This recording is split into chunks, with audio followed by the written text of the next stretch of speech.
Members of the Senate and guests will please rise as we receive our distinguished president.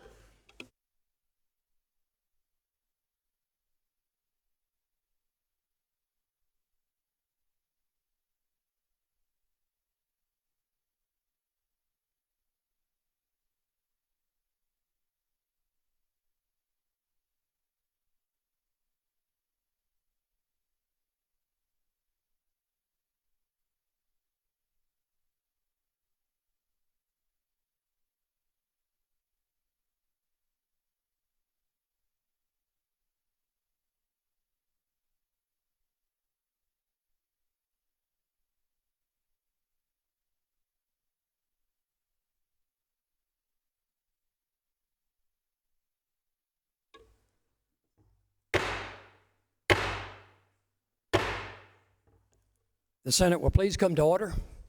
Members and guests will remain standing while we're led in our devotion by our chaplain, followed by the Pledge of Allegiance. Chaplain. Returning again to Exodus, we read, "But Moses said to God, 'Who am I that I shall go to Pharaoh?' And God said, 'I will be with you.'" From Exodus chapter 3, verses 11 and 12. Please bow with me as we pray. Gracious and ever-loving Lord, everyone in this Senate chamber today is acutely aware of why we are here. There remain for these leaders issues still unresolved, problems crying out for resolution, concerns which simply cannot be ignored. And so these senators and aides are back again to tackle as much as possible for the common good. And perhaps more than ever, O God, these leaders need your assurance that you are with them as you were with Moses, offering your guidance as they strive to do what is right and just and needful. Truly embrace these servants in your care, Lord, and give them peace of heart and mind as they offer their genuine best efforts on behalf of every woman, man, and child in this state. So we pray in your loving name, O Lord. Amen. I pledge allegiance to the flag of the United States of America and to the republic for which it stands, one nation, under God, indivisible, with liberty and justice for all.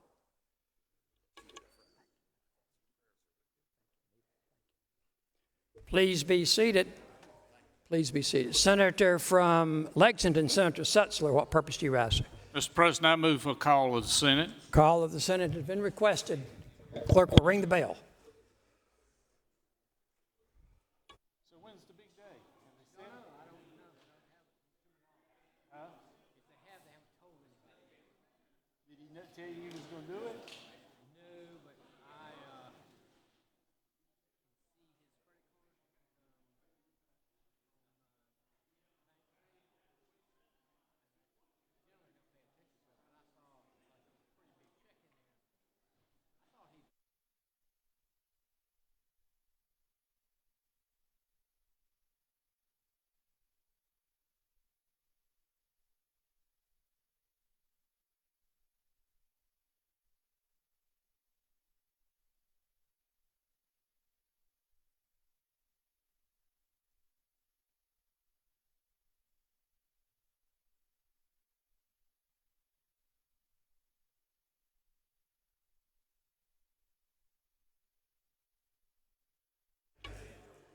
The reading clerk will please call the roll.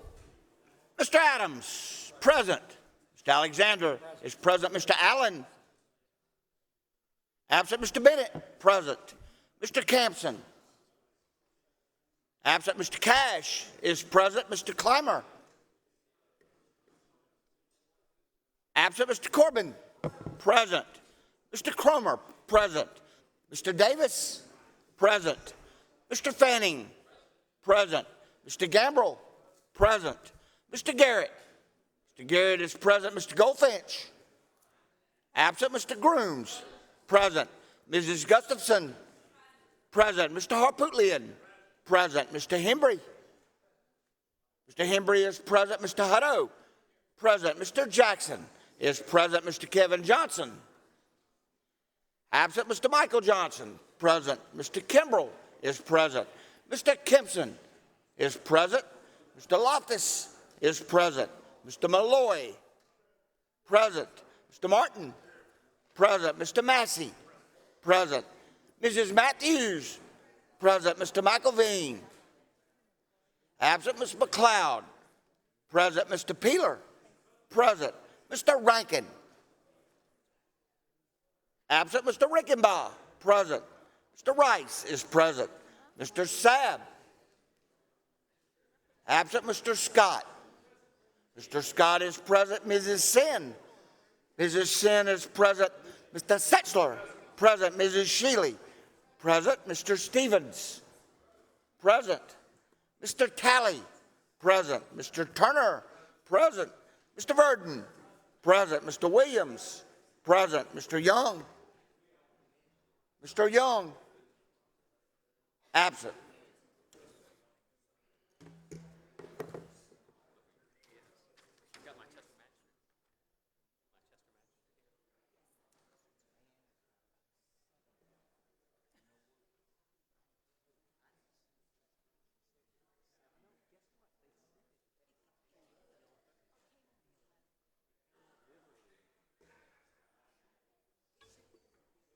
Have all members recorded your presence?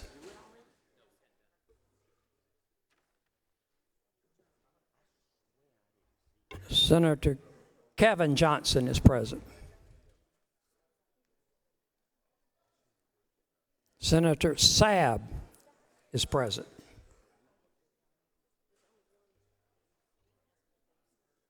All of them, even the ones that came last.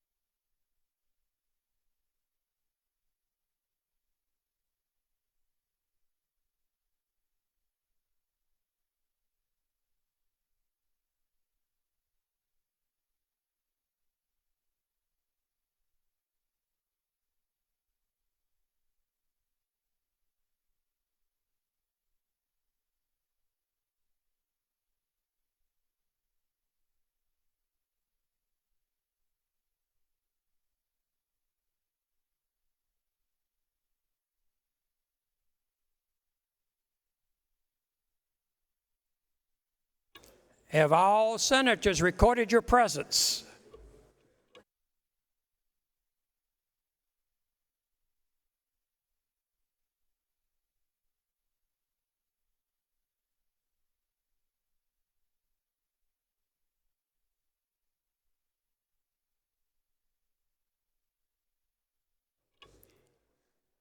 Have all members recorded your presence? The polls will close and the clerk will please tabulate.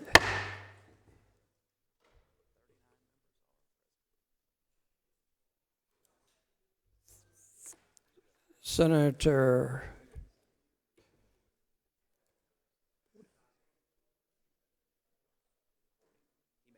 "40 senators are present. A quorum is present.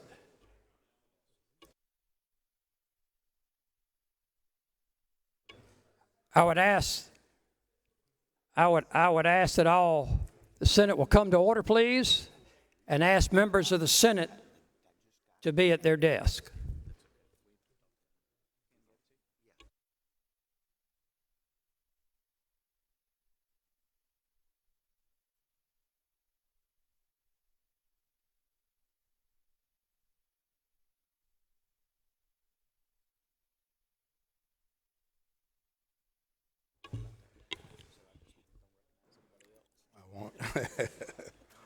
Hey, man, good to see you. Yeah.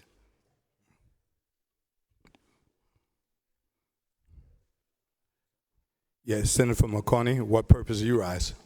Thank you, Mr. President. Would rise to do recognitions of employees for years of service. Okay. Yes, Senator is recognized.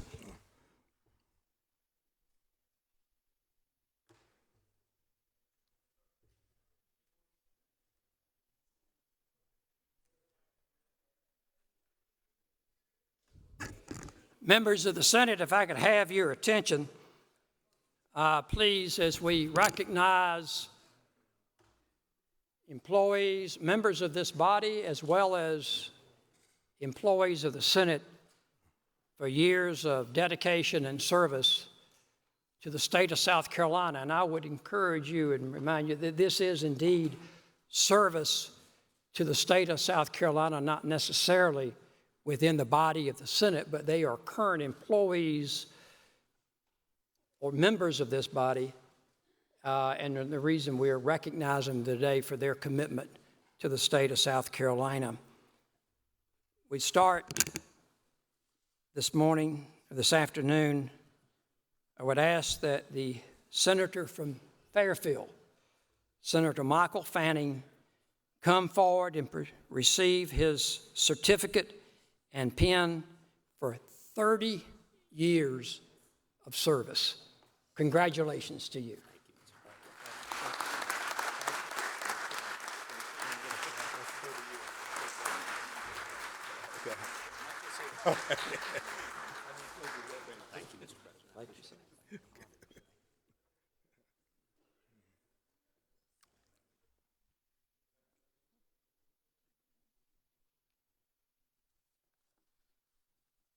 Members of the Senate, now we go to those individuals that are being recognized and showing our appreciation for 10 years of loyal and faithful service to the citizens of South Carolina.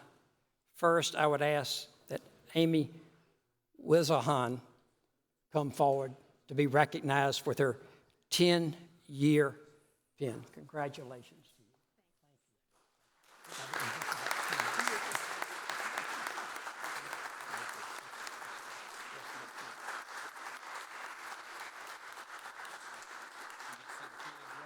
Yes, please. Could you come and join us? Julie?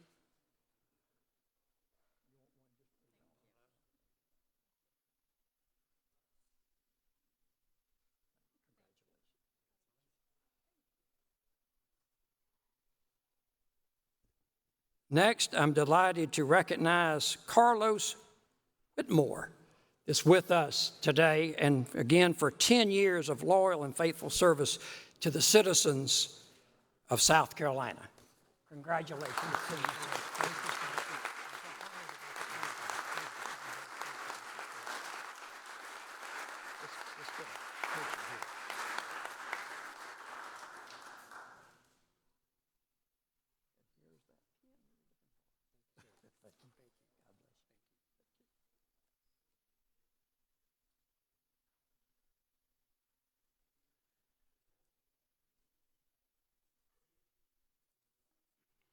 Members of the Senate, we now go to 20 years of service and recognition and appreciation for 20 years or more than 20 years of loyal and faithful service.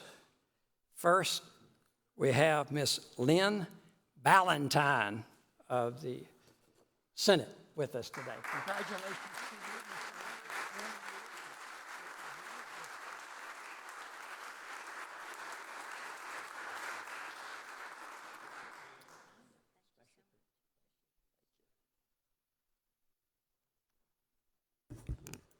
Next, again in the same category of 20 years, Miss Lisa Dial. Congratulations to you, Lisa.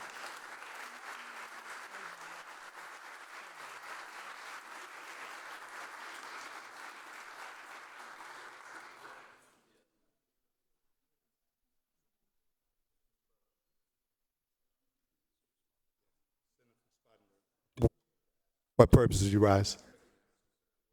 Yes. Sir, for putting up with me. Without objection. Thank you.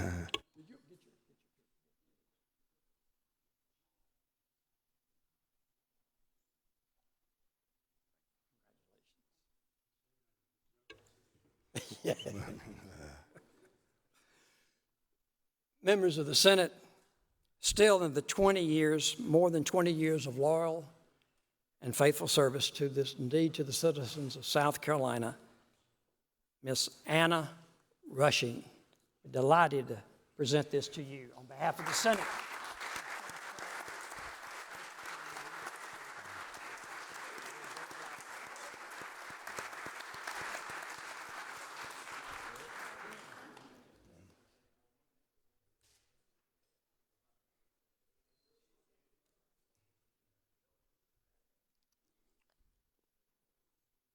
And the years sure do go by.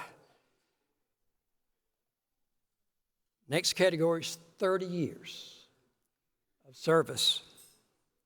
And we're so delighted that Andrea Truitt is a member of the staff of the Senate of South Carolina, and for your years of dedicated and loyal and faithful service to the citizens of the state of South Carolina, I'm honored to present you this certificate and pin for your 30 years of service.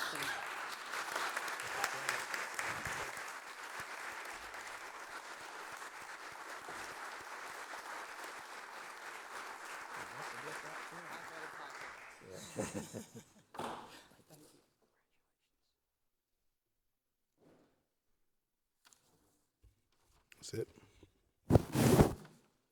Mr. President, I believe that concludes our recognition today. There were several, and we appreciate all of their continued faithful service to the state of South Carolina, and especially to the Senate in their current capacity. Thank you, Mr. President. Thank you.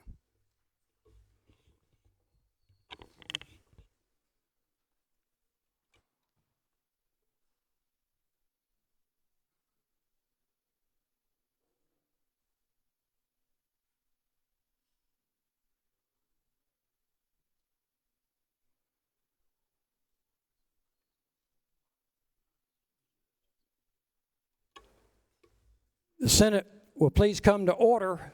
Senator from Lexington, Senator Shealy, what purpose do you rise? Unanimous consent, Mr. President, to pass out materials to the body. Without objection, so ordered.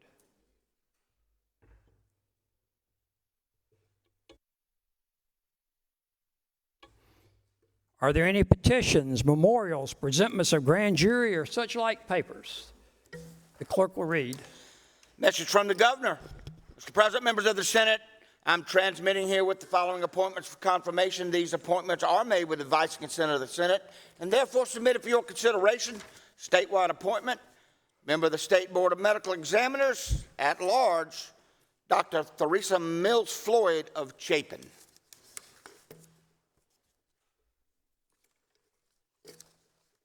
This appointment is referred to the Medical Affairs Committee.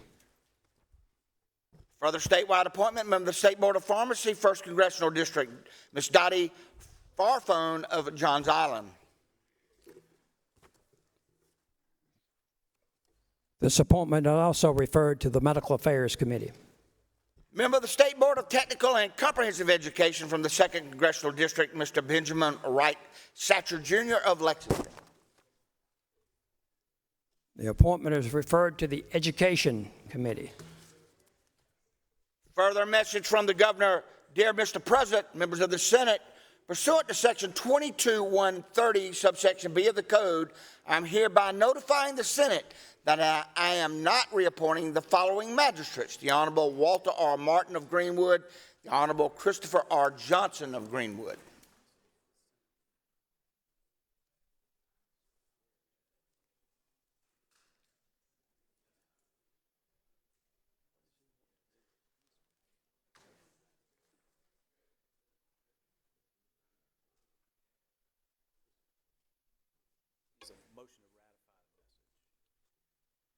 Senate will stand at ease momentarily.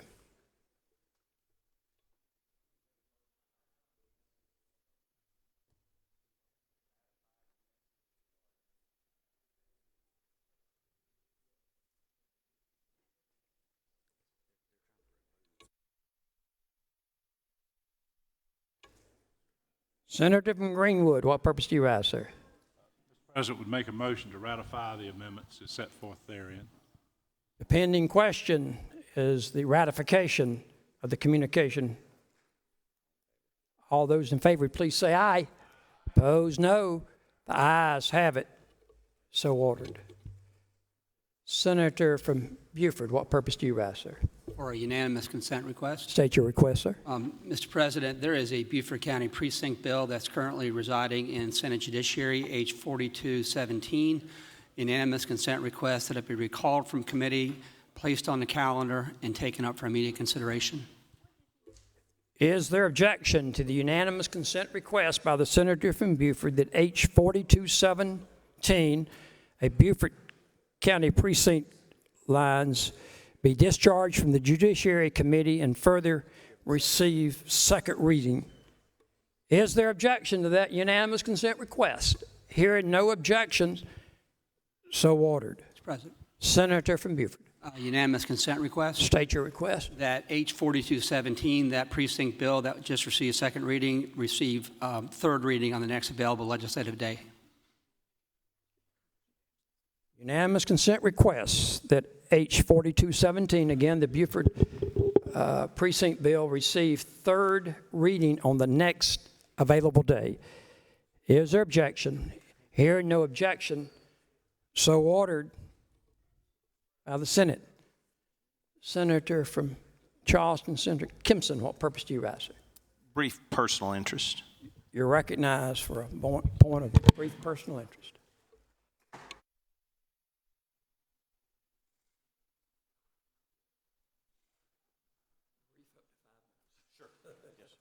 Thank you, Mr. President.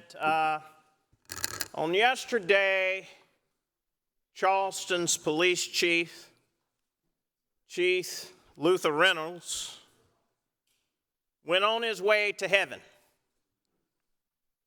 He served faithfully, and those from the Charleston delegation are welcome to join me. He served the citizens of our city faithfully for 5 years.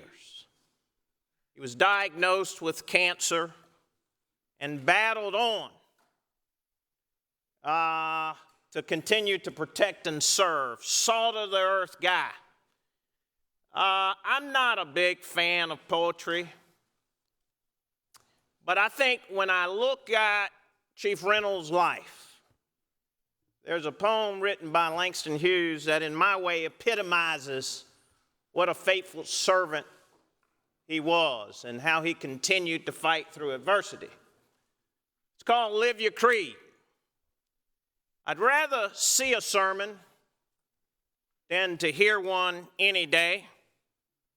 I'd rather one walk with me than for you to show me the way.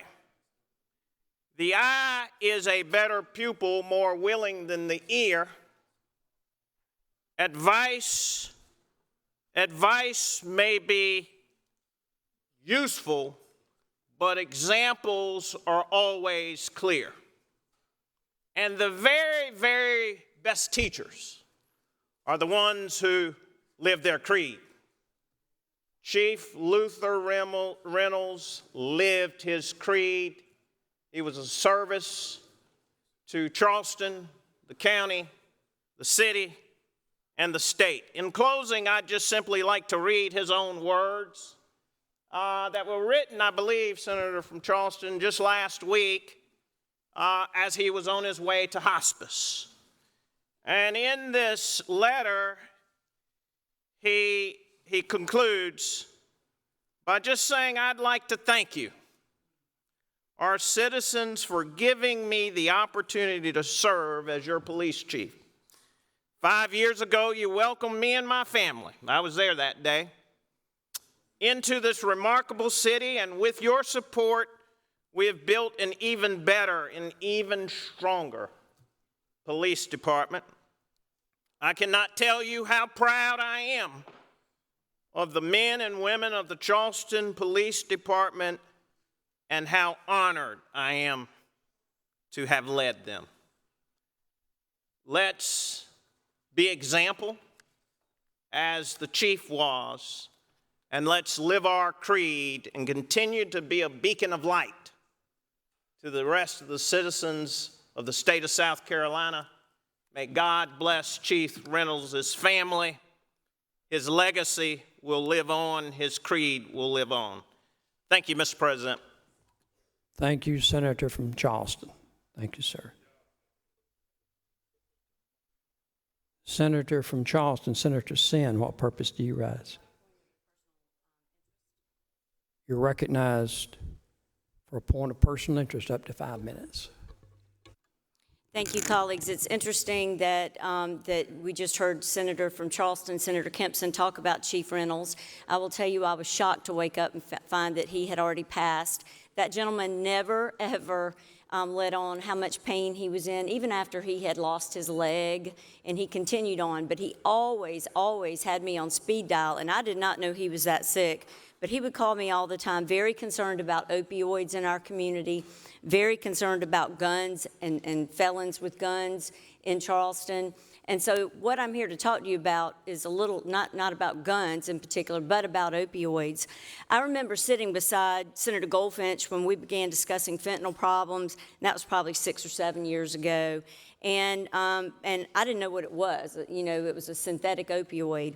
But in 2019, I started hearing a lot more about it. So if I can get the screens down, please.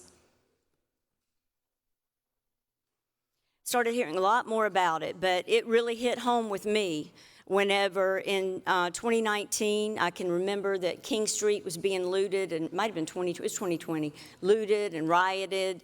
And I was sitting at MUSC instead, watching my friend Lisa's son die.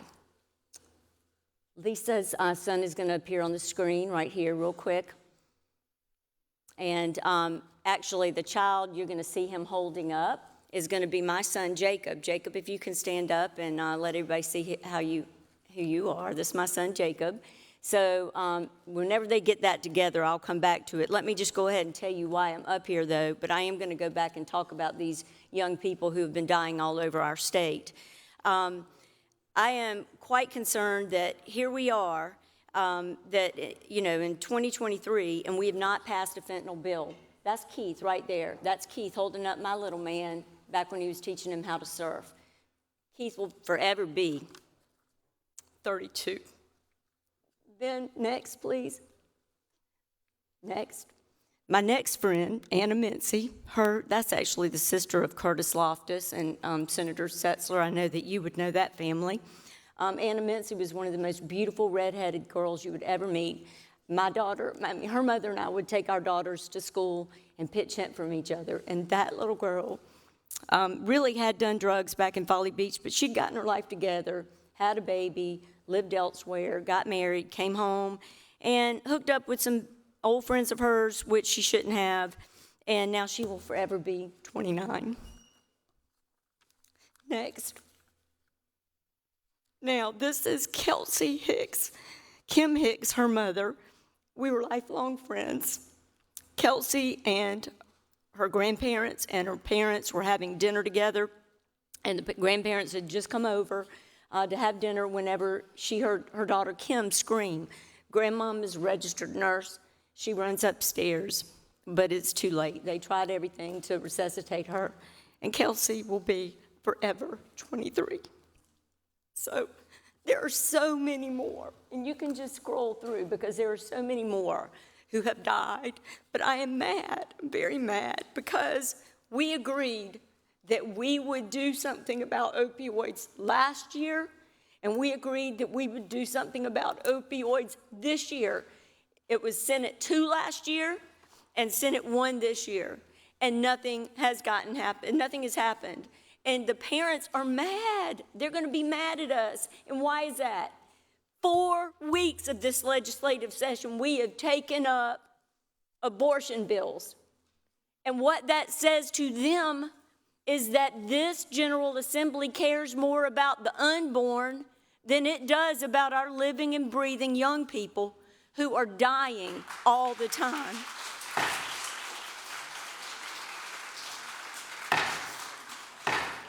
Please, no comment or expressions from the gallery, please. I caution everyone. Senator from Charleston, Senator Sin. Thank you. As the mother of an 18-year-old boy, the one that I just got to stand up, I hope that he will be perfect, and I hope that he will never take a pill or powder. But I can tell you this drug frightens the bejesus out of me.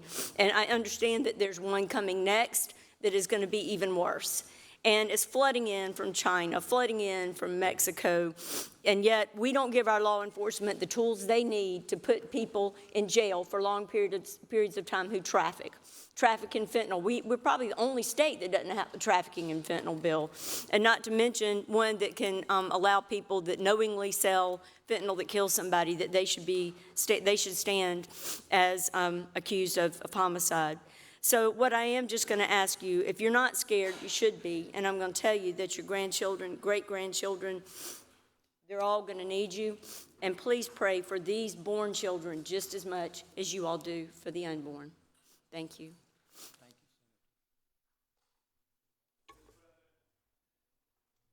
Senator from Richland, Senator Jackson, what purpose do you ask? Consent request. State your request. Several. One is that the words of the senator from Charleston be recorded in the journal. Second, unanimous consent request to distribute some information on the desk. Is there objection to the unanimous consent that the words from the senator from Charleston, Senator Sin, be placed in the journal? Hearing no objection, so ordered. The second request is to distribute information to members of the Senate without objection. Lastly, point of personal interest. Senator from Richland, Senator Jackson, on a point of personal interest. Up to 5 minutes. The senator from Richland. Thank you, Mr. President. Members of the Senate, you heard from me on last week, and I said every day on last week that I would return to share some information on hate crimes. And I'm back. Unfortunately, we are back. Okay? But as long as we are back, you will hear from me on that. As you know, we are one of only 2 states that does not have hate crimes. On yesterday, I saw the news report of Senator Tim Scott's announcement in North Charleston. And regardless of how you feel about his politics, we all have to be proud of his accomplishments and what he has achieved. But I could not help but wonder what is going to happen in January when the national media comes to South Carolina. And they ask Senator Scott, they ask former Governor Haley, why is it that your state is only one of 2 states without hate crimes? And perhaps they would go on to ask the question of both Senator Scott and Governor Haley. Do you support the Republican Senate's position? I want to be clear on this. Do you support the Republican Senate's position? Because that has not been the House's position. It's not the position of the Democrats in the Senate not to even entertain hate crimes last year or this year.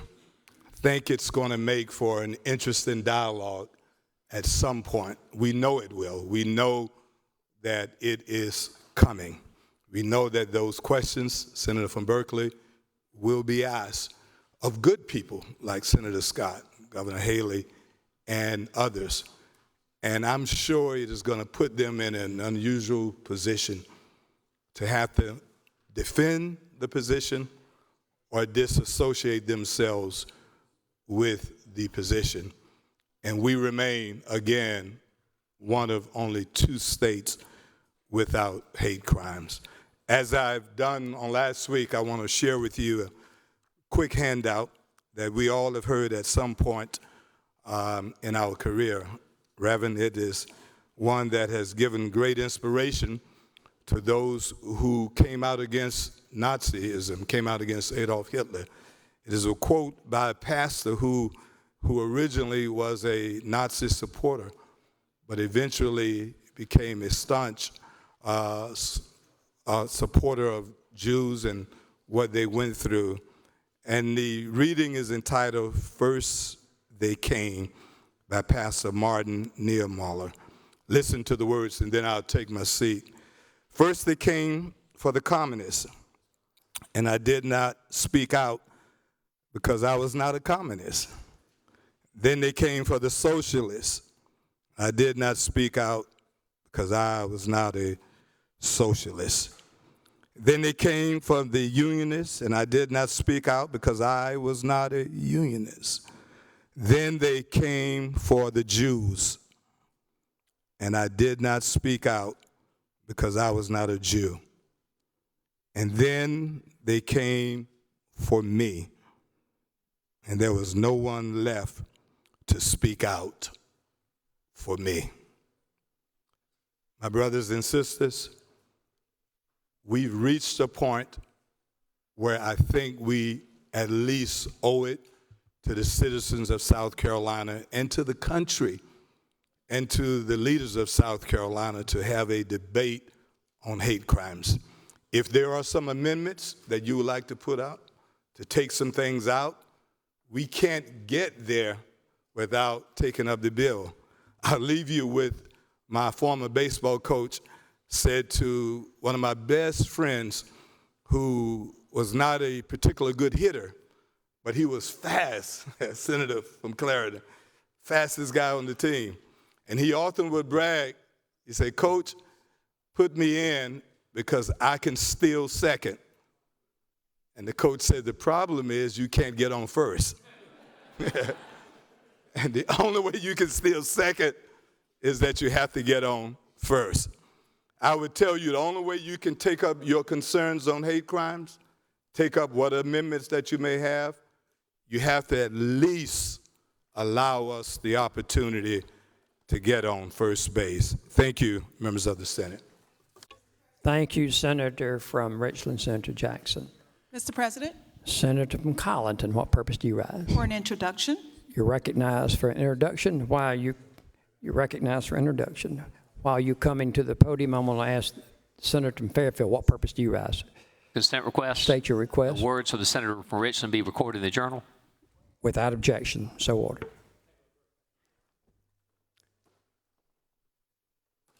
Senator from Colleton. Thank you, Mr. President. I ask Representative Annie McDaniel to please come forward with me, and any other members of the Senate that might want to join with me in recognizing these wonderful, auspicious women that we have gathered in the gallery. I'm here before you today, as I have been every year since I was honored to be elected to the state Senate. I'm here with my sorority sisters. They're the members of Delta Sigma Theta. Today represents Delta Sigma Theta's Day at the Dome. This is the day that we come to the Dome here in South Carolina to consider the issues that you've handled this year and to consider where we go forward. As most of you have heard over and over from me, Delta Sigma Theta was founded in 2013 at USC. We had our 50th anniversary this year. Delta Sigma Theta's primary goal is to search for and nurture women in, did I say 2013? Thank you, Sister Senator. You were pretty young then, weren't you? Oh, yeah. Y'all got it, okay? But see, Delta Sigma Theta's primary goal is to nurture leadership in women that have high academic excellence and to nurture them by teaching them to go out into the community to serve the community. And we are trained to serve the least of these.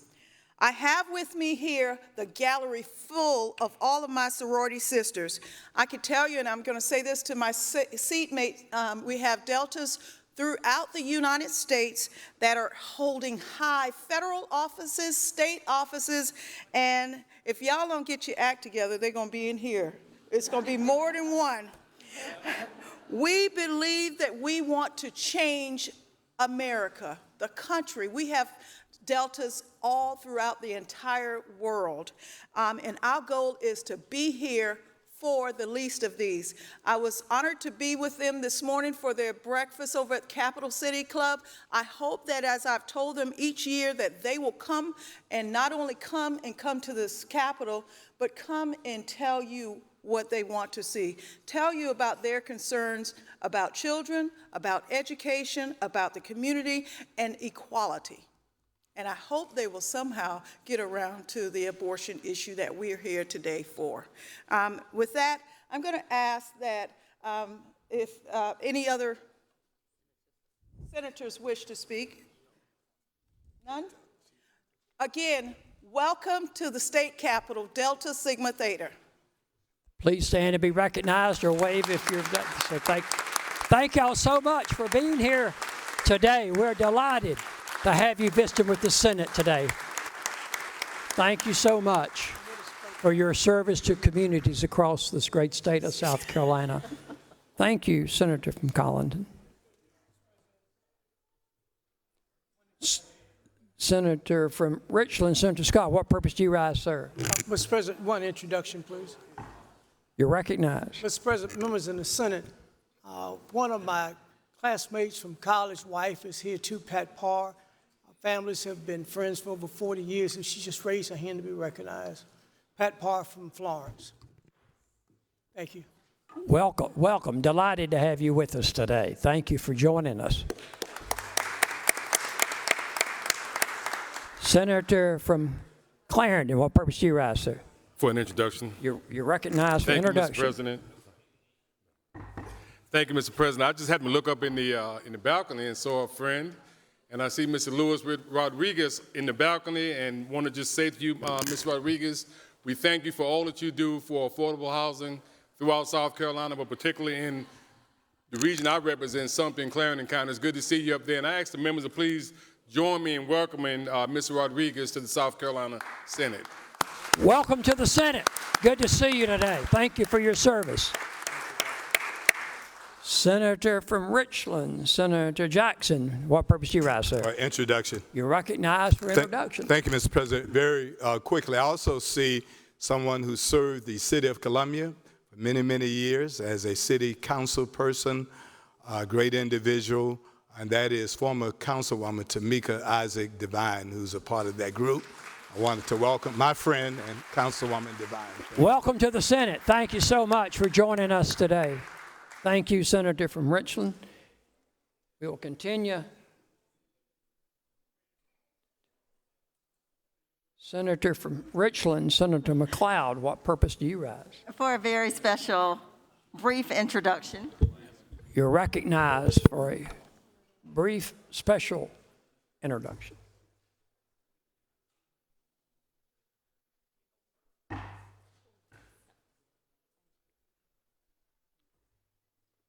Senator from Richland.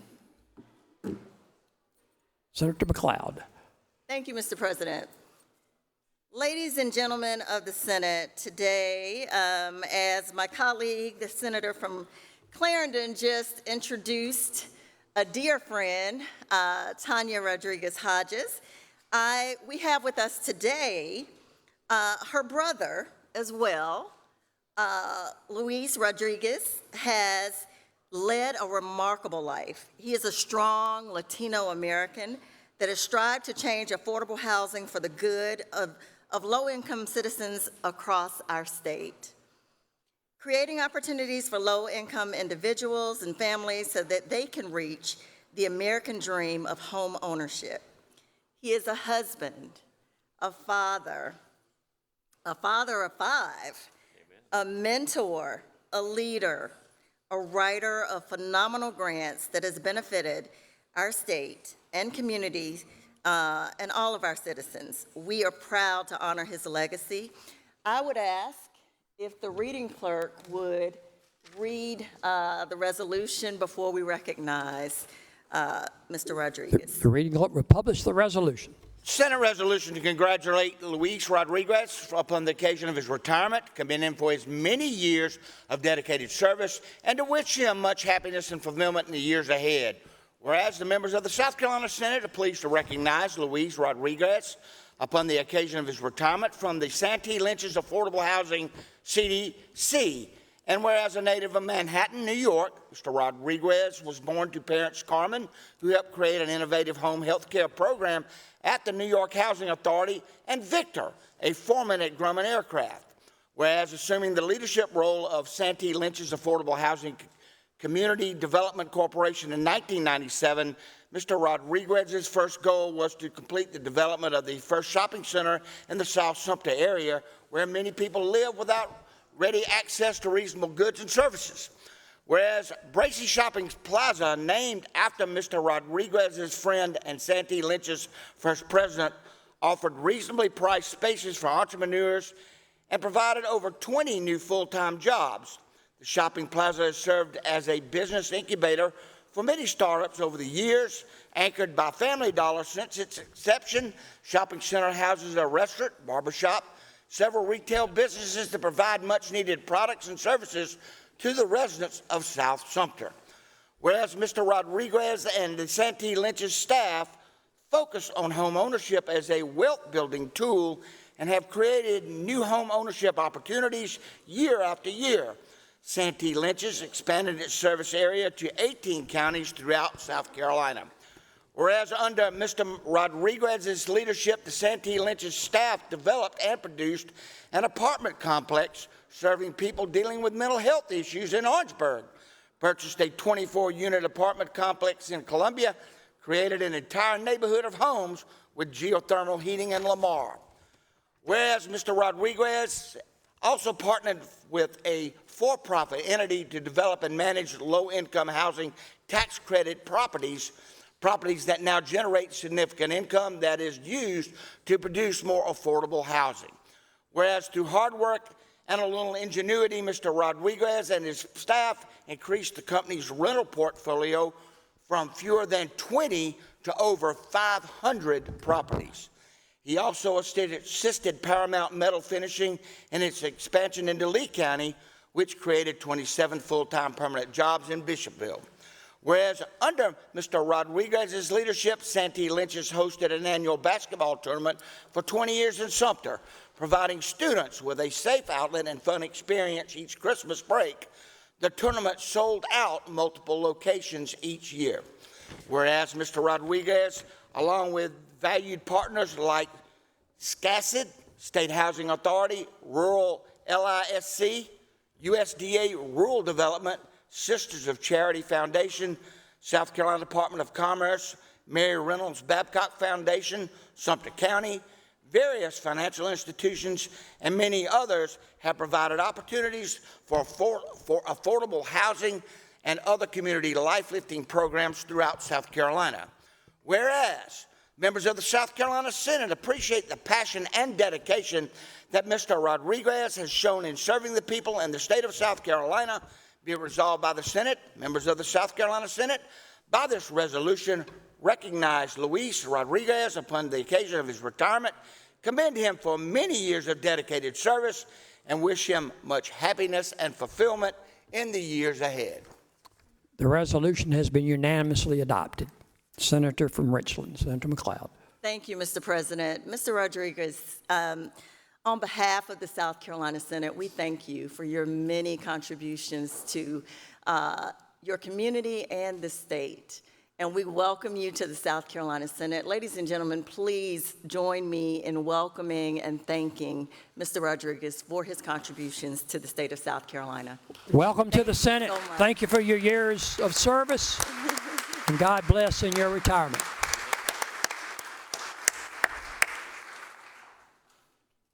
Thank you, Senator from Richland. Senator Collins, and what purpose do you rise? Brief introduction. Recognize, Senator from Collins is recognized for a brief introduction.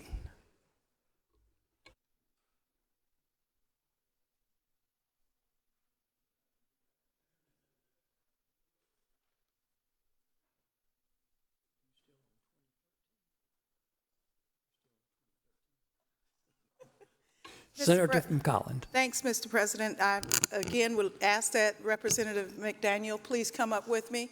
I just introduced you to part one of Deltas at the Capitol.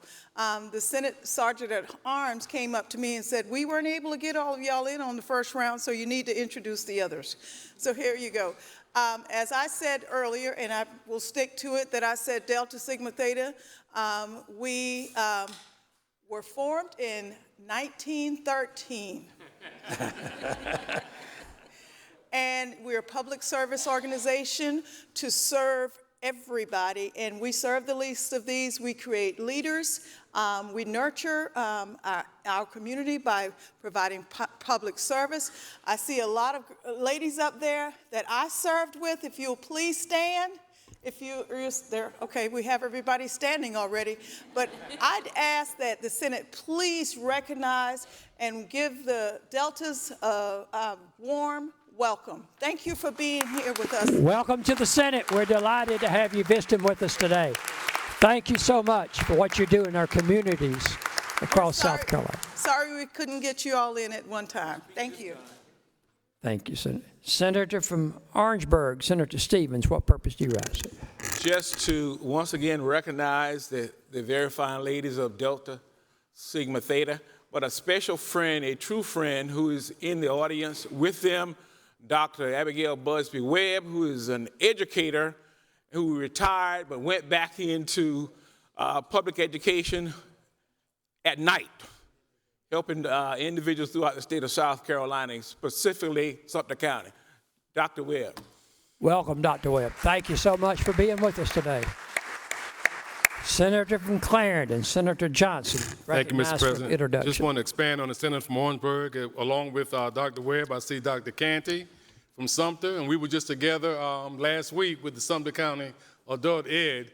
Good to see you and all the ladies of Delta Sigma Theta here with us today. Thank you. Welcome to the Senate. We're delighted to have you visit with us. We continue to be in the box. I'd ask the reading clerk to continue to read. Further message from the governor, Mr. President, members of the Senate. I am hereby vetoing and returning without my approval R63 S31. S31 is a bill amending the code relating to independent audits of municipal financial records and transactions so as to allow a municipality with less than $500,000 in total revenues to provide a compilation of financial statements. Senator from Orangeburg, what purpose do you ask? I'd like to take this up and ask to override the veto and explain it. Or if it needs to go on the calendar, that's fine. I'll move to waive the printing rule. Move to waive the printing rule. Those in favor say aye. Great. Opposed, no. The ayes have it. And it'll be placed at the place of business on the calendar. The reading clerk will continue to read. Message from the House. Mr. President, members of the Senate, House respectfully informs your honorable body that it refuses to concur in the amendments proposed by the Senate to H 3728. This is a bill amending the code enacting the South Carolina Transparency and Integrity in Education Act.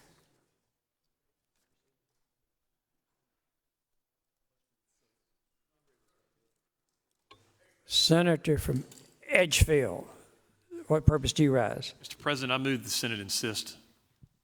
Motion is that the Senate insist. Those in favor would say aye. Those opposed? The ayes have it.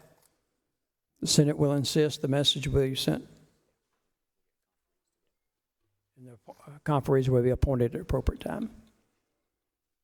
The reading clerk will continue to read.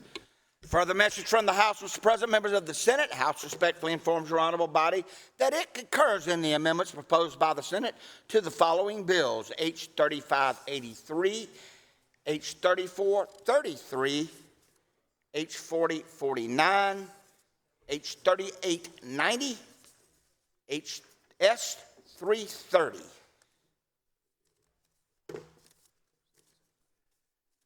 These messages are received as information to the Senate. We have no further communications. Therefore, we're in introduction of bills and resolutions. The clerk will read. Introduction of a bill by Senator Kimbrell that amends a code relating to the Division of Aeronautics established within the South Carolina Budget Control Board so as to provide that the Executive Director shall assist and oversee the operation of the division and to remove the Aeronautics Commission. The bill will be referred to the Transportation Committee. Introduction of a bill by Senator Massey that amends a code relating to classes of property that are exempt from ad valorem taxation so as to provide that current volunteer firefighters are eligible for the tax exemption on property they own. The Bill is referred to the Finance Committee. Introduction of House Bill 3880. This bill amends a code relating to the admissions tax so as to provide that no tax may be charged or collected on annual or monthly dues paid to a golf club. Finance Committee. Introduction of H 3425, bill amending the code relating to earning limitations upon return to covered employment in the South Carolina police officers' retirement system so as to provide that the earning limitation does not apply in certain circumstances. The bill is referred to the Finance Committee. Introduction of H 3811. This is a bill which amends a code relating to industry partnership fund tax credits so as to provide for an increase in the aggregate credit from $9 million to $12 million for tax years after 2022.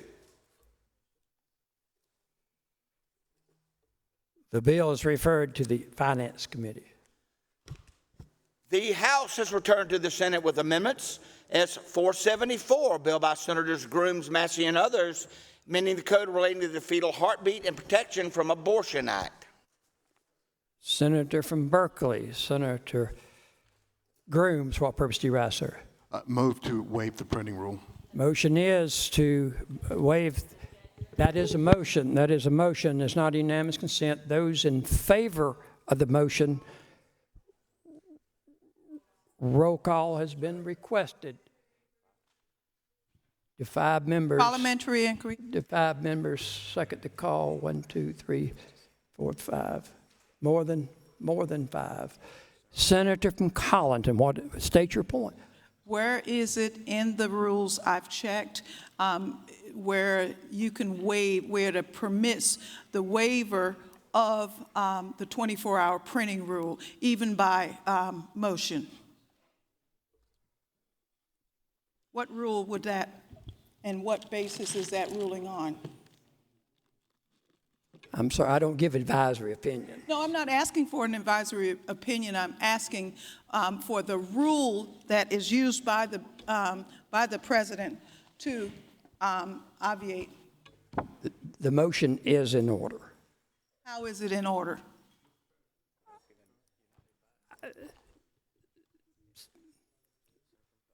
Again, I don't give advisory opinions, so we'll get the senator from Darling, state your inquiry, sir. Are there any amendments on the desk on 474?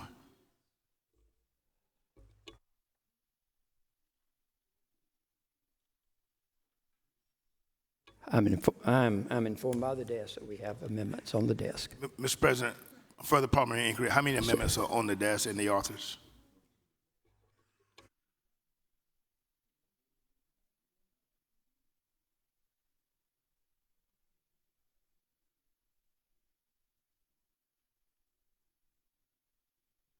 I'm informed there are 5 amendments. Senator from Orangeburg, Senator Hutto, Senator from Lexington, Senator Shealy, Senator from Charleston, Senator Senn, and the Senator from Kershaw, Senator Gufferson. Thank you, Mr. President. You're welcome.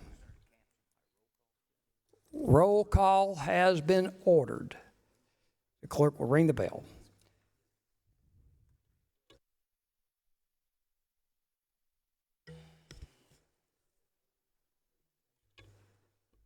The question before the body is waiving the 24-hour printing. We're in a roll call. Senator from Collinton, what purpose do you rise? Another point of order. This motion. State your point. This motion, as it relates to to Rule 39, it states, I understand the exception made to that where you could present motions in reference to the 24-hour period is in the last 2 weeks of session. However, point of order is we're not in session as we adjourned on, seems like yesterday, but last Thursday? Thursday before last? So this is not deemed under the rules of the Senate as a session. The point of order is overruled. We go to the roll call. Reading clerk will call the roll. Mr. Adams. Aye. Mr. Alexander. Aye. Mr. Allen. Aye. Mr. Bennett? Aye. Mr. Campson? Aye. Mr. Cash? Aye. Mr. Clymer? Aye. Mr. Corbin? Aye. Mr. Cromer? Aye. Mr. Davis? Aye. Mr. Fanning? No. Mr. Gambrill? Aye. Mr. Garrett? Aye. Mr. Goldfinch? Not voting, Mr. Grooms? Aye. Mrs. Gustafson? No. Mr. Harpootlian? No. Mr. Hembry? Aye. Mr. Hutto? No. Mr. Jackson? No. Mr. Kevin Johnson? No. Mr. Michael Johnson? Aye. Mr. Kimbrell? Aye. Mr. Kempson? No. Mr. Loftus? Aye. Mr. Malloy? Aye. Mr. Martin? Aye. Mr. Massey?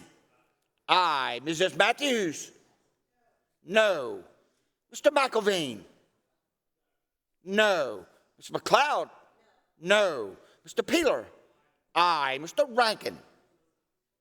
Not voting, Mr. Rickenbaugh? Aye. Mr. Rice?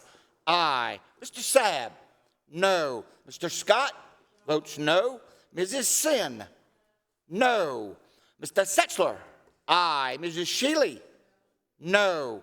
Mr. Stevens? No. Mr. Talley? Aye. Mr. Turner? Aye. Mr. Verdon? Aye. Mr. Williams? Aye. Mr. Young? Aye. Have all senators voted? Have all members voted? Last time, have all members voted? The polls will close and the clerk will tabulate.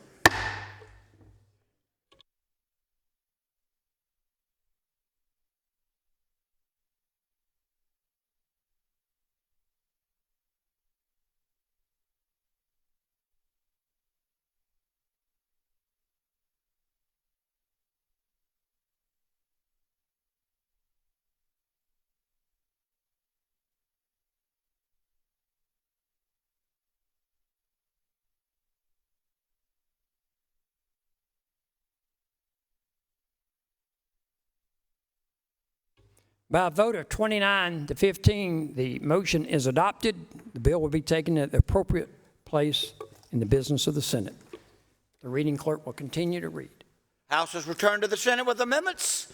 S 397, bill by Senator Shealy and others. It repeals a section of the code relating to the regulation of athletic trainers by the Department of Health and Environmental Control. Mr. President. Senator from Lexington, Senator Shealy, what purpose do you rise? Unanimous consent request to waive the printing rule. State your request. Motion is to waive the printing rule. Yes, sir. Those in favor, Senator, before we go to the vote, Senator Anderson, Senator Cash. Explanation of the bill again, please. The senator from Lexington is recognized for a brief explanation of the bill. This is the athletic trainers bill that we passed unanimously here in the Senate, and it went back over to the House. I don't have it here in front of me. You have it up there. The pending question is the adoption of waiving the rule, the 24. Those in favor say aye. Opposed, no. The ayes have it. Will be placed at the appropriate place on the calendar.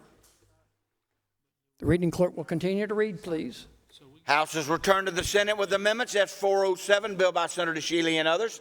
Many of the code relating to the prescriptions for opioid antidotes so as to provide for it to be offered consistent with existing standard of care by the FDA.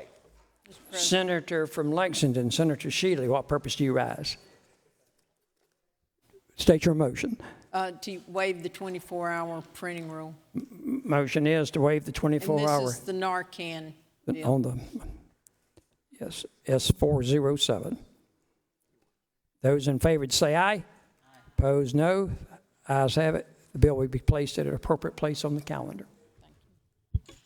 The reading clerk will please continue to read. Further message from the House. Mr. President, members of the Senate, House respectfully informs your honorable body It refuses to concur in the amendments proposed by the Senate, S-330. It's a bill by Senator Rankin Alexander and others dealing with malicious injury to public utilities. Received. Senator from Orangeburg, Senator Hutto.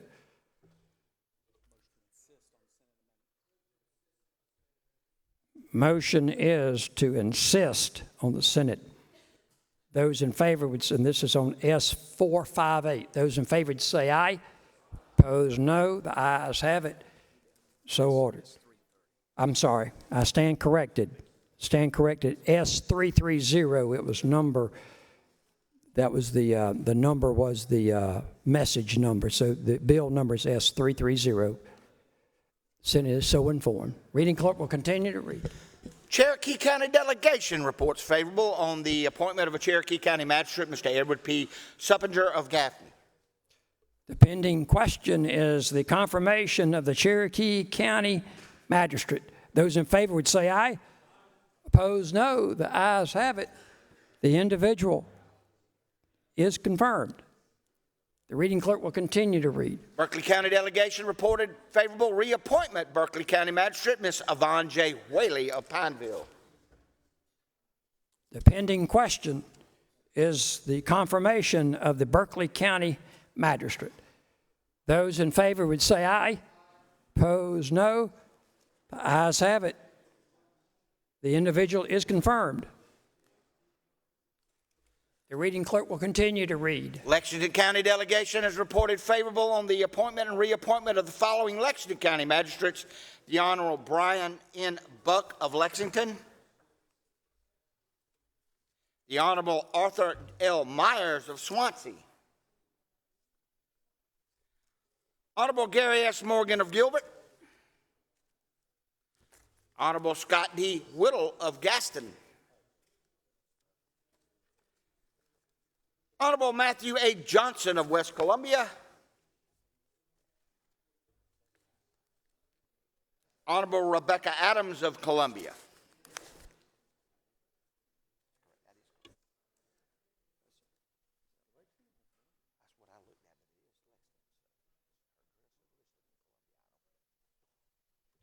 The pending question is the confirmation of the Lexington County Magistrates as presented by the reading clerk. Those in favor would say aye. Opposed, no.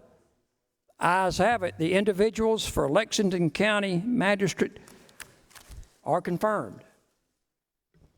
Reading clerk will continue to read. Dorchester County Delegation reported favorable on the appointment and reappointment of the following Dorchester County Magistrates: Ms. Julie P. Stewart of Somerville,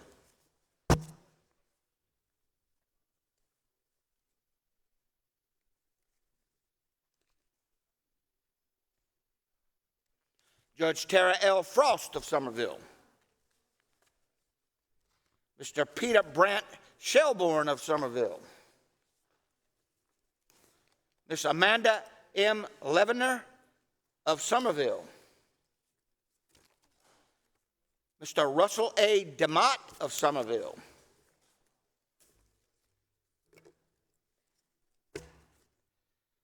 Ms.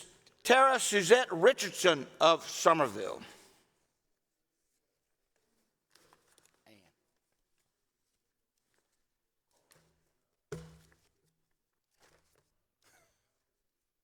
pardon me, Mr. President. The pending question is confirmation of the Dorchester County Magistrates as presented by the reading clerk. All of those in favor, please say aye. Any opposed? Hearing none, the ayes have it. The individuals are confirmed for Dorchester County Magistrates. The reading clerk will continue to read. Florence County Delegation reported favorable reappointment of a Florence County Magistrate, Mr. Jerry Rivers of Florence. The question is, Florence County Magistrate confirmation. Those in favor would say aye. Opposed, no. The ayes have it. The individual is confirmed for Florence County Magistrate. Reading clerk, please continue to read. Georgetown County Delegation has reported favorable reappointment of the following Georgetown County Magistrates: Mr. Stephen C. Pop of Pawleys Island, Judge John A. Love of Myrtle Beach,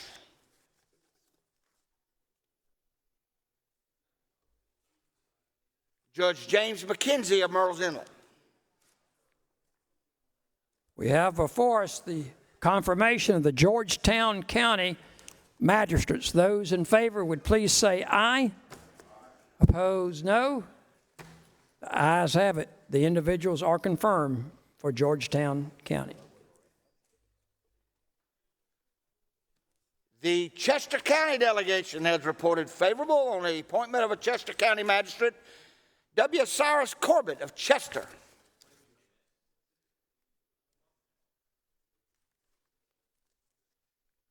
The question is confirmation of the Chester County magistrate.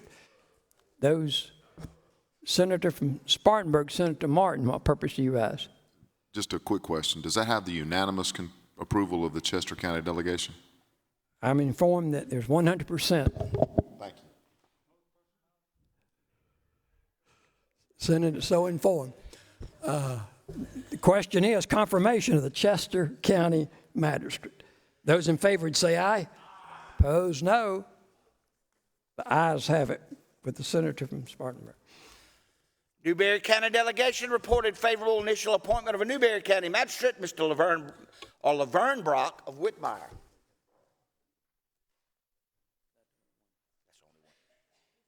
We have the Newberry magistrate for confirmation. Those in favor would say aye. Opposed, no. The ayes have it with 100%. The Newberry delegation. Reading clerk will continue to read. Orangeburg County delegation has reported favorable on the initial and reappointment of the following Orangeburg County magistrates. Ms. Wanda Govan of Orangeburg.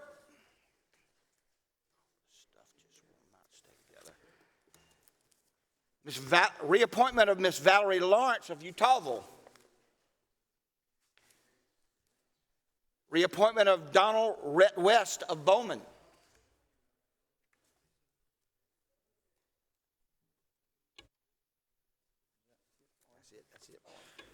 The question is confirmation of the Orangeburg County magistrates. Those in favor would say aye. Opposed, no. The ayes have it. The individuals are confirmed for Orangeburg County magistrates. Reading clerk will continue to read, please. Allendale County delegation has reported favorable on the reappointment of an Allendale County magistrate, Mr. Willard D. Branch, Jr. of Fairfax. The question is confirmation of the Allendale County magistrate. Those in favor say aye. Opposed, no. The ayes have it. The individual is confirmed for Allendale County.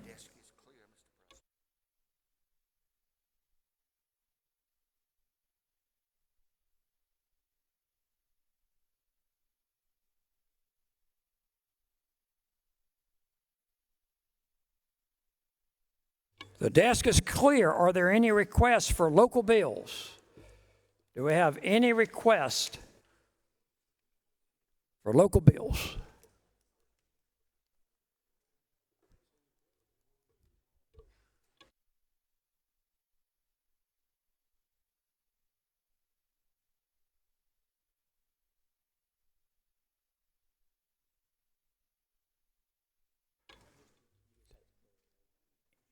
Any requests for local bills? Hearing none, we're now on the call of the uncontested statewide calendar. Members of the Senate, that takes us to page 2.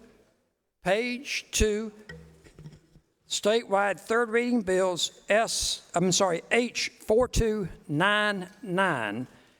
Senator from Cherokee, what purpose do you ask, sir? Mr. President, I'd like to be heard on the resolution. You're recognized on the resolution. I have the reading clerk publish the resolution as the senator comes to the podium. It's a joint resolution to provide for the continuing authority to pay the expenses of state government if the 2023-24 fiscal year begins without a General Appropriations Act. The senator from Cherokee is recognized on the resolution. President, members of the Senate, H4299 is known as the continuing resolution. Members of the Senate, I'm a hope for the best, prepare for the worst kind of guy. hope for the best, prepare for the worst. And that's what the continuing resolution is. We're hoping that we will come to an agreement on the appropriations bill, but if not, we'll have a continuing resolution July 1 to help pay or assure payment of our agencies on a reoccurring basis to keep our government funded until we actually do get a budget. Members of the Senate, Senator from Oak County, President Alexander, and Senator from Lexington, Senator Setchler, I'm not here negotiating the appropriation bill on the will of the Senate, but I would like to say that the tension is at a fever pitch over in the House. It's so tight over there that their computer even broke. It's so tight. But I'm just asking this Senate, as you supported this on a 43-0 vote, I hope to come back with a 43-0 vote for a Senate budget, but this will help me. So I'll ask you to vote in favor of third reading of House Bill 4299. Thank you. Senator Darlington is recognized on the resolution.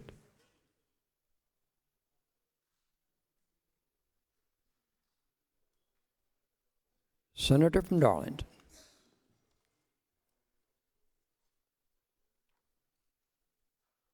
Thank you, Mr. President. Members of the Senate, I rise to speak to the resolution, and I appreciate the senator from Cherokee as to what he has done with his leadership. I think as the public watches us, that we are explaining what is going on now, and what the senator from Cherokee has come forward to on House Bill 4299. We have had record numbers of money come into this state. It's about almost $14 billion that we're appropriating, Senator from Cherokee. And what the Senator from Cherokee has said is that we had a 43-0 vote coming out of the Senate, meaning that it was unanimous. I would rise first to say, one, I don't like continuing resolutions. I serve in the minority party. I'm not on the Finance Committee, and I get a chance to participate whenever it comes to the floor of the Senate. And I think this year that we've had a very fair participation of the budget process. And for those that are watching, you know, basically resolutions is just a place to have it. If you have some disagreement of some sort where you don't have the budgets to end up matching up, and the conferees are working hard to try to end up making it match up, then we got to have a way to protect the folks out here so it pays the bills while we are working on that. You all are aware, for other reasons, we did not have a sine die resolution, and so we're coming back at the call of the governor, and so we are here today basically to end up doing the abortion bill. But consequently and coincidentally, we are also having to end up dealing with the issues of the budget. And so generally, when we have these issues, it takes a 2/3 vote where you get a chance to end up being able to participate in it. And in normal times, I don't like continuing resolutions because I think that we should do the work whenever the work is there before us, and understanding that we have almost a $14 billion budget, and in simple terms, it's $14,000 million. And so for this time, though, I think that it's incumbent upon us to follow the leadership of the chairman that he has put before us, that it will allow for him to make certain that he can operate in good faith, to be able to give us an opportunity to end up having a resolve and resolution. And in the event, since that we are here now, it gives us a chance whenever we come back that they can get a chance to end working, and it's as a safety gap to be able to end up negotiating while we are leaving after today or tomorrow, and to pass this resolution. So therefore, we will be operating under last year's budget, and so I came in to end up joining in support, because for my years of service here in the body, I have always been against continuing resolution, and I'm breaking that at this point in time because I think that it is incumbent for us to end up moving forward and make certain that we protect the citizens. Thank you. Thank you, Senator Norton. The question is, third reading of H 4299. All those in favor would please say aye. Opposed, no. Ayes have it. H 4299 receives a third reading of the Senate.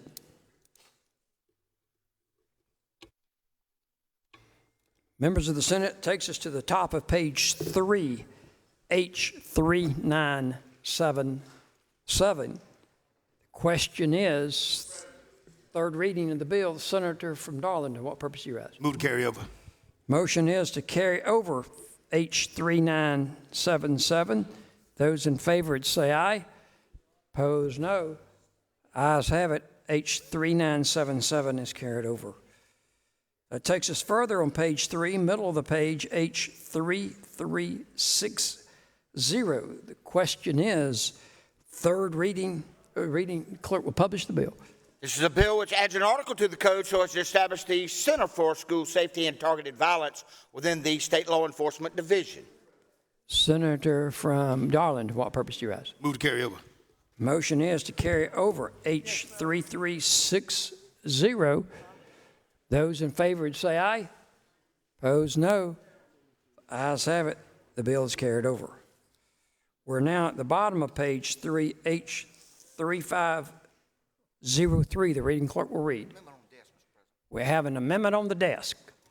The reading clerk will please publish the amendment. Senator Hutto proposes the following amendment. Amends a bill that adds an appropriate numbered section to read Chapter 53, Title 44 of the Code, amended by adding Section 4453, Senator from Orangeburg. Senator Hutto, what purpose do you ask? You heard on the amendment. You're recognized on your amendment.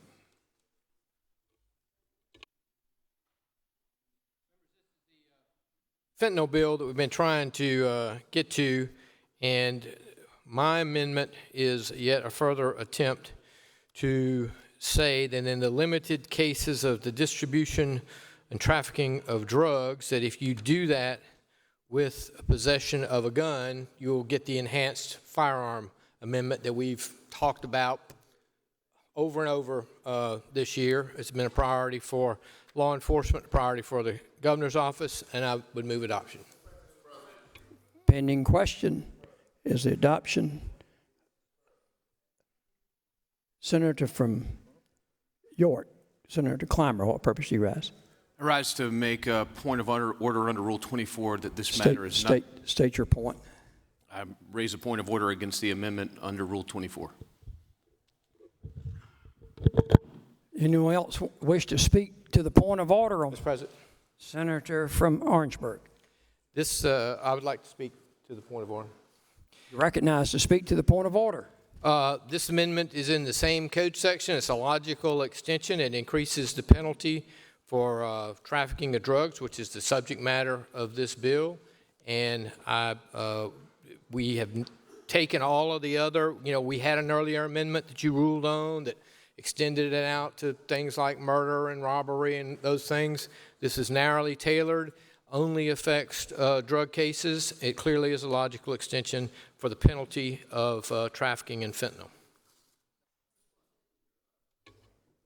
Someone else, Senator from Greenville, Senator Corbin, what purpose do you rise, sir? Wish to speak again. You speak to the point? Speak to the point. Yes, sir, my you're amendment recognized. is, Mr. President, is not showing up on my computer, but under our rules, it cannot introduce new or independent matter. I think the use of a firearm related to a bill that was had not that in it would be in new matter.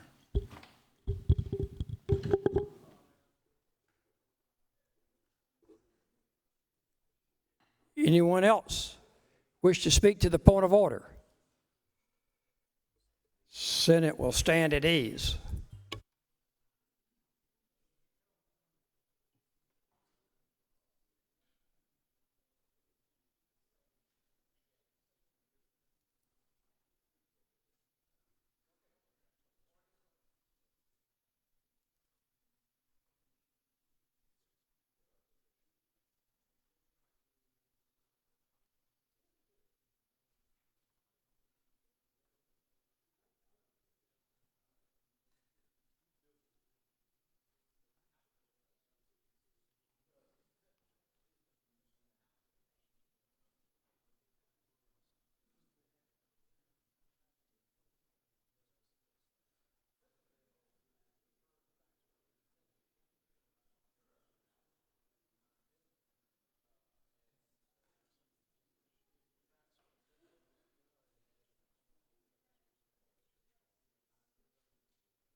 Senate will please come to order. Senate will please come to order. I'm prepared to rule on the point of order. The point of order is overruled.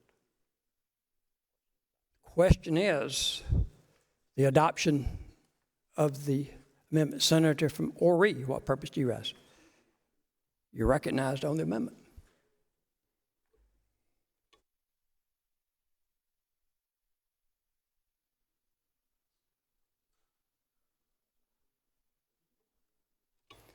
Senator Morey.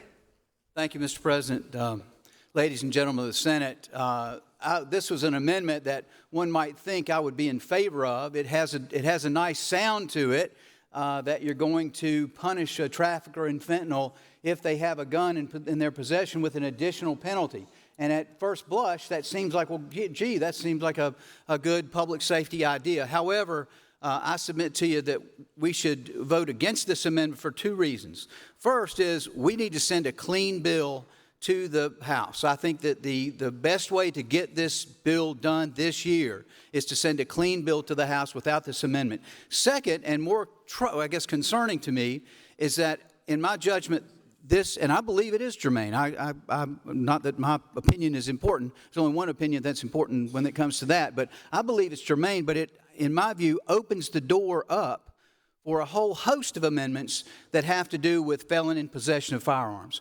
And so if you want to take that bill up in this bill and not in constitutional carry and remove it from the constitutional carry debate, then you need to vote for this amendment. But if you want to keep those concepts clean and have them debated on their merits at the time, then I would submit that we need to vote against this amendment. I would urge you to do so.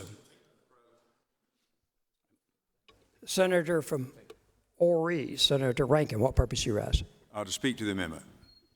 You're recognized on the amendment. Senator from Ori, Senator Hembry has given up the floor. Senate, I will be ever so brief, but I would submit to you that if you want to do what has been our number one charge, the Senate, the House, and the governor, the number one charge of this General Assembly, you will empower law enforcement with a tool to, in the ever so narrow lane of fentanyl, make those who violate this law pay for it, not just with time, but with the benefit of carrying a gun.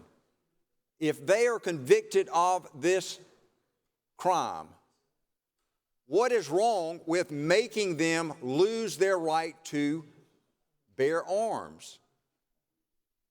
What is wrong with that?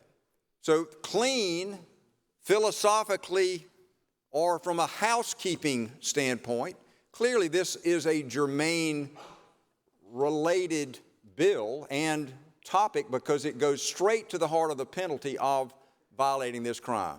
Again, the idea of other avenues to debate and consider, law enforcement in South Carolina having another tool to do its job, perhaps we'll debate that today, tomorrow, or perhaps that'll be in January. Why wait, though? You've got a clean opportunity, and I'm told, again, tea leaves, smoke signals, however they may be perceived, the governor's office has suggested to us, please give them and give South Carolina law enforcement a tool to go after bad people. Why do we want to exempt them? Why would we want to protect those who are ruining our state by distributing and profiting in fentanyl? Why would we want to protect them and retain into their right the ability to carry a gun? It makes no sense. Thank Senator you, from Richland, Senator Harpullian, what purpose do you ask? I'd like to speak to the amendment. Senator has given up the floor. Senator from Richland, Senator Harpullian, is recognized on the amendment.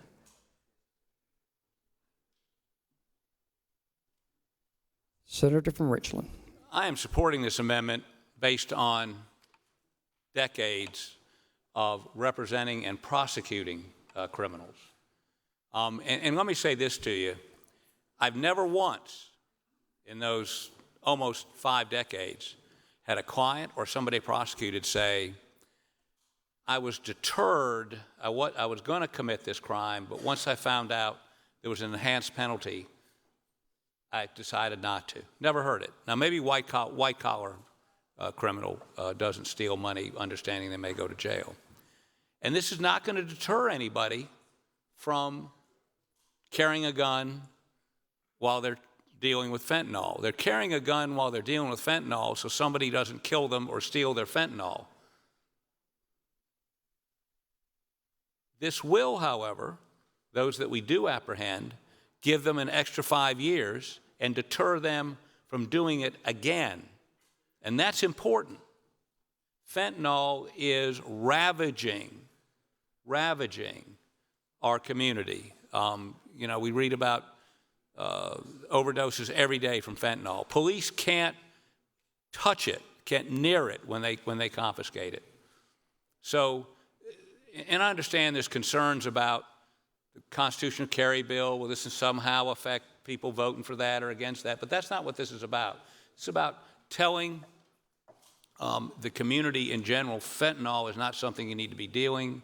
And when we catch these folks, they're going to go off to the penitentiary for another 5 years. I'd encourage you to give law enforcement, as Senator from Horry, this senator from Horry, not that senator from Horry, said just a moment ago, give them another tool to, and by the way, if we could get a bond reform bill at some point, this would give them further justification for not giving bail to these folks. So I would encourage you to vote for this bill. Senator from Charleston, Senator Sin, what purpose do you rise? If the senator would yield. Senator yield for a question. Senator yields for a question. Senator, you heard me talk about Chief Luther Taylor, Taylor was a warden, Chief Luther Reynolds, and the fact that he called me all the time about fentanyl and opioids and guns. Did you hear me say that? I have.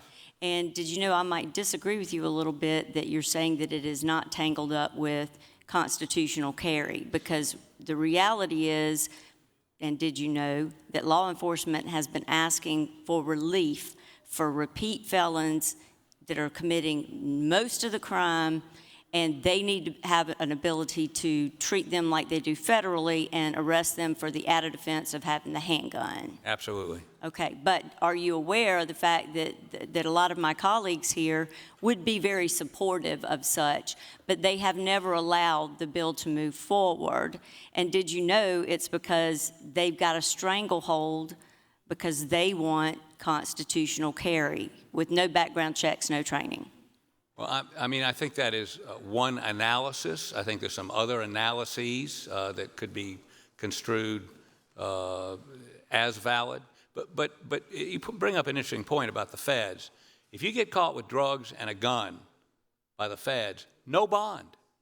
You're detained. You're not getting out of jail till you get to court, and then you're probably going to a federal penitentiary. So the feds take a very harsh view of drugs and guns. This isn't just drugs and guns. This is fentanyl, the most dangerous drug in my 50 years of dealing with this stuff that I've ever seen. Far worse than cocaine, far worse than heroin, far worse than any other drug we've encountered. So isn't it then really a shame for us not to give law enforcement what they've asked for and instead tell them they need to stand neutral or they need to support the constitutional carry bill? Is something that they would not be supportive of normally, all in the name of supposedly, being able to protect everybody and keep them safe. Senator, that's political intrigue, and as you know, I avoid that at all possible costs. Thank you.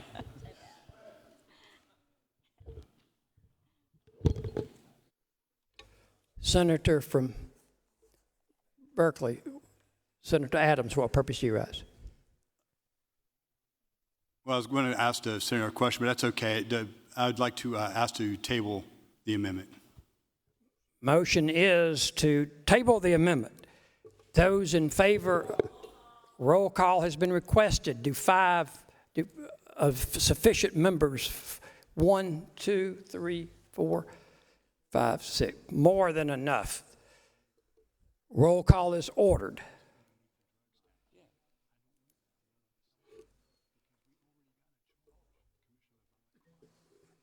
Tabling motion. The roll, clerk, reading clerk will call the roll. Mr. Adams? Aye. Aye. Mr. Alexander? No. Mr. Allen? No. Mr. Bennett? Not voting. Mr. Kempson? No. Mr. Cash? No. Mr. Clymer? Aye. Mr. Corbin? Aye. Mr. Cromer? No. Mr. Davis? Not voting. Mr. Fanning? Mr. Fanning votes no. Mr. Gambrell? Aye. Mr. Garrett? Aye. Mr. Goldfinch? Not voting. Mr. Grooms? No. Mrs. Gustafson? Aye. Mr. Harpootlian? No. Mr. Hembry? Aye. Mr. Hutto? No. Mr. Jackson? Not voting. Mr. Kevin Johnson? No. Mr. Michael Johnson? Aye. Mr. Kimbrell? Aye. Mr. Kempson? No. Mr. Loftus? Aye. Mr. Malloy? Mr. Malloy not voting. Mr. Martin? Aye. Mr. Massey? No. Mrs. Matthews? Not voting. Mr. McElveen? Not voting. Ms. McLeod? No. Mr. Peeler? Aye. Mr. Rankin? No. Mr. Rickenbaugh? Aye. Mr. Rice? Aye. Mr. Sabb? No. Mr. Scott? No. Mrs. Sin? No. Mr. Setzler? No. Mrs. Shealy? No. Mr. Stevens? Votes no. Mr. Talley? No. Mr. Turner? No. Mr. Verdon? Aye. Mr. Williams? No. Mr. Young? No. Have all senators voted? Senator McElveen votes no. Senator Jackson votes no. Senator Cash votes aye. Senator Kimbrell votes no. Senator Matthews votes no. Senator Peeler votes no. Senator Davis votes no. Senator Gambrell votes no. Senator Bennett votes no. Have all Senator Garrett votes no. Have all senators voted? Senator Malloy votes no. Have all members voted? The polls will close. Senator Clymer votes no. Have all senators voted? The polls will close. The polls are closed. The clerk will tabulate.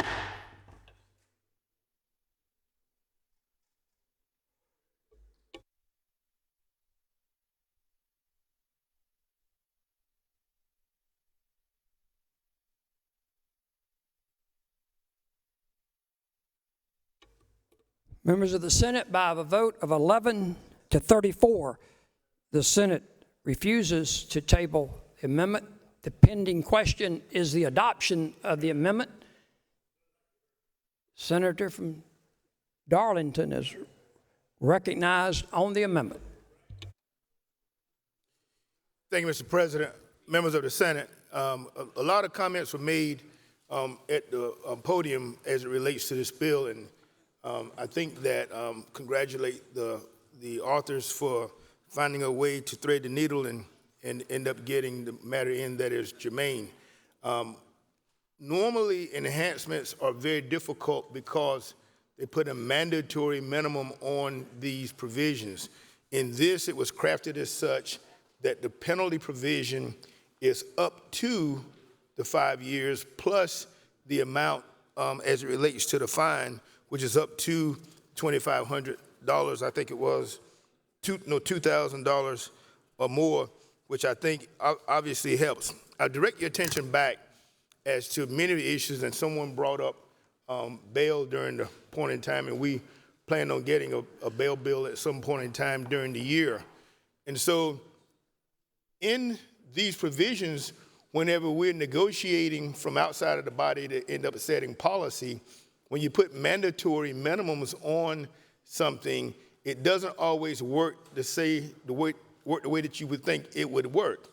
And so on other matters that's not like this one, that's inconsistent, what we have is that we have repeat offenders that has a felony or that has committed another crime. We deal with serious and most serious. And so a lot of times we talk about these repeat offenders, which is problematic. And we have a list, and we should float it around. And we say if somebody goes out and commits a crime and they end up coming back, and all of a sudden, what happens to the bond? Well, if they're prosecuted under the most serious offenses, 2 of those give you a what? Life sentence.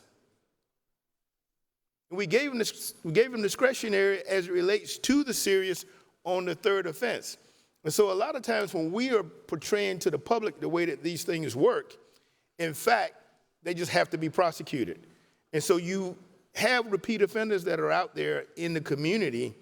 If they commit a crime, we change it to have discretion on the 3rd offense, and that's what we call what? 3 strikes.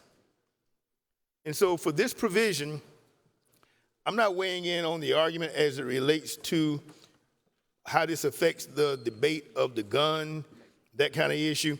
This matter is being taken up on the uncontested calendar, which gives the body a chance to know that we are really serious about the issues as it relates to fentanyl.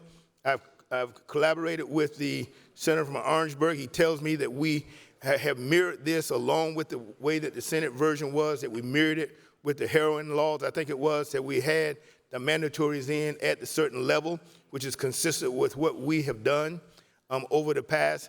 I think it is the appropriate measure to end up taking. Obviously, guns are a problem, but I do think that if we're going to end up having mandatory minimums, which this bill does not have, then the Senate has to make certain that it would end up addressing it. And so my vote in support of the amendment obviously is there, particularly because it does not have the mandatory in it, because there's not a one size that fit all. And so when the time comes, I urge adoption of the bill. Pending question is the adoption of the amendment. Those in favor would say aye. Opposed, no. The ayes have it. The amendment is agreed to. There are no further amendments. 3rd reading of H 3503 under previous motion, a roll call is required. The clerk will ring the bell. The reading clerk will please call the roll. Mr. Adams. Aye. Mr. Alexander. Aye. Mr. Allen. Aye. Mr. Bennett. Aye. Mr. Campson. Aye. Mr. Cash. Aye. Mr. Clymer. Aye. Mr. Corbin. Aye. Mr. Cromer. Aye. Mr. Davis. Aye. Mr. Fanning. Now, Mr. Fanning votes aye. Mr. Gambrill. Aye. Mr. Garrett. Aye. Mr. Goldfinch. Not voting, Mr. Grooms. Aye. Mrs. Gustafson. Aye. Mr. Harpootlian. Aye. Mr. Hembry. Aye. Mr. Hutto. Aye. Mr. Jackson. Aye. Mr. Kevin Johnson. Aye. Mr. Michael Johnson. Aye. Mr. Kimbrell. Aye. Mr. Kempson. Aye. Mr. Loftus. Aye. Mr. Malloy. Aye. Mr. Martin. Aye. Mr. Massey. Aye. Mrs. Matthews. Aye. Mr. McElveen. Aye. Ms. McLeod. Aye. Mr. Peeler. Aye. Mr. Rankin. Aye. Mr. Rickenbaugh. I, Mr. Rice. I, Mr. Sabb. I, Mr. Scott. Mr. Scott votes aye. Mrs. Sin. Aye. Mr. Setzler. Aye. Mrs. Shealy. Mrs. Shealy votes aye. Mr. Stevens. Mr. Stevens not voting? Mr. Stevens votes aye. Mr. Talley. Aye. Mr. Turner. Aye. Mr. Verdon. Aye. Mr. Williams. Aye. Mr. Young. Mr. Young votes aye. Have all senators voted? Have all senators voted? Final call. Have all members voted? The polls will close. The polls are closed, and the clerk will tabulate.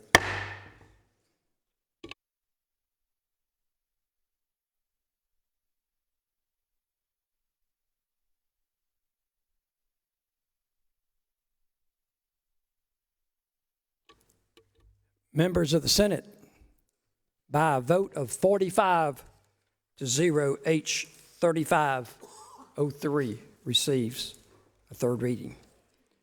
Please turn with me in your calendars to page 4. Page 4, toward the top of the page, H 3553. The reading clerk will please read. This is a bill which amends the code relating to final adoption hearings so as to eliminate the mandatory 90-day waiting period to finalize an adoption. The question is, third reading of the bill under previous motion, a roll call is required on third reading. The clerk will please ring the bell.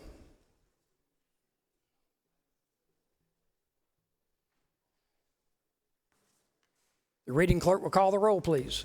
Mr. Adams. Not voting, Mr. Alexander. Aye. Mr. Allen. Mr. Allen votes aye. Mr. Bennett. Aye. Mr. Campson. Aye. Mr. Cash. Mr. Cash votes aye. Mr. Clymer. Aye. Mr. Corbin. Aye. Mr. Cromer. Aye. Mr. Davis. Aye. Mr. Fanning. Aye. Mr. Gambrill. Aye. Mr. Garrett. Aye. Mr. Goldfinch. Not voting, Mr. Grooms. Aye. Mrs. Gustafson. Aye. Mr. Harpootlian. Mr. Harpootlian votes aye. Mr. Hembry. Aye. Mr. Hutto. Aye. Mr. Jackson. Aye. Mr. Kevin Johnson. Aye. Mr. Michael Johnson. Aye. Mr. Kimbrell. Aye. Mr. Kempson. Aye. Mr. Loftus. Aye. Mr. Malloy. Aye. Mr. Martin. Aye. Mr. Massey. Aye. Mrs. Matthews. Aye. Mr. McElveen. Aye. Ms. McLeod. Ms. McLeod votes aye. Mr. Peeler. Mr. Peeler not voting. Mr. Rankin. Aye. Mr. Rickenbaugh. Aye. Mr. Rice. Aye. Mr. Sabb. Aye. Mr. Scott. Aye. Mrs. Sin. Aye. Mr. Setzler. Aye. Mrs. Shealy.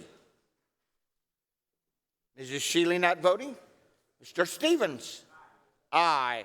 Mr. Talley. Aye. Mr. Turner. Mr. Turner not voting. Mr. Turner votes aye. Mr. Verdon.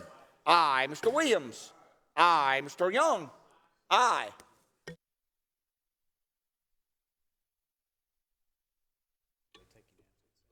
Have all members voted? Senator Adams votes aye. Senator from Cherokee, Senator Peeler, what purpose do you ask? Mr. President, this is a strange request, but my intention was to carry over S 557. Could I ask in the middle of a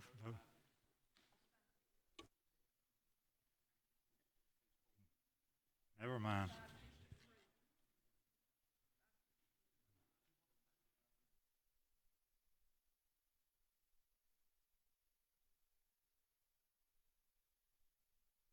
Senator Peeler votes aye. Senator Shealy votes aye.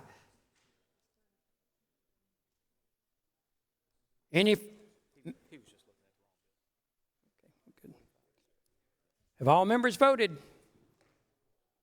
The polls will close, and the clerk will tabulate.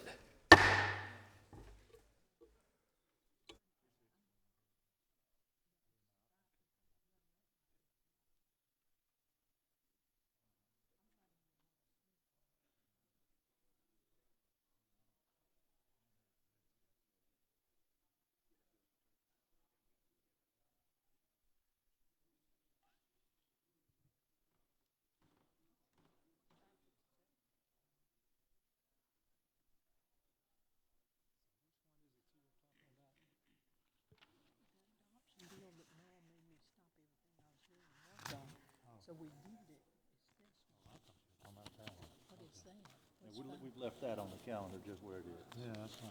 Yeah.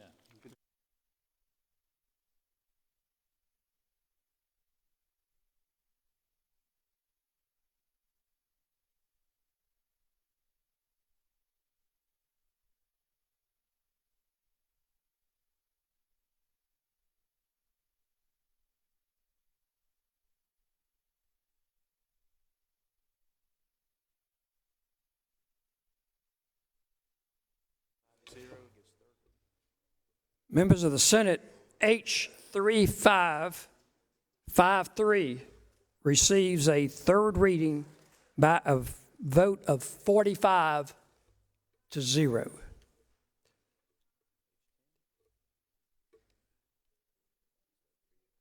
We'll now go to page 10, second reading.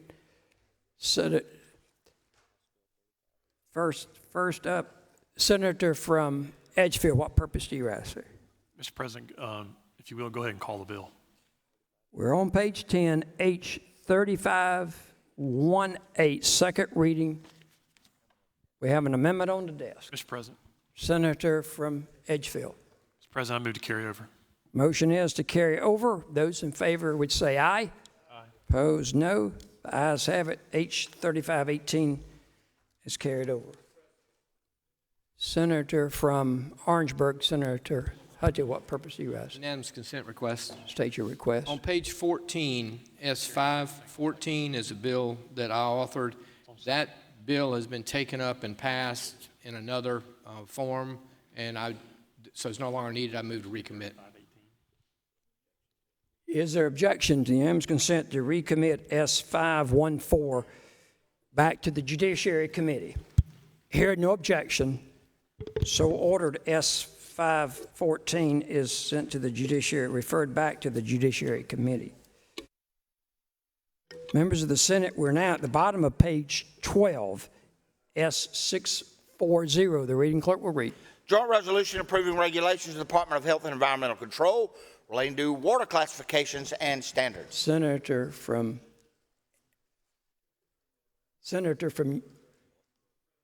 Edgefield, what purpose do you ask? President, I move to recommit that resolution. Motion is to recommit S640 to the Agricultural and Natural Resources Committee. Those in favor would say aye. Aye. Opposed, no. The ayes have it. It is recommitted to the committee.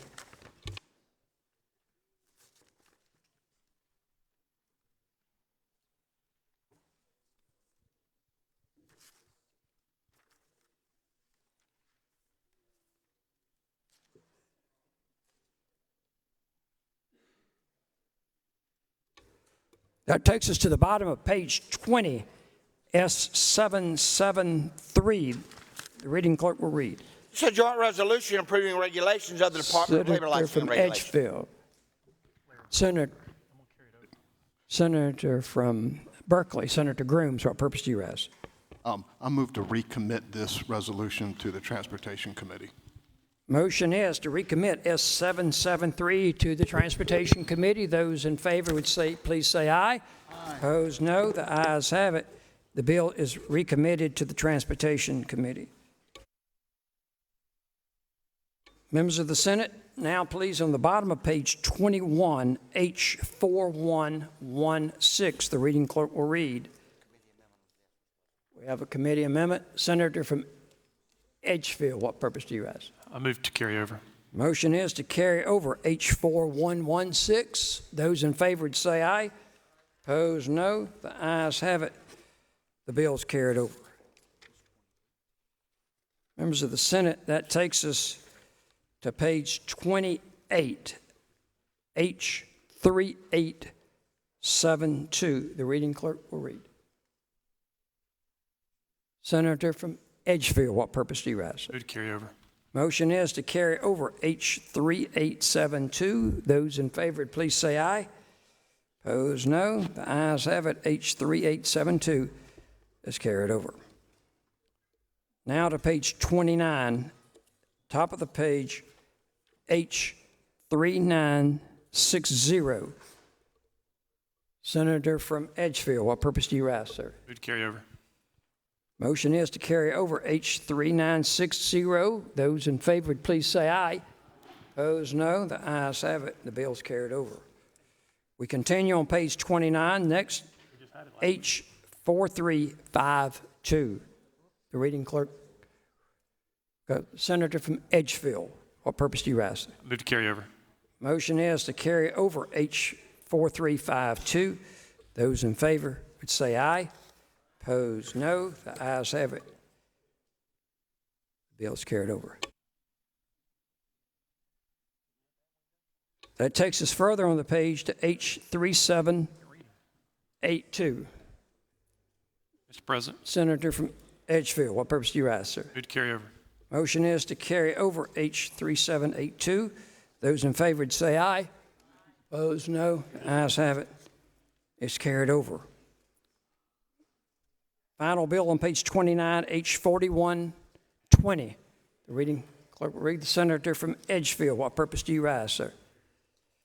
Motion is to carry over H4120. Those in favor would say aye. Opposed, no. The ayes have it. The bill is carried over. Takes us to page 30, S801. Senator from Edgefield. Mr. President, I move to carry over. Motion is to carry over S801. Those in favor would say aye. Opposed? No. The ayes have it. Senator from Spartanburg, Senator. Mr. President, just a parliamentary inquiry. State your inquiry. The Senate Bill 801, that's the president's bill, that's a precinct bill. I was just wanting to make sure that that wasn't something we needed to handle while we were here. If it, I'm fine with being carried over. Senator from Cherokee, what purpose do you ask? Consent. State your request. I ask that the Senate invite the House to ratify acts at a mutual agreed upon time. Is there objection? Hearing no objection, so ordered. Senator from Collinton, what purpose do you ask? Unanimous consent request. State your request. Unanimous consent request that we go back to a local bill S782 on page 1 and give it immediate consideration. Is there objection to going back on page 1, uncontested, third reading, local bill S782 by the Senator from Colleton and the Senator from Beaufort? Is there objection? Hearing no objection, so ordered.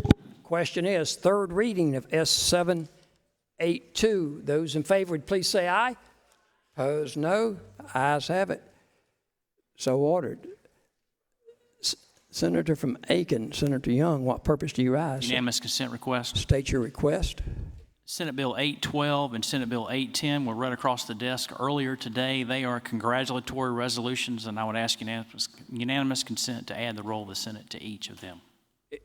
Is there objection to the unanimous consent request? We'll take them one at a time of adding the role of the Senate to 810.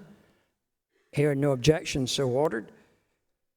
Also, the role of the Senate to congratulatory resolution 812. Is there objection? Hearing none, so ordered.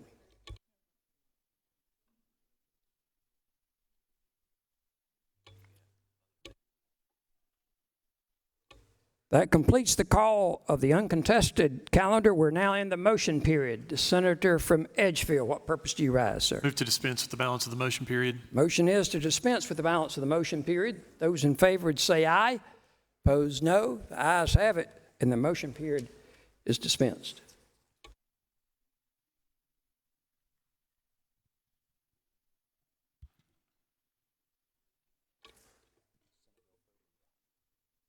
Members of the Senate, that now takes us to acts returned by the governor, S 31. Reading clerk will please read. Message from the governor, Mr. President, members of the Senate. Hereby vetoing and returning without our approval S-31, bill amending the code relating to independent audits of municipal financial records. Senator from Orangeburg, Senator Hato. Recognized on the override.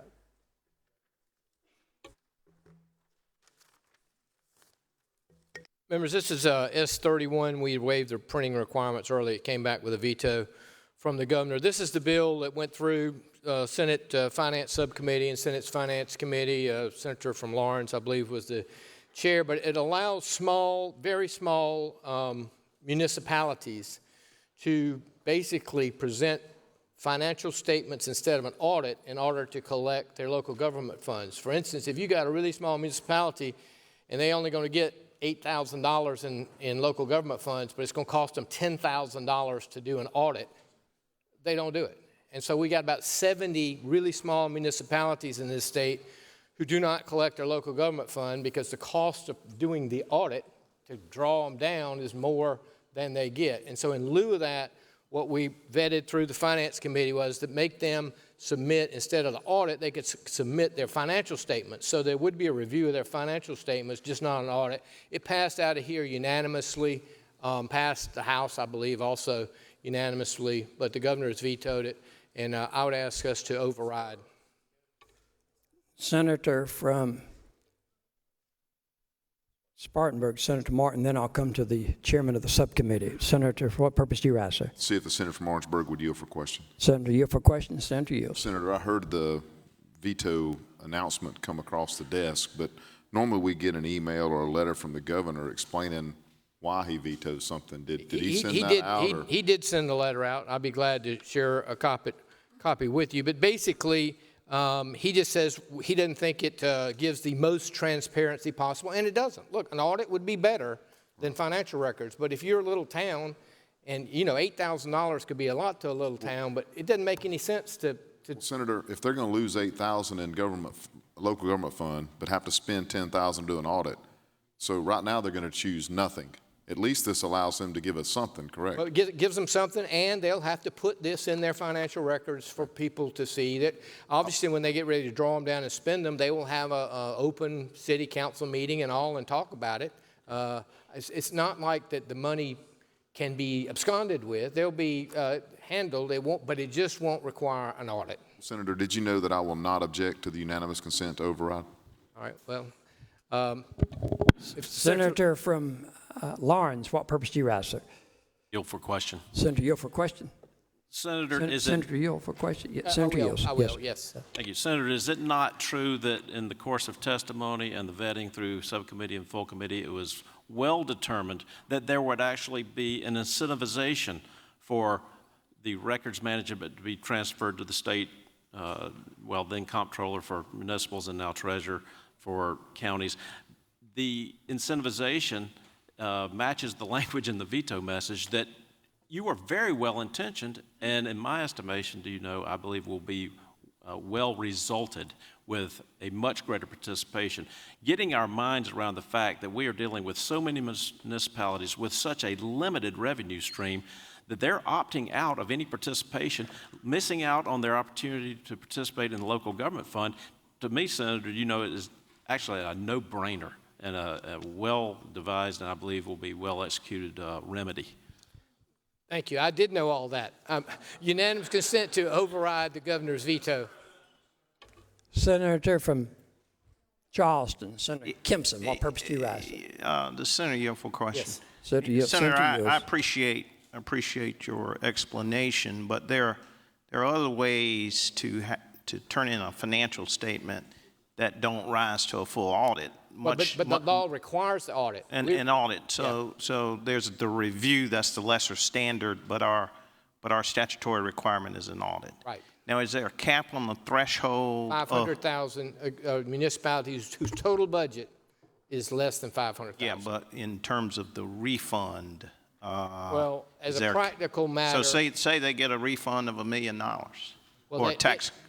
then they'll obviously their budget will be greater than 500,000. Well, in some cases, there are grants that are given out. This basically is related to the local government. Exculpates budget. that. Yeah. All right, thanks. Unanimous consent to override the governor's veto. Unanimous consent request. State your request.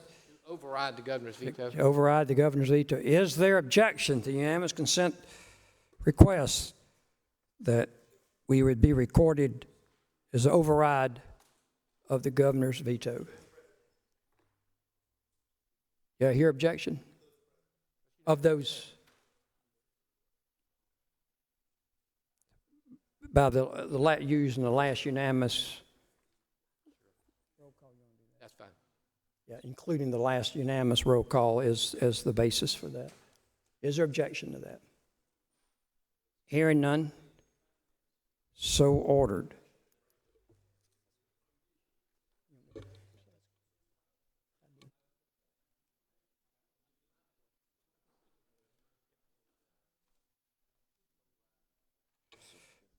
Senator from Edgefield, what purpose do you rise, sir? Scheduling motion. Okay. The Senate would listen. Senate, state your motion. Mr. President, I move that if and when the Senate adjourn today, that it adjourn to meet subject to the call of the President. It's a motion. All in favor of the motion would say aye. Aye. Opposed, no.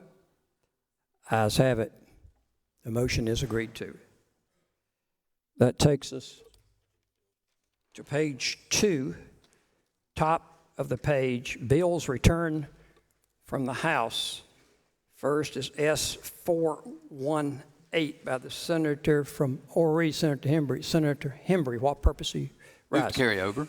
Motion is to carry over S418. Those in favor would say aye. Aye. Opposed, no. The ayes have it. S418 is carried over. Further on page 2 is S557. The reading clerk will read. This is a bill amending the code relating to the apprentice income tax credit so as to increase the amount of the credit and the number of years in which it may be claimed. Senator from Cherokee, what purpose do you rise? Mr. President, we're on S557. That is correct, sir. I move that we carry that over. Motion is to carry over S557. Those in favor, please say aye. Opposed, no. The ayes have it. S557 is carried over. Members of the Senate, we're now on S474. Amendments on the desk. The senator from Edgefield, what purpose do you rise? Mr. President, I ask to be recognized to explain the bill. You're recognized to explain the bill. Senator from Charleston, Senator Sin, state your point. I question that there is not an updated or fully complete fiscal impact statement, and therefore would move to recommit.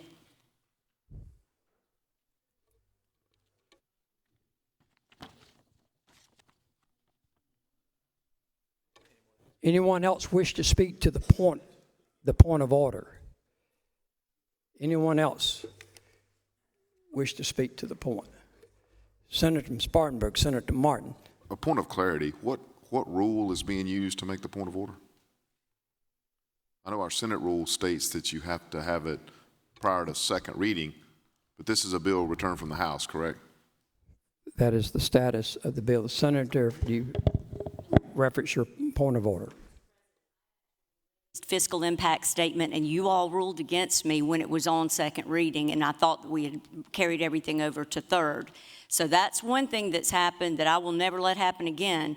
But even over in the House, they questioned the fiscal impact statement, and the ruling there, I was actually happened to be watching it, was that it was okay, and it was because there was some fiscal impact statement, even though it had a whole bunch of deficiencies, it just said items were pending.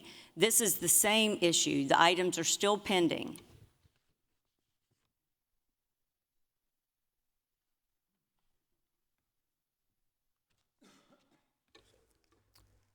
That point of order is overruled.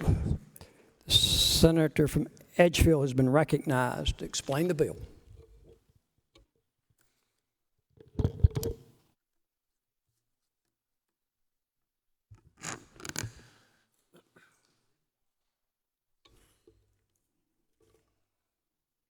Senator from Edgefield. Thank you, Mr. President.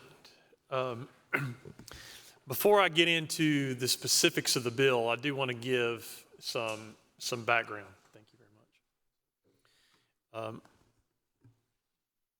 Members of the Senate, the abortion landscape has changed considerably even from our last debate on the issue just last month. During that time period in the last few weeks, the provisional numbers from March were updated. DHEC initially reported 958 abortions performed in March. They've updated that number to 1,079. April's abortion numbers were released provisionally. That provisional number was 935. The numbers continue to increase. We are almost certainly looking at over 12,000 abortions this year. And for all the national media who are paying attention, that is more than double where we were just a couple of years ago. Those increased numbers are largely driven by non-resident women coming into South Carolina because our laws are considerably more lax than our surrounding neighbors, which I will get to in just a second. But I first want to point out that the bill that we're about to take up, H474, it had 29 Republican votes in just 2 months ago. This is essentially the same bill, and we're going to talk about that because I've seen some differences that are just not right. This is essentially the same thing that we've voted on twice already, frankly. But in the period of time since we debated this bill in February.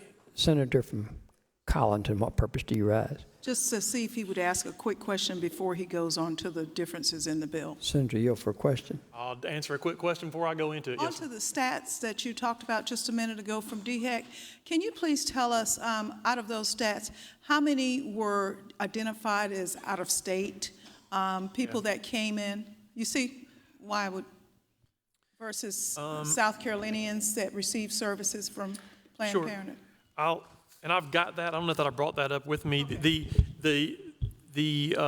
non-resident numbers have. Well, I'll tell you this. If we do the comparison, I'm going to give you a comparison between January and March of 2022.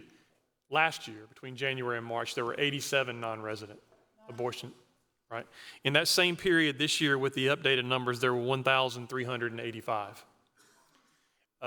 So the numbers have increased significantly, and that's because of where we are, but also since we've took up this bill in February, Florida has strengthened its law, which we'll talk about in just a second, and then also, of course, North Carolina just recently changed their law.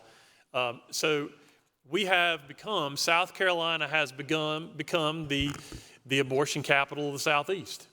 And there's no other way to say that. If we look at what other states in the Southeast have as their law, Tennessee, Mississippi, and Alabama have outright prohibitions. Georgia has a heartbeat ban very similar to what we're going to talk about this afternoon. Florida just recently passed a 6-week ban. They put a hard 6 weeks in there. And North Carolina, of course, as we just learned recently, has reduced their prohibition from 22 weeks down to 12 weeks. Now ours is 22 weeks. But importantly with ours is that we have a 24-hour waiting period, and such that even if we are the same prohibition period as North Carolina, we're going to get a lot of their traffic because North Carolina has a 72-hour waiting period. South Carolina has a 24-hour waiting period. And so what we saw when South Carolina and North Carolina had the same prohibition of 22 weeks was that South Carolina was receiving a large number of vehicles from North Carolina at our abortion clinics because our law is weaker than North Carolina's. So I would tell you, Senator, that even if we were to change our law down to 12 weeks, which we may talk about in a few minutes, but even if we were to change it to 12 weeks, we're still going to be the weakest in the Southeast. We're still going to have the same amount of traffic as what we had before. And if 12-week effectively doesn't do anything anyway. But that's where we are. That is the landscape in the Southeast. That is why we have seen, as I mentioned in response to the Senator from Colleton's question, that's why we have seen non-resident abortions in the first 3 months of 2022 being 87, and in the first 3 months of this year being 1,385. It is because our laws are considerably weaker, more lenient than what our neighbors in the Southeast have. This is, as I mentioned 2 months ago when we debated this legislation, this is a revised heartbeat bill. It is very similar to the legislation that this Senate passed with 30 votes in 2021. There are, however, a few differences. Those differences were designed intentionally to respond to the South Carolina Supreme Court's opinion that was delivered in early January. We read all those opinions. We tried to put them all together, although that was hard to do because they don't really fit together. We had 5 different opinions, and none of them agree on pretty much anything except for the outcome. But we looked through those opinions and we tried to make some changes to respond to some of the concerns that were raised in those opinions, and that also then ultimately led to constitutional conclusions being made based on those findings. And I'll go through some of that as well. But I will just say as a highlight before I get into the bill itself, and I want to take it section by section, but just as the highlights, the bill prohibits abortions after the detection of a heartbeat with certain exceptions. And those exceptions are rape and incest, fatal fetal anomalies, the life and health of the mother. Those are the same exceptions that we talked about 2 months ago. It is the same prohibition that we talked about 2 months ago. This bill specifically protects contraceptives. That was something that we worked on to do in the bill a couple months ago. This bill retains that. This bill also specifically provides that a pregnant woman on whom an abortion is performed may not be criminally prosecuted. Not only did and we'll talk about this as we go through there, but not only did we remove, and the House maintained this, we removed the misdemeanor prohibition that was in existing law, but we also said specifically that there would be no criminal prosecutions for pregnant women in this.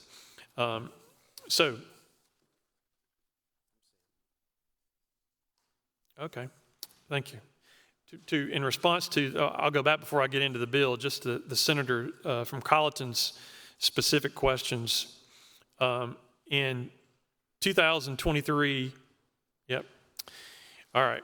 So in January, Senator from Colleton, there were 513 abortions performed on South Carolina women in South Carolina. There were 470 performed on non-residents. In February, and I'm happy to give you the sheet in a minute if you don't want to write it down, in February, there were 504 abortions performed on South Carolina residents, 482 on non-residents. In March, with the updated numbers in March, 525 on residents, 433 on non-residents. So what we are seeing is what we thought we. Did you miss March? I'm sorry. Senator Colleton, what purpose do you ask me? Couldn't we just limit, unanimous consent to request a question, to ask him a question? Senator yields for a question. Senator yields. Sorry, Mr. President, my brain's moving too fast. Couldn't we just limit out-of-state abortions? Well, that's, I mean, that, Residents from out of state coming in and getting abortions to fix that? I think this will fix that. Okay. But we've remained pretty steady, it looks like, in those three numbers for South Carolina women, right? So when we, I mean, they've been relatively flat. Okay. And when we had this conversation in 2021, when we passed Heartbeat initially, the idea then, what we thought, based on the DHEC statistics, was that we would likely, if Heartbeat went into effect, you would likely eliminate a little over half of all abortions performed in the state, right? So we were looking at around 6,000 or so, which is, this year, you're on pace for a little over 6,000. But what we had seen with historical data from DHEC was that a heartbeat prohibition would knock out a little over half, which means that there is around 45% of all abortions performed in the state are performed before a heartbeat is detected.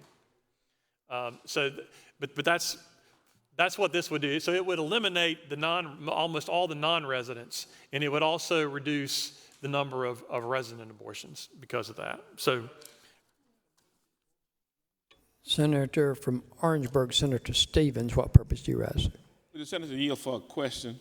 Senator Sure. yield for a question. Senator yields for a question. Senator, you mentioned the North Carolina bill, or law now, I guess, since it's been overridden by the General Assembly. The 72-hour waiting period versus South Carolina 24-hour waiting period. Are we seeing substantial numbers coming into South Carolina because of that difference? Or you think because of that difference you will see substantial numbers increase? I think the answer to that is yes. And the reason I say that is our three clinics have seen an increase in North Carolina traffic. And North Carolina's law was the same as South Carolina's law as far as the prohibition in weeks. It was at 22. But we were getting a lot of North Carolina traffic. And it's got to be because we have a shorter waiting period than what they have there. You can call, you make your appointment, they send you an email with some written materials, and you can come in the next day in South Carolina. And frankly, that doesn't change here either. But in North Carolina, you got a 72-hour wait. So we're seeing increased traffic. There are more license plates from North Carolina coming into those clinics than what we had before. But my question is, do South Carolina actually have to, I won't say adhere, but conform to that 72 hours that North Carolina have, or honor that in a sense? Do we have to honor North Carolina's law? No, sir. Okay. So how do we get around the 72 hours? Well, I think if you change the law such that the prohibition is at a heartbeat stage, then that's going to override what's going on in North Carolina. Right? If we pass law that is consistent with where Georgia is, if we pass a law that is consistent with what Florida is, considering where Tennessee, Alabama, and Mississippi are, you're not going to have South Carolina be the destination for those non-resident abortions anymore. Okay. Those abortions, those women are going to go to North Carolina and they're going to go to Virginia. Okay. Thank you, Senator. I'm going to listen attentively. Probably have some more questions after. Thank you. Senator from Richland, Senator Scott, what purpose do you rise, sir? Would the senator yield for just a few questions? Sure. Senator yields for questions. Senator, looking at the 3 locations that abortions are performed, and I'm going to start just with the South Carolina residents. Geographically, does the data collected identify which parts of the state they're coming from? Is it more coming from the upstate, the Midlands, or the lower part of the state? I don't know that DHEC collects that data. Well, we might need to do that. We've had a lot of conversation in terms of why people have abortions, and a lot of conversations has been about controlling number of children, all kinds of things. So I'd like to see some data that actually points us in those directions. have Right, this and particular type of conversation. And I'm certainly happy to work with you in that effort. We Well, got to it'll be be careful. DHEC. It'll be DHEC who collects the Yeah, well, data. so the clinics are required to submit that information to DHEC on a monthly basis. Right. And then DHEC collates it, and then they publish it. They report the numbers that I was just talking about. Right. But you got to be careful about, you can't collect identifying information. Well, you can collect area information. And I don't know about that. I mean, Right. that's not something that I've talked about with them, because they're going to be nervous about, like they were nervous about giving us out-of-state numbers because they were afraid that it was going to identify certain people. And I guess with the numbers as high as they are, you're not going to identify anybody that way. But I understand your point. We'd like to know where they're coming from, right? But I guess DHEC is probably going to be a little uneasy about that, because they're going to be concerned that it's going to identify some people. Well, we just also, to that same vein, we talked about those coming from North Carolina. Which clinics are they actually going to? Are they going to all the clinics we have? So geographical location helps us to kind of figure those things out. Sure. And back to what the Senator from Orangeburg talked about, we had 24 hours, they had 72, looked like it makes sense. They got 72, we got 72, that slows, again, that time period down and makes us more competitive to what's going on in an out-of-state individuals who are coming into the state. Now, at some point, we're gonna agree on something. I don't know what that something is. And so if we agree on something compared to North Carolina, I think you gave some information a minute ago. And if the goal is to stop South Carolinians from having abortion, the goal is to stop all abortion, if that's the goal, you're going to have to take into consideration, did you know what North Carolina is doing? If North Carolina is the largest contributor to more abortion coming in, that's why I asked you about those physical locations where people are coming in from. I suspect if we had state-specific data, we're going to also see a large amount of traffic from Georgia.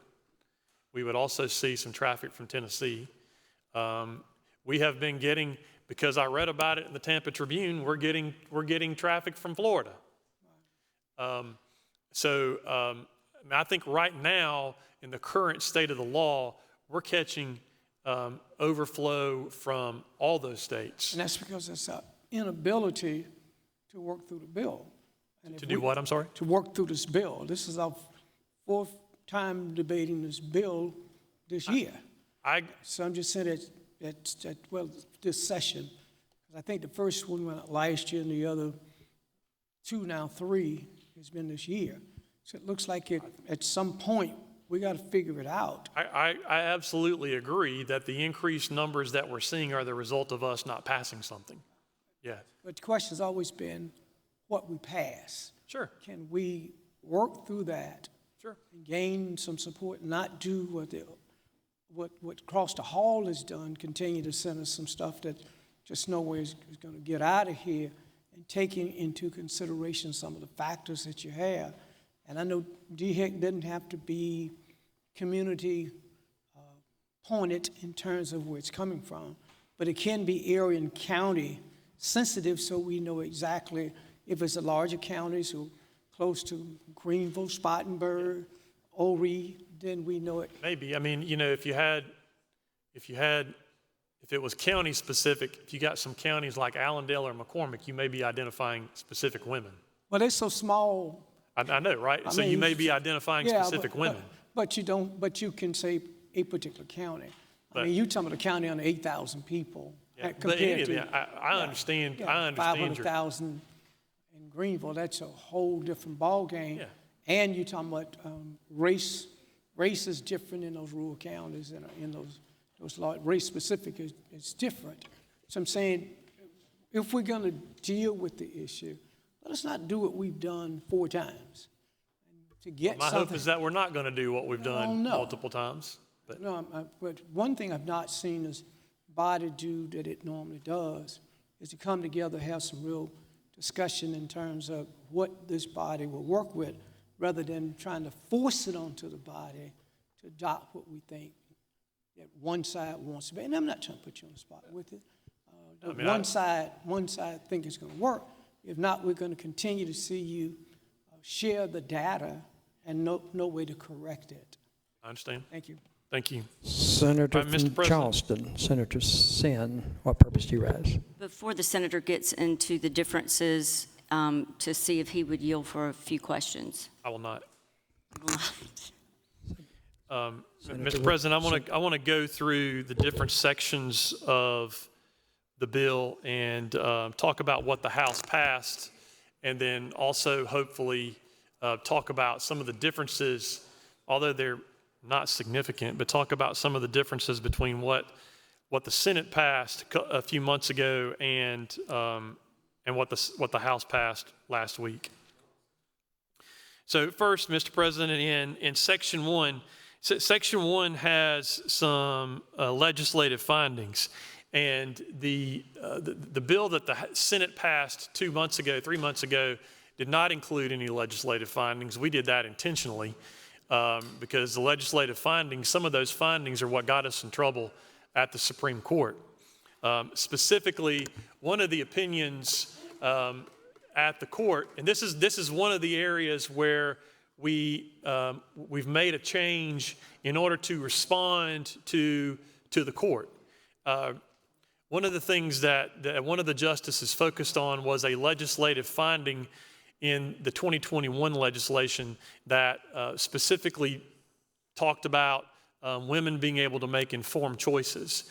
And the justice focused on that and concluded that that finding was inconsistent with the rest of the bill. So in the bill that we passed a few months ago, we removed that finding such that we would not have the contradiction. The House put in some findings. They did not include that finding, which is significant because I think it's significant that that finding not be in there in order to respond to the court's opinions. They do have 3 different findings that are in there. One of those findings, the third one, talks about the state has a compelling interest in protecting the health of the woman and the life of the unborn child. That's important. That is significant. That is also in response to one of the court's opinions. There are only 3 whereas clauses there. Senator from, excuse me, just a second. Senator from Charleston, Senator Sin, what purpose do you rise? See if he will respond just on this section, Section 3, the finding of fact or the legislative findings. I'm not going to answer your questions. Senator refuses Mr. President, Senator refuses to shouldn't he at least have to read it correctly? It's from the outset of a woman's Senator pregnancy. refuses the yield, and the senator from Edgefield retains the floor. Senator from Edgefield. Mr. President, Section 2 is a definitional section. This is important as well, but there are a couple of changes in here from what the House passed versus what the Senate passed. The most significant change is, and this is very important, the House defined clinically diagnosable pregnancy. That's important because this is also a response to the Supreme Court opinion, because there was in some of those, maybe in two of the different opinions, there was a question about whether, or about when pregnancy begins. Suspend just a minute. Please, I would ask the Senate to be in order.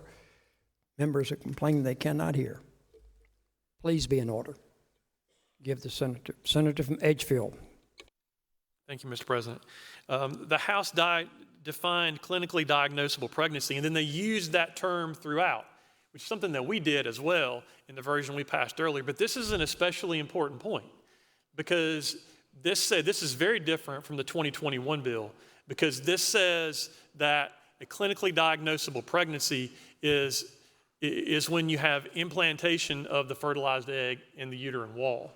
That is especially important in response to the Supreme Court opinion that I think is something that very well could change the entire analysis of the legislation, because that is our launching point, is the clinically diagnosable pregnancy, which is something that we talked about in there. I do want to point out there's also the definition of contraceptive, and this is something that Senator from Beaufort understandably had had a lot of concerns about in one of the prior pieces of legislation, that a contraceptive is specifically defined as a drug, device, or chemical that prevents ovulation, conception, or implantation.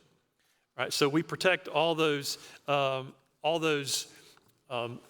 regular forms of birth control that are used. And there's also another specific provision in here that says we protect IUDs and morning after. The bill also in this section defines rape. I want to mention that again, although this is the same definition that we had, but it defines rape as to include criminal sexual conduct regardless of the degree. There are, I think, 6 different versions of criminal sexual conduct.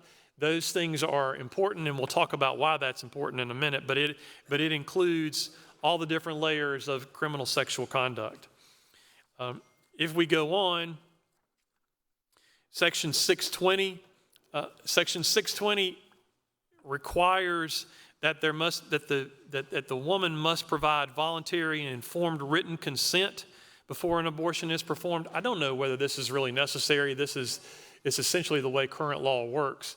But the House wanted to make sure that there is a written voluntary consent built in. And we'll talk about this in a few minutes as well, because it's later in the bill, about they have a counseling opportunity that they are fully informed about not only what they're doing, but also the consequences of what they're doing. In the bill that the Senate passed 3 months ago, there was an amendment on the floor that included a new section, Section 625. The House removed that section. That section dealt with the judicial bypass provision. And, what I've heard a lot of conversation about this one, that the House eliminated the judicial bypass, which is just not true at all. What they have done, the effect of what they've done is they've maintained the current law. The law that is in the code right now as it applies to judicial bypass for minors is still the law with this. There was, I had a conversation with the senator from Lexington about this provision, and she said, look, I don't want a situation where dealing with 12-year-olds. And as I responded to the senator from Lexington, 12-year-olds are not impacted by the 6-week ban, because 12-year-olds specifically fall under the criminal sexual conduct provision. Because under South Carolina law, under 16 cannot consent. So every situation in which you have a pregnant girl who is younger than 16, it is a criminal sexual conduct, which automatically triggers the rape definition, which means there is a 12-week exception. So they pulled that provision out, but what it does is it keeps the current law as it is. Section 630 is the prohibition, where it says in 630B, it says that no person can perform an abortion if the unborn child's fetal heartbeat has been detected. Section 640 provides exceptions for, these are the exceptions for the life and health of the mother. It talks specifically in terms of medical emergencies, but it's life and health of the mother. You also, if you go down into subsection C2, this is an addition that the House made to what we passed. It expands the criteria of things that would qualify as an emergency. Right? It gives doctors more certainty. It gives doctors more clarification as to those things that are specifically permissible. This is an improvement, I think, that the House made over our legislation by specifically identifying things that will qualify as emergencies, or those things that jeopardize the health and life of the mother. That's a change. If we go into section 650, it provides for exceptions for rape and incest up to 12 weeks. This is the same exception that we've had, largely because of concerns that the senator from Lexington raised in an earlier debate. This provision, the House language, does require that the physician must report the criminal activity to the local sheriff, the sheriff in the county. This does not include, however, language that we had a debate on here on the floor at one point about whether DNA must be retained and that kind of language. The House version does not include that. It merely includes the requirement that the physician report to the local sheriff. Section 660 provides the exception for fatal fetal anomalies. Fatal fetal anomalies are defined the way that we've defined them in previous versions. It does require, as we required in our version, that the physician who performs an abortion pursuant to this exception must make written notations in the woman's medical records identifying the anomaly, the nature of that anomaly, and the medical decision-making used to determine why it was fatal. The next section, Section 670, Section 670 specifically says that a pregnant woman may not be criminally prosecuted for having an abortion. Section 680, and that's really the heart of the prohibition language. Now we get into some additional things, some of which the House added, some of which we had already. Section 680 provides that if all the requirements are not met, that the woman could have a civil action against the provider. It also allows for, and this I think is new with the House language, it would allow a solicitor or the Attorney General to move to enjoin actions. Section 690, this is new in the House language. Section 690 says that if a physician performs an abortion in contrary to the law as it is outlined here, that not only are there criminal penalties associated, but also it is an ethical violation for which that physician's license could be revoked. Sections. Senator Collins, what purpose do you rise? To see if the senator would yield for a question in reference to the physician's part. Senator yields. I have been trying to find it, and I think I've almost gotten it, but let me ask you a question on what you just said about physicians. Did the House version maintain the provision where the physician, upon conviction, would be charged with a felony, or did they change it to a misdemeanor? I think the penalty is the same as what we had. They left the penalty as it was? My understanding is that the penalty is the same as what we had. I think it's a 10-year. I think the fine was. Okay. I wasn't sure whether or not the classification of felony was still there. Yeah, it is a felony. What section is it under? Well, it's throughout because it's in there for different things. I'm looking specifically at 660 subsection C. Okay. This is, but the penalty there is a felony up to $10,000 and imprisonment for not more than 2 years. Thank you. I think that's the same penalty that we had in place. And then it is. I just heard that right. Maybe they were thinking about changing it to misdemeanor, but. And then if you remember also what we did in the bill that we passed earlier this year, that we made that penalty consistent throughout because there were some inconsistencies, but I think they kept the penalty the way we had it. Thanks. There are sections, the remainder of big section 2, there are some deletions in there, but the reason they deleted it is because they rewrote it in other places. The effect is the same. Big section 3 requires that the state health plan, this is codification of a proviso that we've had in the budget for a number of years, but it says that the state health plan cannot pay for abortions except for those that are permissive under this legislation. It also says specifically that the state health plan cannot send funds to Planned Parenthood for abortion services. Section 4 is the child support provision. It is the enhanced child support language that we talked about before that I know the senator from Colleton loves. But this is the enhanced child support provision that was in there before. Section 5 is a requirement that all health insurance policies, not just the state health plan, but all private health insurance policies, must provide coverage for contraceptives. We have some additional definitions because this is in another part of the chapter, but the definitions are consistent with where we were. Section 7, it requires reporting, and this gets to the senator from Richland's question earlier about what information is reported, what information is collected. This ensures that information will be reported to DHEC within 7 days. Section 8, it just fixes an inconsistency in another statutory provision. Section 9 deals with 444180. 444180 has the current misdemeanor criminal provision for women. This deletes that, such that it is clear then that it is not a crime for a woman who has an abortion. Section 10 amends 4441-330, and this deals again with the voluntary and informed written consent.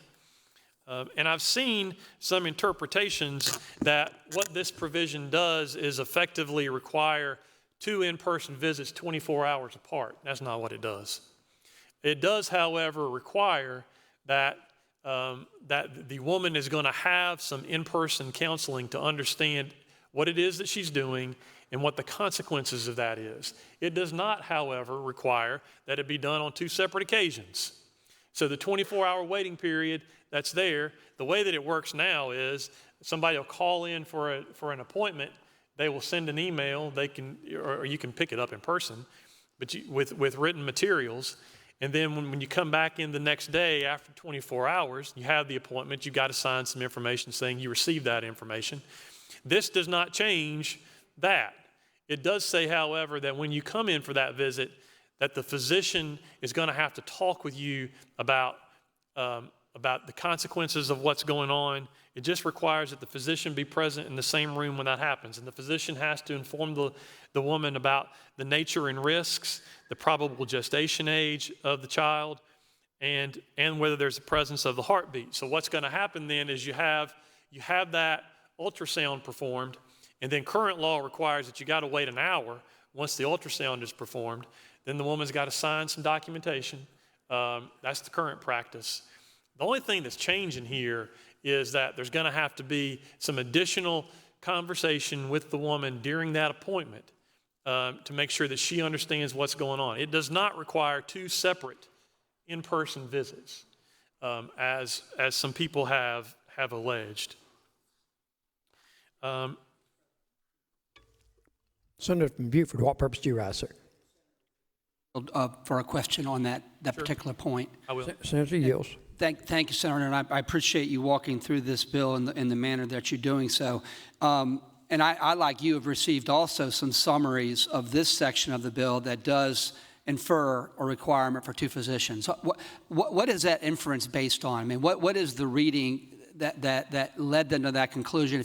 Because this is one of the things that I wanted to learn more about. Sure. So I'd appreciate your thoughts on how they arrived at that inference, albeit erroneously as you contend, but how did they arrive at that inference? Senator, I haven't seen the analysis of it. I've only read the conclusion of it. However, when I read the conclusion, it got my attention because I wanted to make sure that was not the case, because in some conversations that I had with some House folks, we didn't talk about that, right? So that wasn't going to be, and I talked to you before the House sent it over, and I had some conversations with the senator from Ora East, Senator Hembry. I talked extensively with the senator from Lexington and the senator from Kershaw about what the legislation was going to look like. And that wasn't something that I told y'all about because that wasn't something that I understood. So when I heard this is a problem, I wanted to look into it and try to figure out what it is based on. So what I did is I took the House's amendment and I looked at it in comparison with the existing law. And I think, now this is complete conjecture again because I haven't seen the analysis. And I would hope that the conclusion is a good faith conclusion and not one just to try to stir up opposition. But I think when the House included language that the woman and the physician must be physically present in the same room when the physician is providing certain information to them. That I think that there was a conclusion drawn from that this had to be done at a separate visit than when you come back, have the ultrasound, and then the abortion is performed. But that's not what it says. And you and I kind of went through this one day as well, trying to figure this out. But I've read through this multiple times, and I've talked to attorneys, to our staff attorneys and others, am I missing something?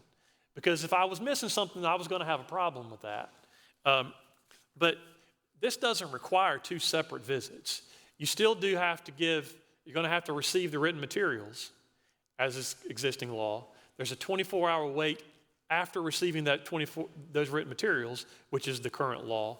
But what this says is that when the woman then goes into the clinic, they're going to have this conversation with a physician about these things that are outlined. And then the physician performs an ultrasound.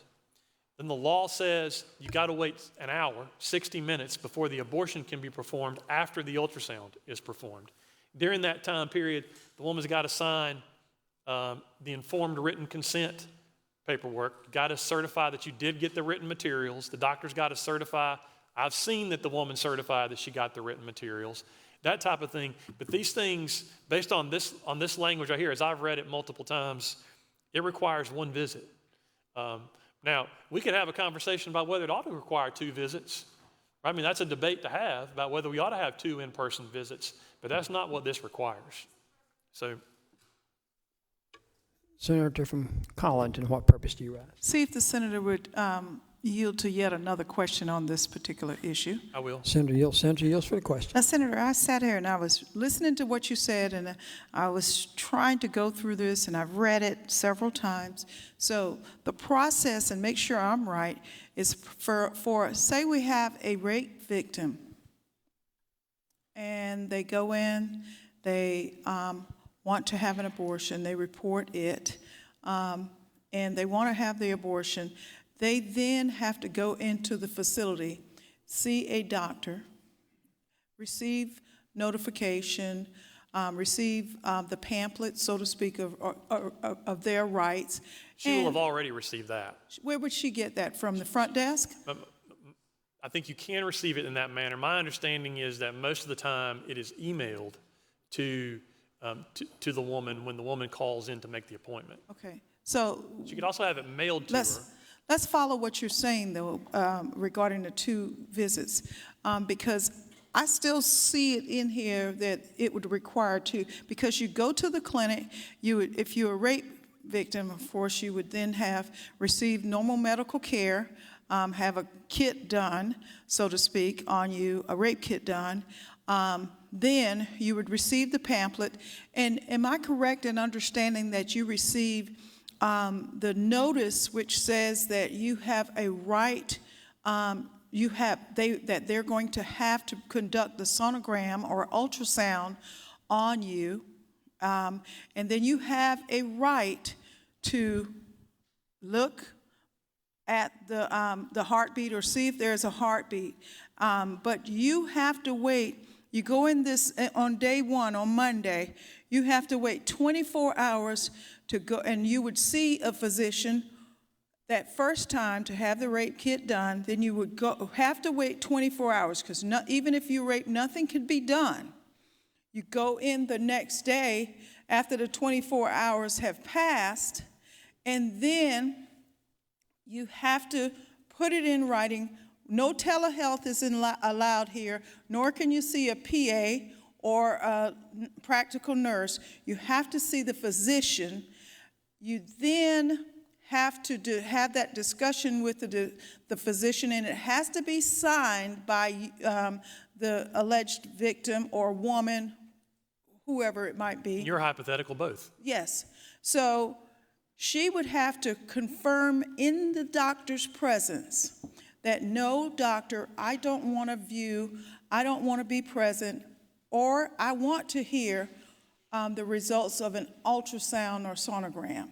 Is that how you understand this, the way this section is written? I agree with most everything you've said, except that it requires 2 in-person visits. It doesn't do that. Okay, so, but under my... The 24-hour waiting period is tied to the receipt of the written materials. But that's not what it says.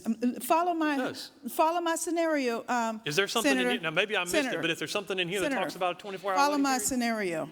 My scenario is of such where she goes into the center. I'm a rape victim. She sees a doctor. She gets the materials. The doctor does let me finish, because you know how we lawyers get. Gets the material. She has the consult with the doctor saying, I'm a rape victim. I want to get rid of this. I've got to get I don't want to be pregnant. I don't want this child. He gets the information pursuant to this bill, notes his chart, her chart accordingly. She has this rape kit done on her, has the evaluation with this doctor. Under this bill, she cannot have the abortion until 24 hours later, but before that, she has to see a doctor. It might not be that same doctor, but she has to see a doctor and confirm to that doctor that she is not going to, either she does or does not want to. She has to put it in writing. An informed consent is what we call it, that she is not going to look at the ultrasound or sonogram for the heartbeat. And then, and only then, at that second visit, can she have the abortion or done. Now, I don't know about you, but I have had a hard time understanding, and I'm going to check with some doctors about this, but I know that if you come in the first time, they're not going to give you a pamphlet and let you go. If you come in that first time and you believe that you're pregnant, they're going to consult with you to confirm whether or not it's done, whether or not you are in fact pregnant, and you can't do that unless there's a physician present to give that diagnosis. So under this, it has to be the second appointment. Senator, I think under the hypothetical that you gave, there would be 2 visits. But I think that's the way it is under current law. But if right, that's but most of the time, what happens? To the 2. But that's not what happens most of the time. But what I'm saying is, we're getting to the fact that this doesn't change current law on that. I get it, but you were saying, I understood what you were saying is that that you'd heard speculation that there wasn't a requirement of 2 visits. There is, because it is now, because you go into the doctor and you have to wait 24 hours anyway. But your hypothetical assumes that the first visit is required. The first visit is not required. Well, how do you get a diagnosis of being pregnant? Most of the time, I understand the way this works. Most of the time is that the woman will call into the facility or try to schedule an appointment, and then they give her the written materials, and I guess you could do that if you come in and show up at the desk. They could email those to you. They could mail those to you. But there's not a visit at the outset typically. Typically, somebody will call in. They then email them the materials. They have the materials. They'll schedule the appointment for tomorrow. Then they go in, and that is their only visit. Would you be surprised if I tried to submit to you as a woman that what normally happens is you get even if you've had a plan, even if you've had one of those test kits from the drugstore, that what normally happens is the woman goes in to the doctor and gets a diagnosis, because sometimes those can be wrong. And so that's her real first visit with the doctor, where the doctor diagnoses her as, yes, you are pregnant, and hooks her up like they did me 4 times, and they hook you up and you go on, then you make other plans. So I'm just saying that at that first appointment where you get the diagnosis, that's appointment number 1. Appointment number 2, so do you understand that what I'm trying to say, that the interpretation between the House and the Senate is not necessarily an unfair interpretation, because I always considered it under both forms of the legislation as being a 2-part visit, because there's no way a doctor's going to do this unless he gives you that. After he diagnosed you, he's not going to rely on your what is that little kit you get from the drugstore? Not that you've ever gotten one, but what's the little kit you get from the drugstore to determine if you're pregnant? EPT is, I think, early pregnancy test or something. But they don't rely on that, at least not in my instance. They never rely on that. They make you come in and see a doctor to get diagnosed. So, Senator, I understand the scenario that you've outlined, but I don't think there's anything in the bill that changes existing law on that scenario. I'm right? just trying to. In your scenario, what you're talking about is it would require 2 visits now, right? So that doesn't change under the bill. Where you were saying earlier that there was an unfair interpretation, I'm trying to say no, there's not, because it was always two doctor visits. But my interpretation of what I've read was that this bill requires 2 in person, as opposed to what the current law, right? The suggestion was current law doesn't require 2, this does require 2. I disagree with that conclusion. Well, technically, both of them do. Thank you. Okay, I understand that. All right, Mr. President, that is in 630. Section 11, big section 11 this is something that we've talked about before, but it requires PIBA, it requires the state health plans to cover contraceptives for dependents. And then section 12 just ensures, and I know you like this, Mr. President, that you can get involved in the lawsuit. Section 13 is important. Section 13 repeals the 22-week prohibition. But it also says that if this law were to be enjoined or struck down, that we want the pain capable to go back into effect, right? Because what we don't want to do is to repeal pain capable, and then this gets struck down, and then it's wide open at that point. So we would rather have 22 weeks than nothing, but we would prefer to have something better than that. That's basically what this is saying. So with that, Mr. President, I've completed my explanation, and I'm happy to yield the floor. Senator from Charleston, Senator Sin, what purpose do you rise? To be heard on the bill as amended.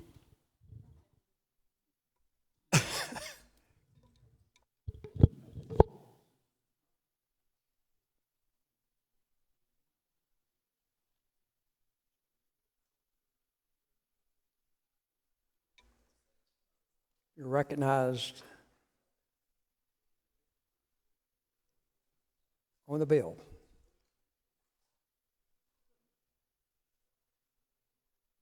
Senator from Charleston, Senator Sin.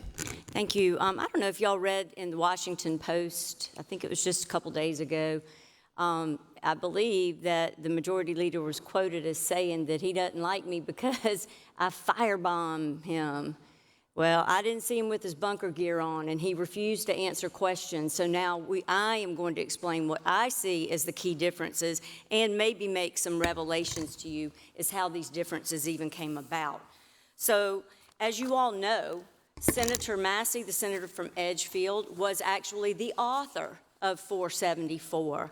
He obviously liked our version. He helped vote, he did vote for it. And then what he did when he wanted to make some changes is he went across the hall and ensured them that he could get what was 14 pages of their changes that amended the bill. He assured them that he had the votes to get that to pass. And if you don't believe me, is an easy way. Pick up the phone, call anybody you know in the House and say, man, why did y'all amend that? Why did you amend it, so much? They're going to tell you because our majority leader assured them. The leaders over there will say our majority leader assured them. And he didn't have the votes at the time. He may have it now, but he did not have those votes at the time. So he monkeyed with his own bill and now stands up here and says, well, that doesn't matter. I mean, there's nothing in here that really matters. But I'll tell you, just that alone is enough to make me scream. And I do hope that you're going to take me up on the offer to just make a call and ask. Also, the people in Judiciary, on Judiciary Committee, will tell you that Mr. McCravey, who authored this amendment, didn't even like it, didn't go far enough. But he was assured by the senator from Edgefield that this is something that he would be able to get passed. Yet, according to the senator from Edgefield, it does nothing.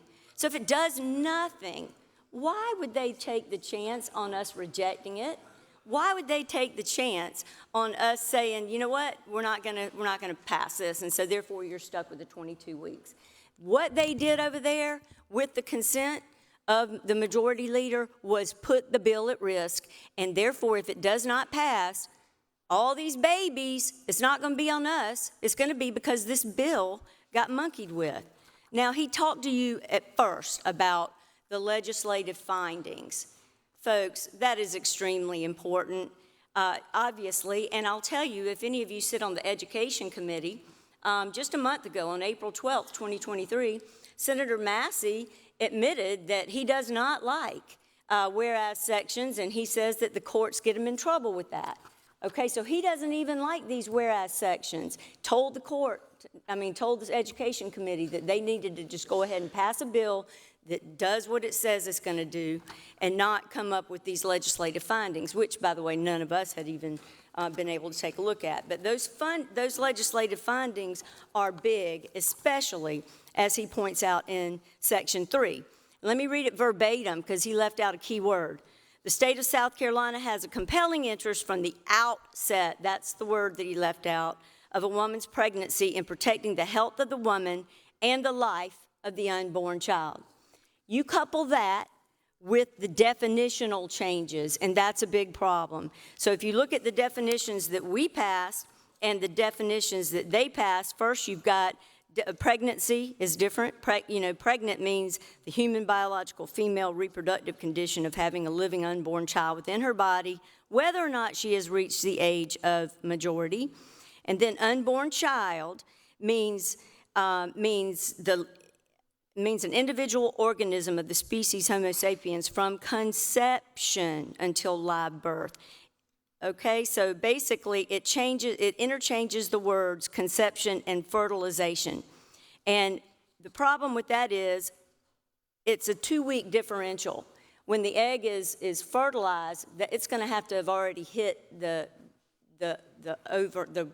wall. So that's a 2-week differential. Now what they're trying to say is basically it's the moment that the sperm hits the egg. So they're trying to take it really from 6 weeks down to 4 weeks is what they're doing. And those are the big, big changes that I see that I don't think anybody should appreciate. I sat here and listened to the senator from Beaufort stand up and tell everyone, all of us passionately, that he did not think it was right to allow the state dominion over a woman's body the moment the sperm hit the egg. But that is what this does when you change the definitional section and you add the factual sections that were never approved by us. So let's go through a few other things that I think are worth mentioning. The judicial bypass section, if you take a look at that, and I think how I heard him word it was, here, let me get to it real quick. Limits, okay, the fact where it says people are saying that, hey, this limits minors to 6 weeks for an abortion. He says that's not true. He says that's not true. He also says it limits judicial bypass options for minors. He says that's not true. But if you look at it, what it does, Senator Massey stood up here and said, well, those who are under 15 are presumed to have been raped. Senator from Darlington, what purpose do you rise? Mr. President, just to request that pursuant to Jefferson's, I'm supporting a lot of the things that the senator from Charleston is saying. I anticipate that this could be a contentious debate, and I think that under our rules, we don't call senators names. We need to end up calling them by their counties so that we can have the appropriate references, because we're not identified by individual persons. Understood. Or I would also, for the point, your comments well made. Yes, sir. Would ask that, and also I would go further to, while we're at this break, not to characterize the position of another senator as well. Senator from Darlington. The point is that we can state what they said and state why we differ, as opposed to stating what their characterization and their motivation. Understood. Senate is so informed. Okay, so the Thank senator. you, Senator from Charleston. Senator for recognized. Thank you. I believe what I heard the senator from Edgefield say, I believe what he said was that those who are under 15 are presumed to not be able to consent, and therefore they are presumed to have been raped, and they get the 12 weeks. But what about those who are 15, 16, and 17 years old? They fall in the gap. They fall in the gap. And so they would only get 6 weeks, and you're going to have more time for that with the judicial bypass option. Same thing when it talks about limiting to minors 6 weeks, 6 weeks for abortion, it's the same thing. The 17-year-olds in that section are left out. What about them? I mean, that's a big change. Now, with respect to requiring the 2 persons, that is the reason that that whole section has come about and has been thrown into orbit here is because of the unclear, murky wording over there by the House. And a lot of as I understand it, a lot of the pre-abortion appointments were made. You could do them not via, you could just fill out the forms, and it was the assistants who would give you the information. They would say, you need to fill out these forms before you come to the doctor. Well, now it appears that the doctor is going to have to be doing that consultation and should have to give them those forms. The doctor has to do that. So if the doctor has to do that, then it will require 2. And I don't know why in the world a doctor would need to do that. Here are the forms. I'm certain that women can read. We know how to read. And we understand what we're doing. We don't really, I've never done it, but we don't, a lot of the existing law is awful. 24-hour wait period or an hour wait period while you're in there. So now you'll have to go get a doctor to tell you, okay, here's what this abortion means, and you need to sign all this stuff. And then the doctor's going to have to tell you again, hey, I want you to wait an hour after I've checked for your ultrasound. So I just... Senator from Richland, Senator McLeod, what purpose do you rise? Senator Yield for a quick question. Senator Yield for a question. Senator Yields. Senator, so like you, I'm sure, we're getting a lot of emails and phone calls and text messages from constituents across the state. Right. And before we get too far away from the issues that have already been touched on, at least during this debate, I've got a question on behalf of someone who sent me an email. She is not my constituent. However, that doesn't matter. Her question is that, did you know, rather, that South Carolina workers are insured under PEBA, as we know they are, and state employees and our spouses have all contraceptives covered, but those who have daughters up to age 26 are not covered. Will the section of the bill that mentions insurance now cover all female dependents or minors? We would like to think so, but I don't think it does because, as I mentioned, I took a look at that fiscal impact statement, and apparently there is no fiscal impact statement on that group. So if that's the case, then the fiscal impact statement has another reason for being wrong. Right. And I don't know that we've ever passed that. We should, but we've not done that. Okay. Thank you. Now, so then moving on, I think I heard some discussion between the senator from Colleton and the senator from Edgefield regarding whether there are any changes to what happens to doctors. I do believe... Senator from Horry, Senator Henry, what purpose do you rise? See if the senator from Charleston would yield for a really quick question. Yeah, just briefly, let me finish this section. What it does do is basically it allows the revocation of a doctor's medical license. So that is a big change. And then, yes, sir, I'll yield. Senator yields for question. Thank you. Thank you, Senator. This is I'm looking at Section 10, and I think I heard you say, and this kind of caught my attention, I heard you say that the doctor would have to be, where under current practice, you might have a staffer in the doctor's office that could provide information or undertake that this would require the doctor, the treating physician to do this. And it jogged my memory that looking in Section 10 under A1A. Can you tell me what page? I can't. On mine, it's page 14 of 16. Okay. And it's Section 10. Mine's going to be different. Let me see what I can do here.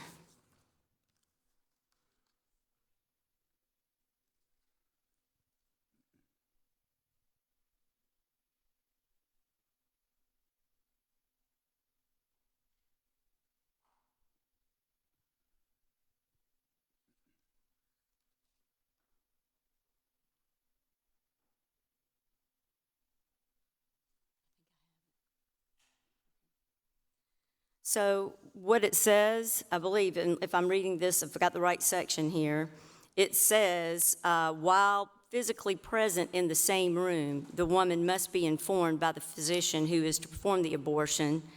And it used to say or by an allied health professional, but it does say an allied health professional working in conjunction with the physician or the referring physician of the procedure to be involved.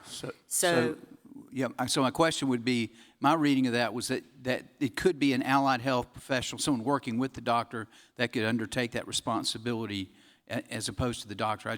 Was that your understanding? We can now revoke their medical licenses. We can send them to prison. And do you think I'm going to trust an allied health professional? What is that? What's the definition of an allied health professional to get them over this second requirement of the face-to-face meeting? I was just asking, and I'm not disagreeing with a doctor. In a doctor's judgment, they might choose not to use an allied health professional in this capacity, but the bill would allow someone assisting the doctor to conduct this step. Is that not true? I would not, and for a moment, trust whatever an allied health professional is. Does that mean another doctor? I would hope so, because it says the doctor needs to do it. You know, we even took out, by the way, osteopaths. The House took out osteopaths. I don't know why they did that, but they did. Or the referring physician. So I guess you could go to your own doctor, right, and the doctor could say, okay, here's what abortion's going to happen to you and all this kind of stuff. But that's still 2 visits. That's still 2 visits. And I would not construe allied health professional as anything other than a doctor, especially if my license and my freedom were at stake. And I'm not trying to be argumentative at all, but it says physician or the referring physician or allied health professional, which clearly is something other than the physician or the treating physician. So I guess you said it was physician only. I understood you to say it was only the physician could do this, but it appears that there is another category of people that could undertake this responsibility. Isn't that true? In your law practice, I'm sure you have allied legal professionals, yeah, right? Right, paralegals. Okay, no, your allies, the ones that are of your same stature, would be other lawyers. So I would say, yes, another doctor in somebody's firm could do it, but I would in no way. And this needs to be clarified, so maybe this is something that if we're going to go with this bill, we can fix it, because that is not okay. Not to just not even define allied health professionals. Thanks, Senator. Thank you very much. Senator from Lexington, Senator Shealy, what purpose do you rise, ma'am? Senator from Charleston, yield for a question. Yes, ma'am. Senator yields for question. Senator, did you know that an allied health professional, the definition is a physical therapist, a dietitian, a medical assistant, a speech-language pathologist, a speech surgical technologist, a dental hygienist, a podiatrist, an occupational therapist, an emergency medical technician, an exercise physiologist, an audiologist. I mean, we could go on. So you could get your podiatrist to come in there and tell you it was okay But after they looked at your feet. The podiatrist is still a doctor. All of those people that you have, you got to get appointments with. They've got athletic degrees. trainer or a dietitian. They might be doctors, Yeah, but they've got I'm not sure I want licenses. them talking to me about abortion. I don't either, but still, it doesn't matter. You're still got 2 appointment requirements now, so that's not fair to say that 2 are not required. But thank you for defining that for me. That's fantastic. Okay, this part I like. I agree that this part is a good part of the House bill. It requires child support beginning at conception, and that means even if you're married, the man who has impregnated his wife has to physically hand over 50% of the cost. All right? So, hey, I've gone to the doctor, give me my 50%. That is what it demands. So I'm okay with that. I like that part. But guess what? If pregnancy is caused by rape or incest, in addition to the child support in pregnancy, must also pay 100% of the pregnant victim's mental health counseling. Now, I'm sure that's going to happen. I would just count on that. Civil lawsuits against doctors, okay? So that's now added. So not only are we going to take away the doctor's medical license, we can allow them to be sued. The reporting requirements, it adds some detailed reporting. The House deleted the section in a strike and replace, and I don't know why it did, but that's okay, because I thought the reporting requirements were a little hefty anyway. There's a new ultrasound form that's required. That's going to cost $30,000, at least according to the fiscal impact statement that was not complete.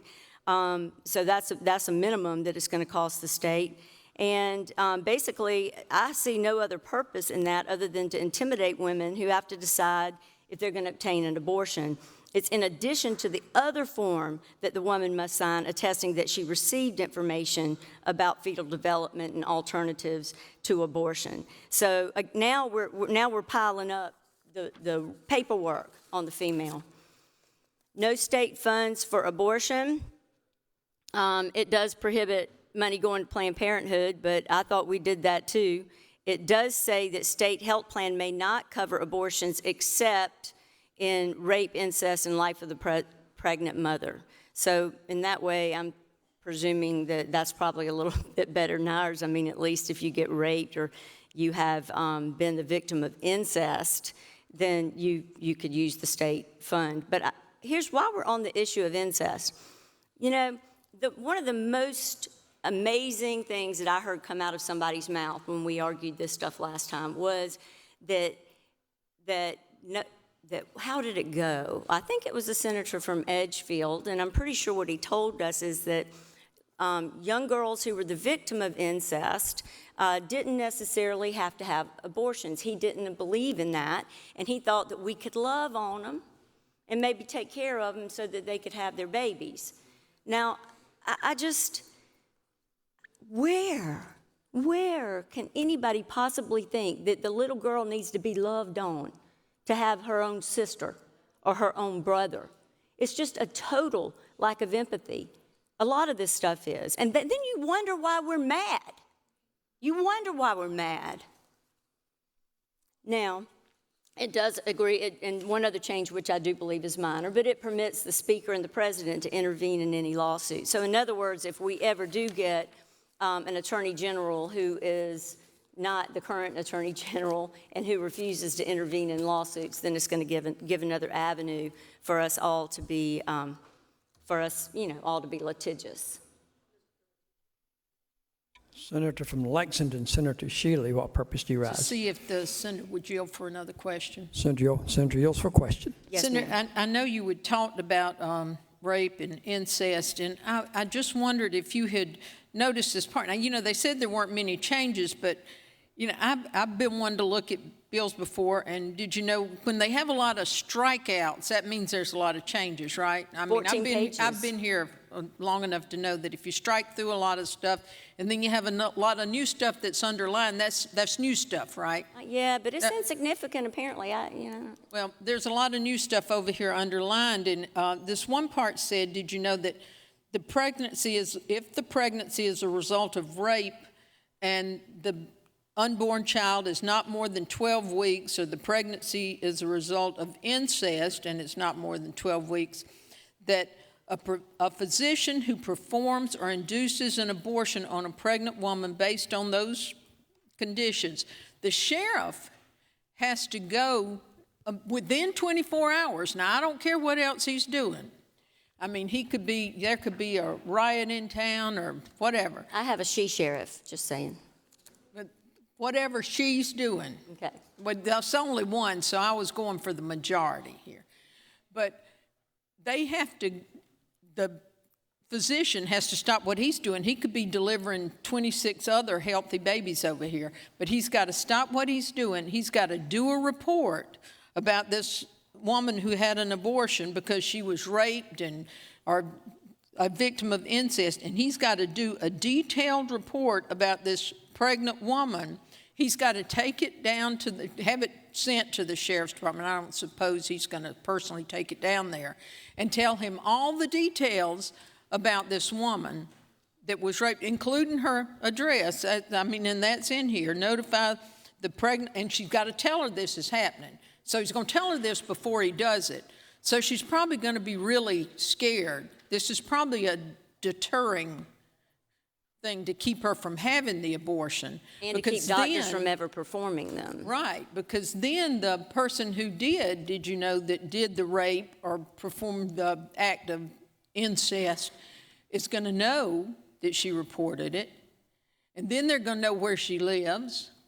And then we wonder why there's so much domestic violence in the great state of South Carolina.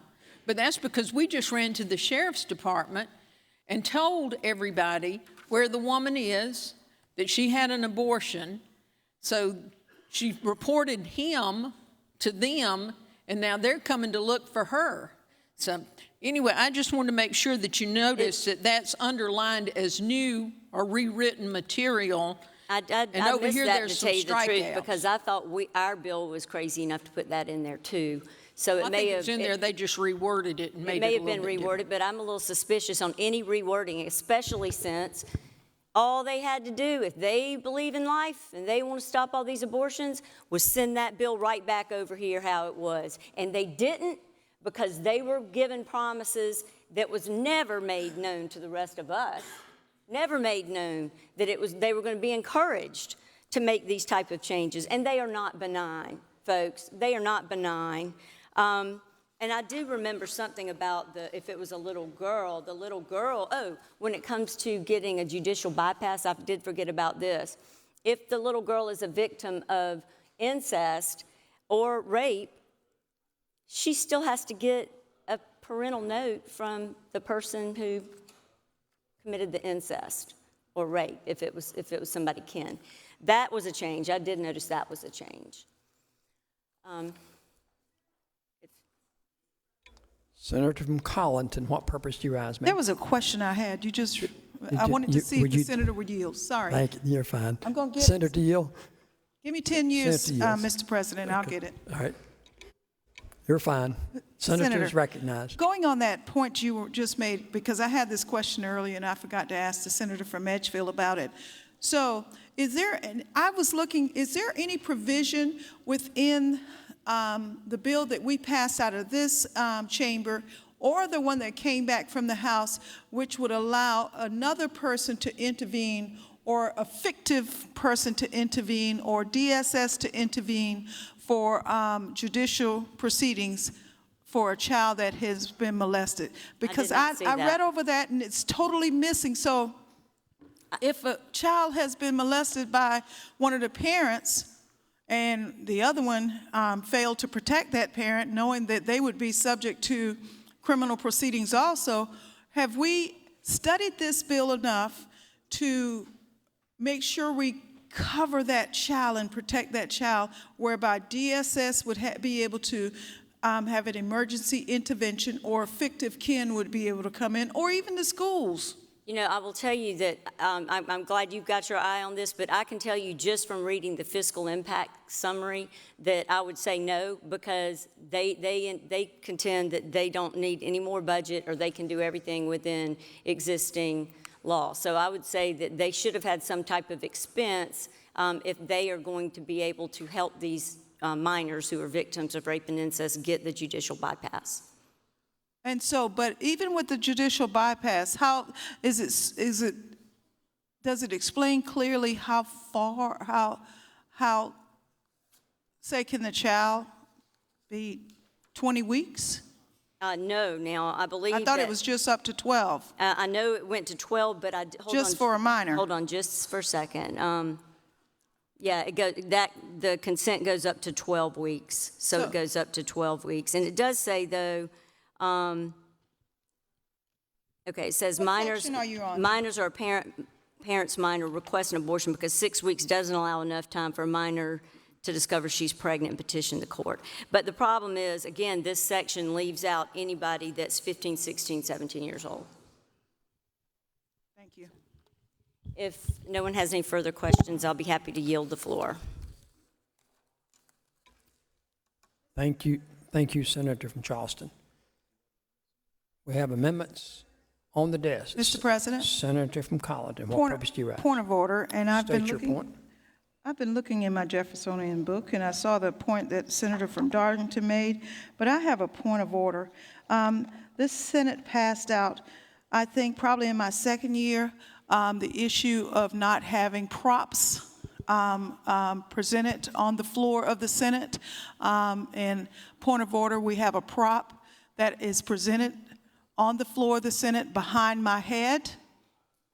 It's a uterus, 3 uteruses There are already 2 on this row. We don't need 3 back there. I would move that as out of order.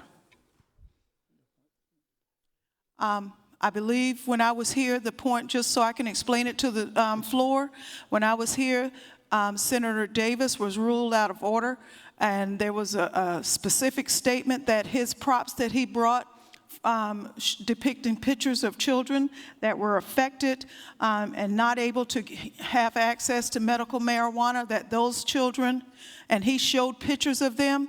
There was a decree by the desk, the president, that pursuant to Jeffersonian and something else, it said that we were not allowed to use props. We can't even use videos unless the desk has reviewed them. I oppose the use of these props. And I would ask that they be removed. I'll take the point under advisement. Thank you. We'll go to the First Amendment. The reading clerk will publish the First Amendment. Amendment number 1A is by Senator Hutto, amends a bill, strike section 2 in section 4441-680. Senator from Orangeburg, Senator Hutto, what purpose do you rise? I move to carry this amendment over. Motion is to carry over the amendment. Those in favor would say aye. Opposed, no. Ayes have it, the amendment is carried over.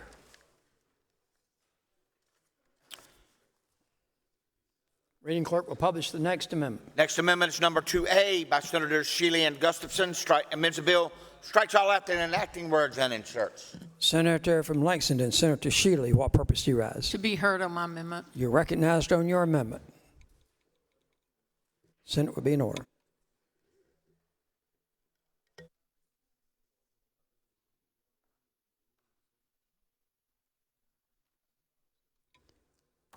Senator from Lexington is recognized.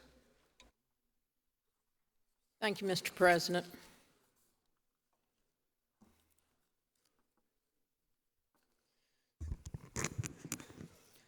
What we have here, and I hope you have it up on your screens, is an amendment. It's actually an amendment that's been thought through. And it really has been thought through. It's been thought through a lot.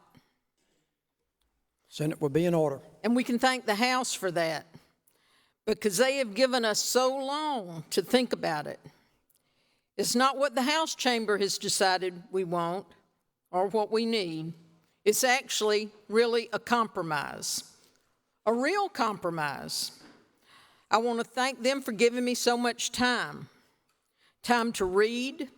I've gotten a lot of books in the mail the last couple weeks. Time to hear what women across South Carolina really think about this issue. What some women think when their husbands aren't telling them what to think. This is not a feel-good amendment. And by that, I mean an amendment that men here think will make us feel good, but a real compromise. We should all know by now, at least all of us that have been listening for the last 8 months, the progression of a pregnancy. If you stayed in your seat and have listened to Senator Gustafson, Senator Senn, Matthews, and McLeod, you know exactly how a woman gets pregnant, how she feels during pregnancy, the entire 9 months. Thank you, Senator. You know how a baby is born. You know how she feels afterwards. You even know about postpartum depression. If you didn't listen, we can give you a refresher course later today.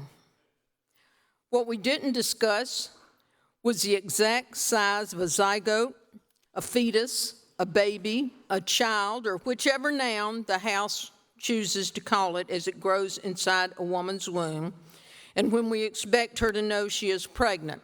Now, earlier this morning, I passed y'all out some reading material, and we'll get to that as I go along because it's been a while since we've been here. But the first 4 weeks, a fetus is the size of a poppy seed.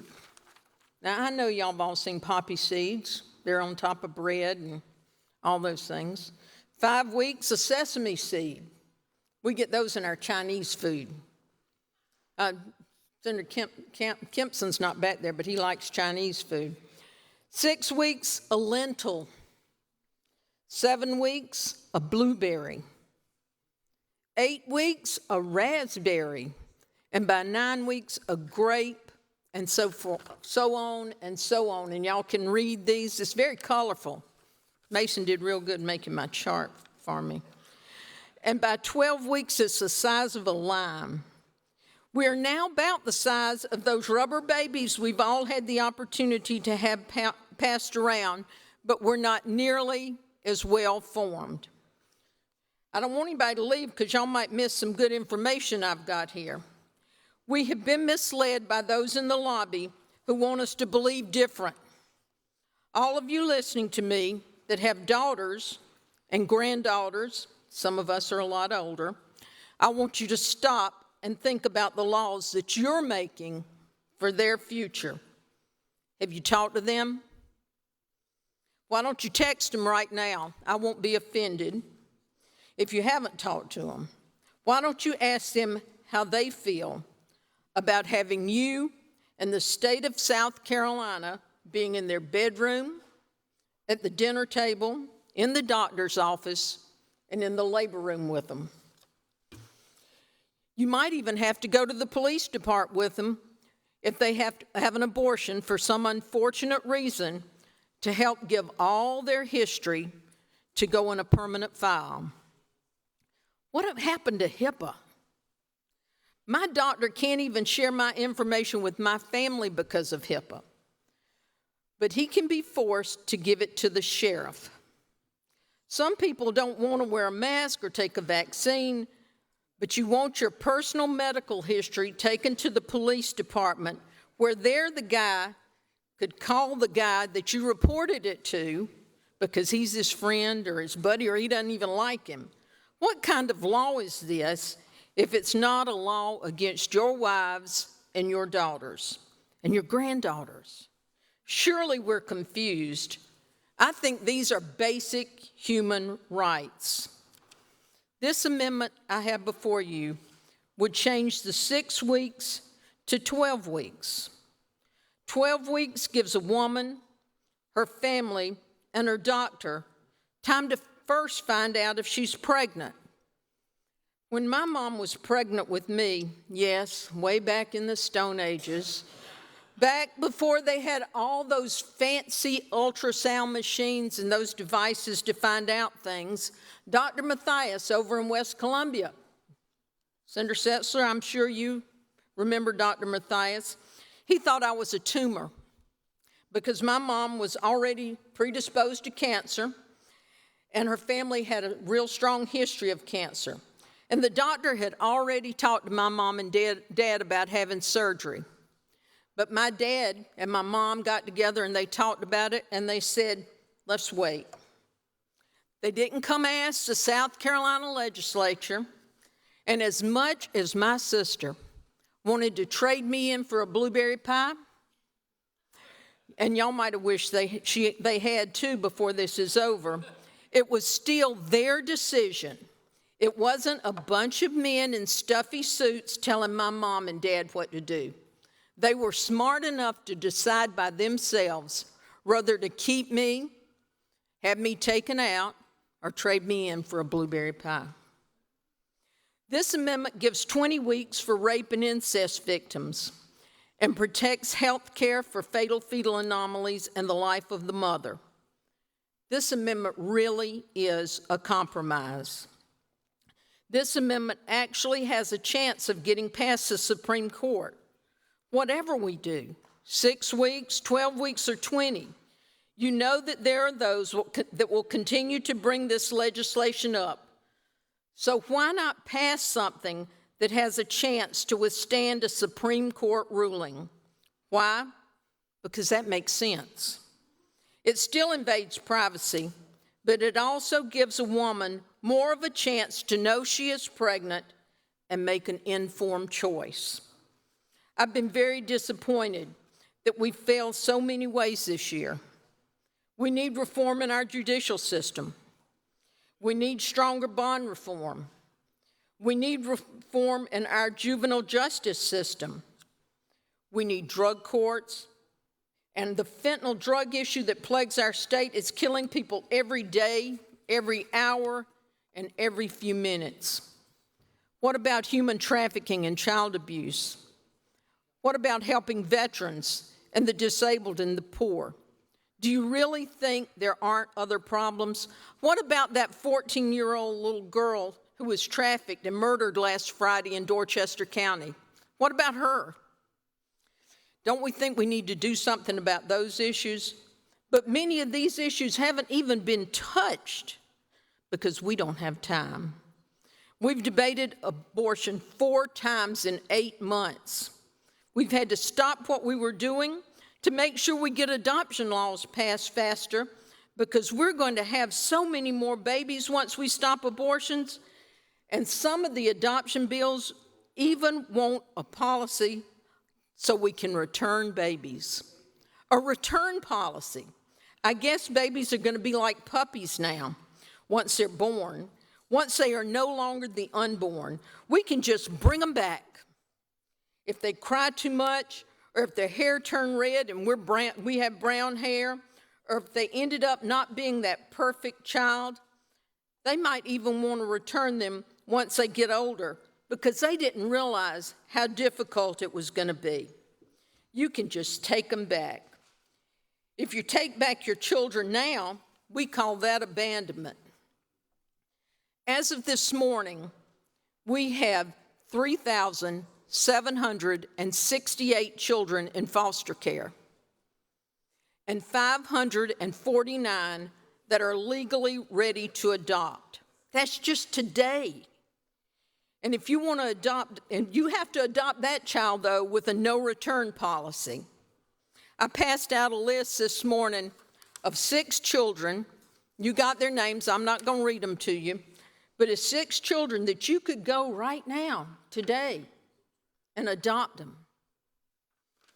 I mean, one 16, 15, 13, and 2 12-year-old, a 12-year-old and a 13-year-old brother. You could go right now and adopt these children. We have 549 children who are legally free, that are up for adoption, and 167 of those are legally free and have no one out there that's holding them up. There's nothing holding them up to be adopted. 7 of them are 0 to 1. So those of y'all that want babies, there are babies out there. 10 of them are 2 to 3 years old. 9 of them are 4 to 5. Now you get more when they get older. 6 to 9, there's 19. 10 to 12, there's 37. And 85 are 13 to 17. But nobody wants to adopt them. We did send a bill over to the House in February, and had the House not wanted to make this an election issue, they would have passed that bill. And they would have kept South Carolina from being that abortion destination state we all like to call it. But that's not what they wanted. They wanted it their way or no way. Well, we're not backpedaling now. The House wants to be the upper chamber. And by God, we keep proving they are. In the last few years, we have turned tail and run every time they tell us to. They already tell us who judges are going to be. And they make decisions, and we can't make decisions without getting their permission. Just once, can't we do the right thing? I have had a lot of time to think this over. And maybe you've given me too much time, or maybe just enough time. I have been put on a guilt trip. That's the trip where, that's not what you're supposed to believe. And you have to take care of babies. You're a baby killer. First, how does anybody know what I'm supposed to believe? I think I can think and act for myself, or so something you have given me to read says.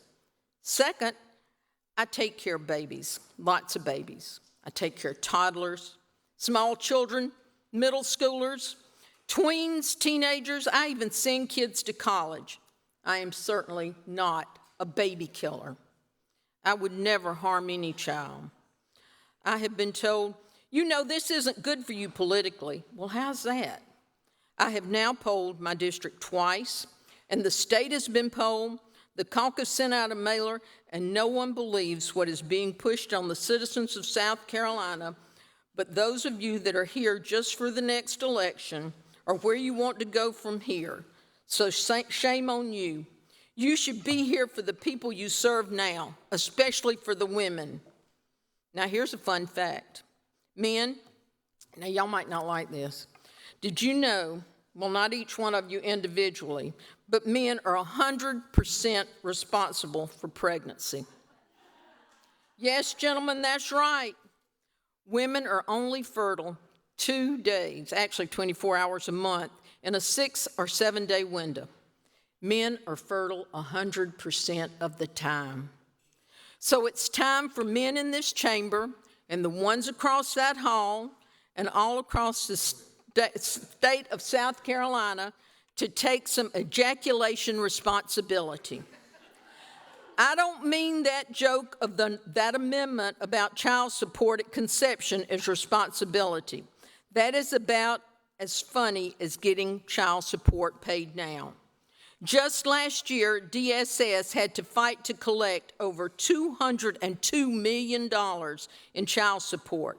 And that was just a portion of the over $350 million owed last year, and just a fraction of the $1.2 billion in total unpaid child support that's due right now. So you can just take that ridiculousness right out of here. You're not going to get it. Women will just be left to do it all once again because of that 100% responsibility men forget about. Remember, men can leave that woman after rape, incest, one-night stands, or just a bad relationship, never to be seen again. They don't have the responsibility of carrying the baby for 9 months. They don't have the responsibility of raising a toddler or a preschooler. They don't care about the preteen who is acting out in school or the teenager who needs to learn to drive, get a car, and get insurance or graduate from high school unless they want to. You see, they didn't have the baby, and all the laws that we can make in here can't make them show up and support that son or daughter. All the laws we make can't make them a two-parent family. That little boy who just wants a dad, you can't put that into a law. It just doesn't work that way. All the laws you make can't make people love on them or to protect the woman that was traumatized by rape or incest. And you can put them in jail for rape and incest, but jailhouse salaries don't support a child, and they don't give them the daddy they need just to love them. Men have a whole different look at how this works. Men have an entirely different makeup, different hormonal makeup. I don't know any man in this chamber who's been pregnant or gone through the hormonal changes a woman goes through. When a woman finds out she is pregnant, this can be the most exciting time in her life if this is what she had planned.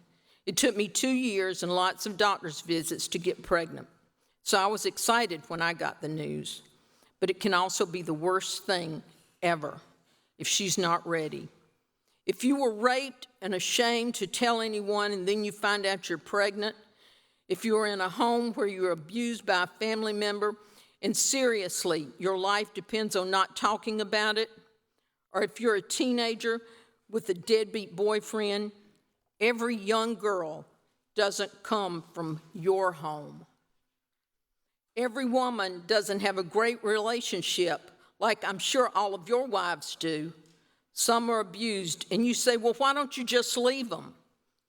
Well, maybe you should read just a little bit more about domestic violence and how many women and families are murdered every year just for trying to leave.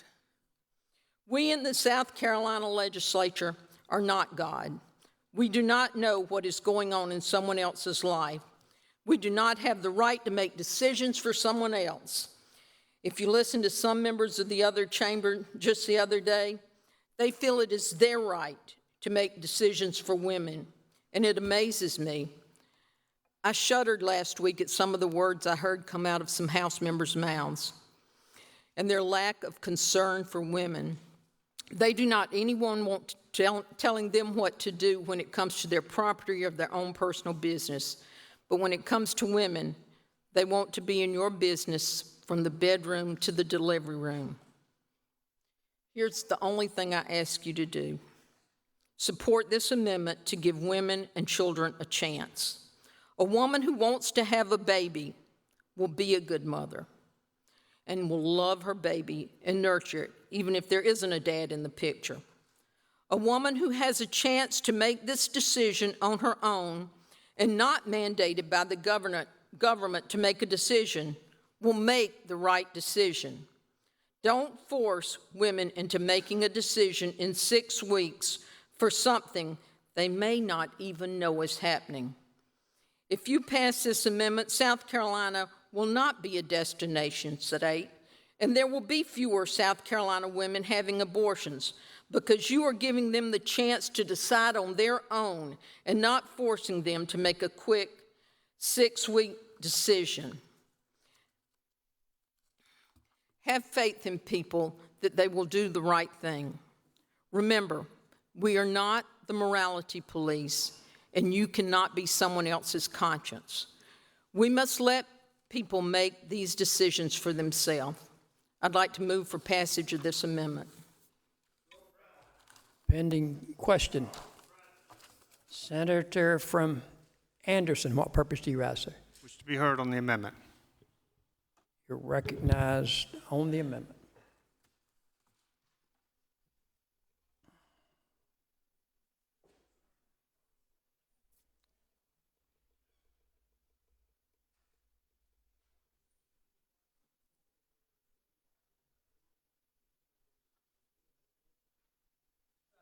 While the senator comes to the podium, Senator from Beaufort, what purpose do you rise? Seeking unanimous consent request. State your request. That the words from the senator from Lexington, Senator Shealy, be recorded in the journal. Without objection, the words from the senator from Lexington, Senator Shealy, will be placed in the journal.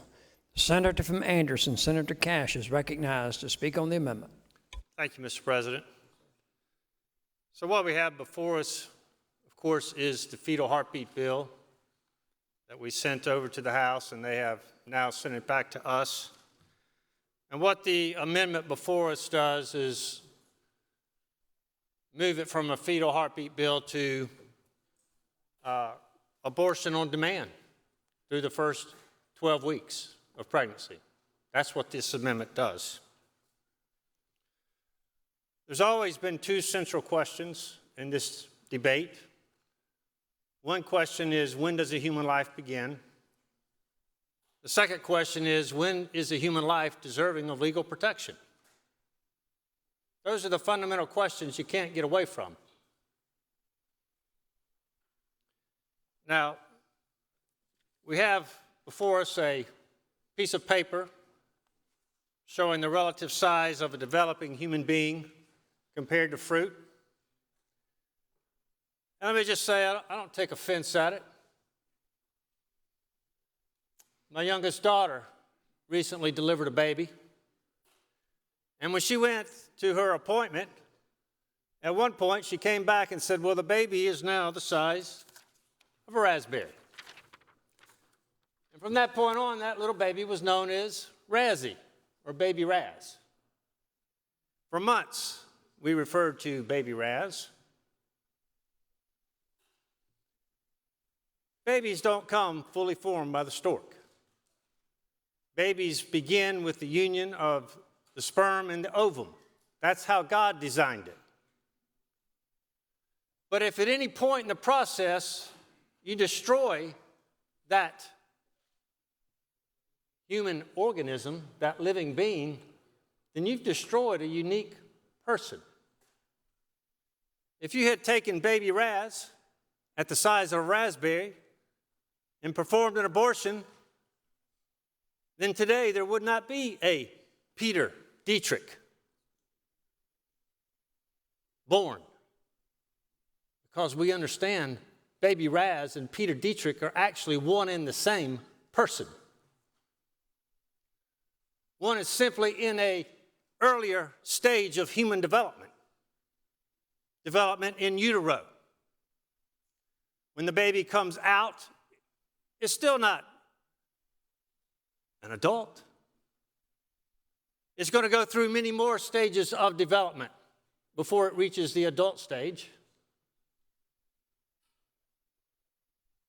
So on what basis do we say we're going to write a law, we're going to draw a line by a majority vote in which we can kill that human being? That's what this debate is all about. I'll be the first to say it's a terribly flawed bill that we're going to vote on. This fetal heartbeat bill filled with inconsistencies and exceptions. It fails to protect human life from the beginning. But it's certainly much better than this amendment that's been offered. It's certainly protecting an individual human being at a much earlier point in time, and I'm all in favor of that. But let's be clear. This is a human rights issue. It is a human rights issue, and there are two human beings at stake here. Competing rights at stake here. Which brings us back to first principles. All men are created equal, that they're endowed by their Creator with certain and unalienable rights. Among these are life, liberty, the pursuit of happiness. When anything overtakes that first right, that right to life, we've got things upside down.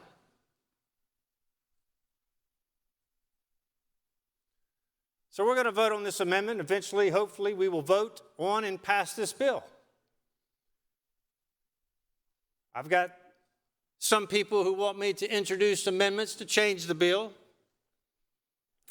to get votes on different aspects of the bill that are faulty, and I don't intend to do that. I intend to vote to table all the amendments that are offered so we can pass this bill and send it on to the governor.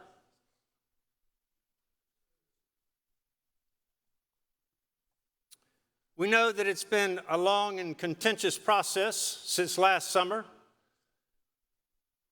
And I don't disagree that we're not through with it. It's a fundamental human rights issue that's not going away, certainly not in our lifetime.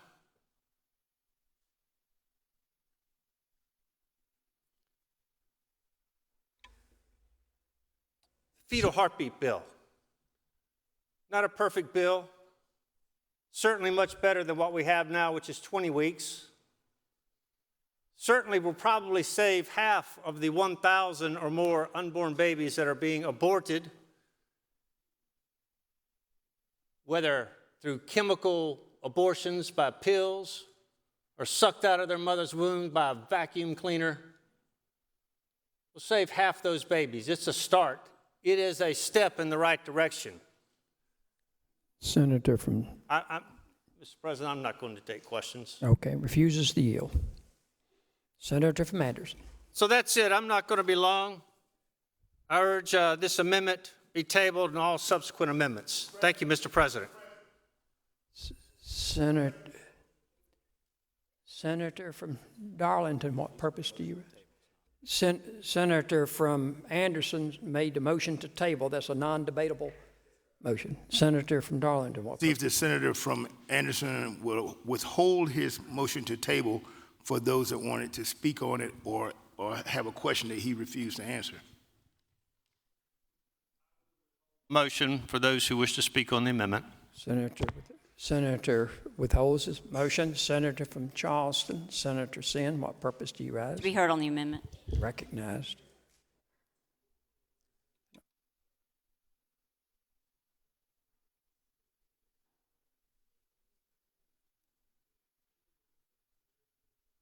Yes, ma'am. Senator from Charleston, Senator Sin. So I'm seeing a pattern here, and the pattern seems to be that if you don't want to answer my questions, you just for whatever reason, you don't want to answer my questions. All it does is make me have to come up here, and then I kind of have the floor, and I can say what I want, okay? So here's what I'm going to say about this amendment. Not only is it entirely reasonable, it gives women 12 weeks. It is what can be passed. Women will have had 2 missed periods. They should be feeling changes, and they should, I think we all can agree, that they should be on notice at that point that they're pregnant, and they need to make decisions sooner rather than later. But here's what I just heard from the senator from Anderson. He says this new bill, all the 14 pages that the House added, is faulty. Now, I wanted to ask him how it was faulty. I can't jump into his mind on that, but I bet you he thinks it needs to be a little bit tougher. Bet you he thinks we ought to take it back to total abortion, although I have no idea of that. But I can say this. Most of the people, a lot of the people in here voted for the version that we passed. They voted for it, including the senator from Anderson. And yet, the senator from Anderson didn't stay up here long enough for me to ask him whether or what both he and Representative McCravey and the majority leader and the Speaker of the House were talking about over there whenever this new version came out, the new bill, the new strike and insert. I wasn't able to ask that, but I can tell you this. What we passed may not have been perfect either, but what we passed, we passed. And now what they've done is make significant changes. He would like to see even more made, but he's not going to do it out of fear that he's going to mess up a bill that he has already helped. He already knew about all this strike and insert way before we did. It was like a deal, some type of deal, a deal that the rest of us in the Senate didn't get to know about. And it's something that we as senators should not tolerate. We should not tolerate backroom deals being made with the House when they don't know how we feel about it. We should not tolerate having a surprise on us like that. And that's exactly what happened. The people over in the House had to work for 40 hours, I think it was, all because of this amendment that was told was going to pass. And I do hope that you've read it closely. I've outlined some significant changes. There are significant changes. And to the extent you stood with us on the total abortion ban, know this. The bill is going to lead back to personhood because it changes everything. It changes the definitions. Even with respect to the 6-week bill, it takes it back to 4 weeks. This is important. This is not something that we all voted for. So if you stood with us the first time, I'm going to ask that you stand with us again because these are significant changes. And it's something that I don't think will pass constitutional muster, but it is going to take us directly into personhood because it is life begins at conception, and then the legislative finding says that the state has an interest in that egg, that fertilized egg. Thank you. Have you completed your remarks, Yes, Senator? Yes, sir. Relinquishes the floor. Senator from Darlington, I'll come to the Mr. President. Senator from Darlington. What purpose do you rise? I'd like to be heard. You're recognized.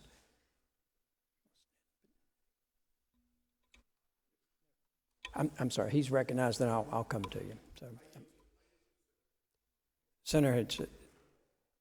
Senator, what purpose do you rise? She had stood earlier. So. You're recognized on the amendment.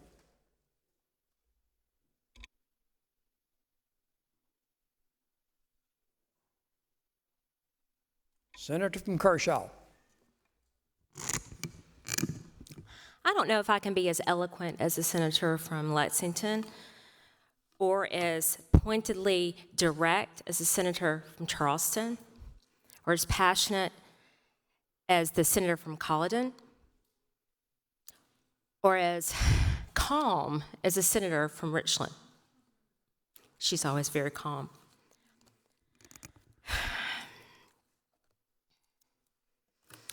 I voted for S1. We passed it. It went to the governor. It did not hold up to constitutional muster. Then we have 474. And I voted for that too. I voted for our version of S474. And it was very clear that at least the women, I don't know about everybody individually, I'll just speak for myself, let me put it that way. I was not going to be satisfied if the bill were changed. It's not the same bill. It's not 474. It's just something different. I came to the South Carolina House last week. I sat on the floor as they were debating their billion amendments, and I listened. And I also talked with a number of House members who are both Democratic and Republican. And I will tell you, they were as shocked as I was to learn that this was not a slam dunk with that one amendment. One of the Republican House members told me with the jaw dropped, well, we thought that, you know, just this amendment is okay. This is all right. And then, and that's it, just that one amendment. And I said to this person, well, but it's not one item. It's many, many, many items. I thought I would get a different response if I talked to a Democrat in the House, and they had the exact same response, which made me really wonder about things that have been suggested here, and we know that happens. You can call them whatever you want to, backdoor deals, private discussions. This happens everywhere, in every organization, pretty much. I kind of expected it here, except for I really felt like we got slammed by the South Carolina House. I also attended the House Judiciary meeting to see for myself, because I just like to see things eye to eye for myself. And I went up to Senator McCravy and I shook his hand before it started. Excuse me, Representative McCravy. I shook his hand and I just simply said, please pass the bill. That's all I said, and I sat down. He smirked back. Nobody in the South Carolina House ever came to me personally to ask me my opinion about anything. Ever. All the conversations were among the leadership, which is fine, but you would think at some point, because it's about women's health and women's bodies and babies, you would think at some point we would be asked. Perhaps the senator from Lexington was approached. I was not.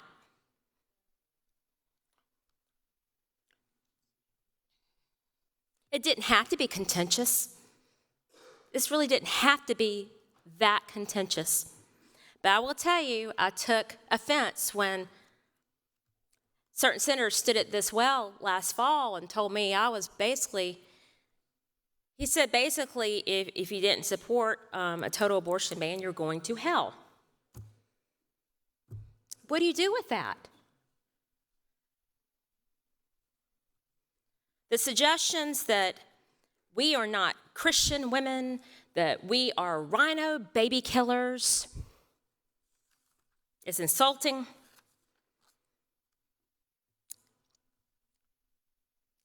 And believe me, we're in this as much as y'all are. This is not an easy topic for anyone. I've been surprised by certain people I know in my circles. I have many, many friends and constituents who do not want any abortions. And with many of them, I'm able to talk with them and speak with them, and we discussed it. But some of them are no longer my friends. Of course, they never were they? The changes the South Carolina House made, so many of them were unnecessary. I mean, it's just extra stuff. If anything, we need to be reducing our bills and not making them quite as detailed and long. We need to definitely not make unnecessary restrictions. I voted for the 6-week bill, and like the senator from Lexington, I don't think it's long enough to make an informed decision. And What bothers me most about that is there is an assumption. And I hope everybody's hearing me. There is an assumption that women are going to choose an abortion. That is the assumption.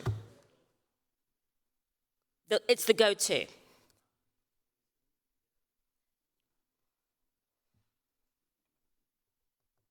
That's not right. The child support from conception on, y'all, it's just cuckoo. That cannot be enforced. It cannot be implemented as it was described before. I think I mentioned this a couple months ago. My son is 25 years old. Guess what? I started getting child support from an ex-husband last year. 25. Because he decided to stop paying it.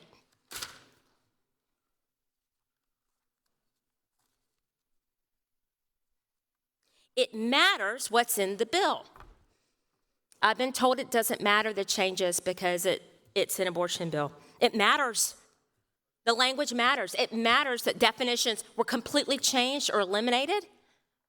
It matters. It matters that we have extra fact findings. Now, I would like to mention that the senator from Edgefield and I did have some conversations, and we discussed 4 fact findings, and I told him from the very beginning, I said, well, that 4th one is, no, I'm not going to agree with that. That's got to go. And it did go. That was gone. I think that was my only really input with the conversation with the bill. But he listened, and he probably talked to some other people who felt the same way. Adding the fact findings, the whereas clauses, that's problematic for our South Carolina Supreme Court. They warned us about this. And speaking of our South Carolina Supreme Court, I don't know if any of y'all caught the interview with Justice Kay Hearn on ETV, May 19th. That's Friday. Did anybody catch that? She talked about all kinds of things. She talked about her career. She talked about women in general. She said women are close to being about 40% of the bar now. And I think that's pretty good and getting better. She said that Judge Gary Hill is excellent judge. And she also said the other 2 women were also equally deserving, perhaps more so because they had been on the bench longer. She did offer the lead opinion, and 2 of those male justices agreed with her. And she also said, so you know, and I'm almost quoting her, I wrote down word for word as much as I could. She regretted if her opinion had any impact on the judge election that we just got through, and she stands by her opinion.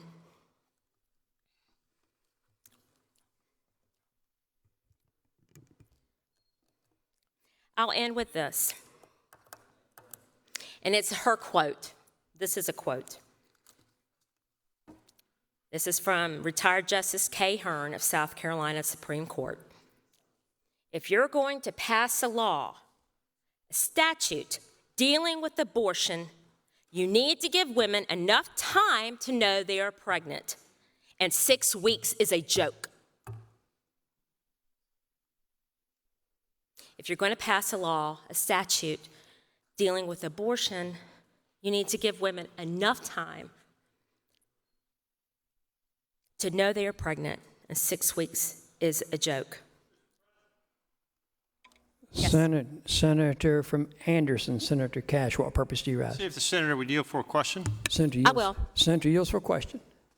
Did Justice Hearn tell you what she thought was the appropriate time? I did not interview her. I'm sorry, did you say you were speaking with her? I was quoting an interview she had with on ETV last Friday. I watched the interview, and I wrote down her answers and listened to it pretty carefully.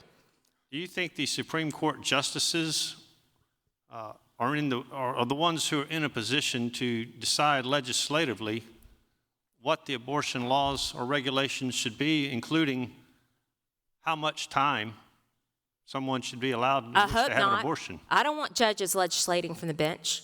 Thank you. We make that decision. We've got to come to a decision. Any other questions? Please consider this, y'all. Just consider it. And it's not too late to change your mind. It wasn't too late for the House to change their mind on half the bill that they struck. You don't have to support this bill if you're not comfortable with how it's been changed. Thank you. Thank you, Senator. Senator from Florence, Senator Riggemont, what purpose do you rise? To speak to the amendment? You're recognized on the amendment, then I'll come to the senator from Richland. Senator from Florence. Thank you, Mr. President. Number 46, it's obviously the number I wear, so I am newest to the Senate, and I don't come to the well often, usually for introductions. But as I've sat here and I've listened to this, and I have so much respect for the senators who have spoken on the amendments, on the bills. I respect the passion. I respect the intensity. I respect the emotion behind it. I especially appreciate the balance between dueling needs, dueling positions. Obviously, the women in this room have a lot to say. I've got my wife. My wife is here. She's here most days with me. After 27 years, there's no one I hold in higher regard. I've got a daughter, my mom, my sister. I love and I appreciate, I respect and I revere women. Men, I've heard men be brought up. We're there during the pregnation process. We help get you pregnant. So we have an interest in this as well. We don't carry the babies, but I respect that men have a need here, that the men have a position. And as senators, we have positions. The one position I don't hear talked about often, though, is the baby. And I'm going to briefly, because I'm not going to be here long, I'm going to speak for the baby. Because as someone who was adopted after being born to a 14-year-old girl who was scared to death. And for those that will ask, well, how do you know how she felt? It's a longer story for another day, but when I was 18, just through pure God's providence and wild life, I met her. Unexpected, came out of nowhere, but I met her. And I talked with her, and I know how she felt because she shared with me. She was, in very quick summary, she was 14, had sex with her 15-year-old boyfriend, got pregnant, neither expected it. 1971, and at the time in 1971, abortion was not legal in the state of Ohio. But she got pregnant and was scared out of her mind because she really had three options. The first option was give birth to the baby, but she was told by her parents, you will not bring a baby home to this house. The second option was keep the baby and try to make it work with her boyfriend, but that was quickly taken off the table because he left and wanted no part of that. The third option was to try to find an abortion because abortion wasn't legal. In talking to her after the fact, 18 years later, she said it was the hardest decision she ever made, but she had one goal in mind, which was to give that baby in her stomach a chance, an opportunity. She had no clue how it was going to turn out. She said for 18 years she struggled with the questions of, did he have a good life? Did he have a bad life? Was he happy? Was he unhappy? Did he resent me for birthing him and giving him up? So many questions, and I really do believe it was God's grace that allowed her to meet me and ask me how I felt about it. But in talking to her, realizing that the one voice that she listened to, and she didn't discount her voice or how hard it would be to be at 14, but in talking to her, she said the one person that she wanted to consider was that child that she birthed and was never able to hold even, because she said she wanted me to have a chance. Now, I don't expect my story to convince anyone. I understand, but for the most part, we're probably entrenched on what we're going to do and how we're going to vote, and I respect that. So I'm not trying to impugn anyone's position. I'm not trying to really convince anyone.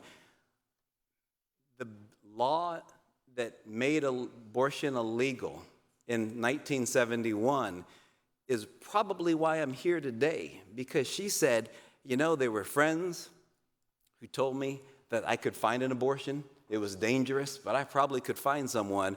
But she said she knew it was illegal. And that helped her mindset to say, if it's illegal and I want this child to have a chance, I'm going to go ahead and have this baby. Now, from there, my life wasn't perfect, but I had the opportunity. When constituents have reached out and they've said, you know, what about the mother? What about the mother? And I respond to hopefully every constituent I see, I care about the mother. I really do. But I also care about the snuffed out opportunity that could be that young man or that young woman.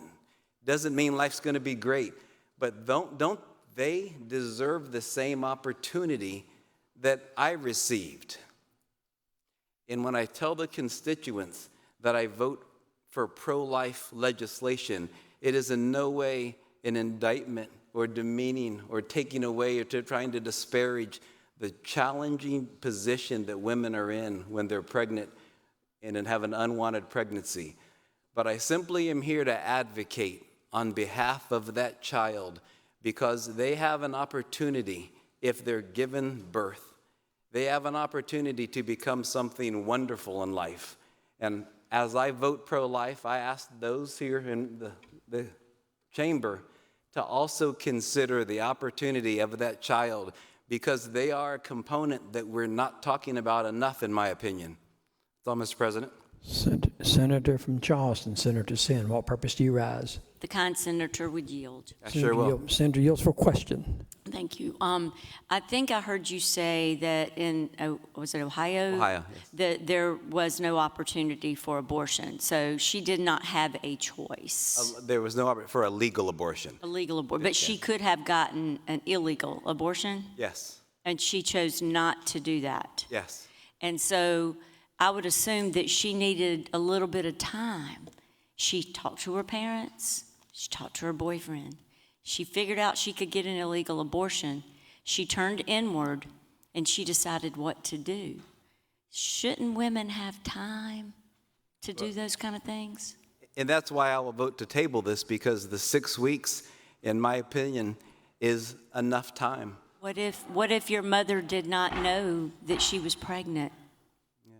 Did she tell you she knew that I was pregnant when I first conceived, and therefore at 6 weeks, you know, I had enough time? I don't know how long it took her to know, and I appreciate and I respect you, Senator, and I don't know all the nuances at 14 when she knew, and I could never profess to know what she went through at 14.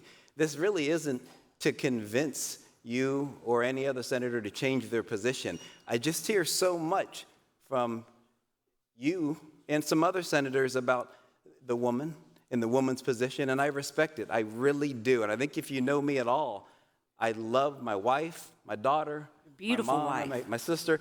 I respect them. I simply also want to put a face with that child who is not just a sesame seed or a raisin or a grape. They have the opportunity, if given the opportunity to be born, to become a state senator, a wife, a husband, a father, a mother. There's so many opportunities. So it isn't about trying to convince you or trying to say when she knew it, when somebody does or doesn't know, as much as could we also consider the opportunity we're snuffing out? Because I wouldn't be here if she had said, you know what, at 14, I have so many reasons to abort you, but I think I'm going to give you the chance. Well, I'm certainly thankful that she did not abort you, and I think that you've heard from all of us women that we do not want other women to have abortions. We don't like that. But I hope you have gathered that what we're trying to say is your mother deserved a choice, a meaningful choice, and we believe all women deserve a meaningful choice.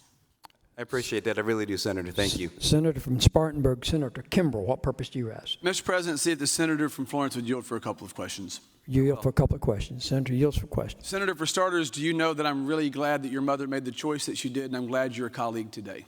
Thank you, Senator. I appreciate that. And as we talk about, I'm really proud of you for standing up and talking about protecting the child, because we don't talk about the kid a whole lot. We don't talk about the children as much as we should. We're talking about male versus female. This has now become the battle of the sexes versus the battle for the baby. And I think that's unfortunate. And, you know, to the Senator from Charleston's question to you a moment ago, I believe that if the cessation of a heartbeat signifies death, then the commencement of a heartbeat certainly is a corollary to signify life. And while I understand that we have to balance certain interests and people need to know when they're pregnant, I think that as the law is written here that we're talking about, the bill we're talking about today, you would be able to determine if a child is if there's a viable life there with a heartbeat. That's what we're talking about.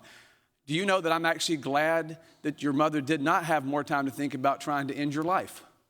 And I appreciate that, Senator. And in talking to her, and I don't mind sharing that after that first conversation, she had an emotional breakdown that was visceral, because she said she always wondered for 18 years, did she make the right call? How did it turn out? Because she had so many reasons not to.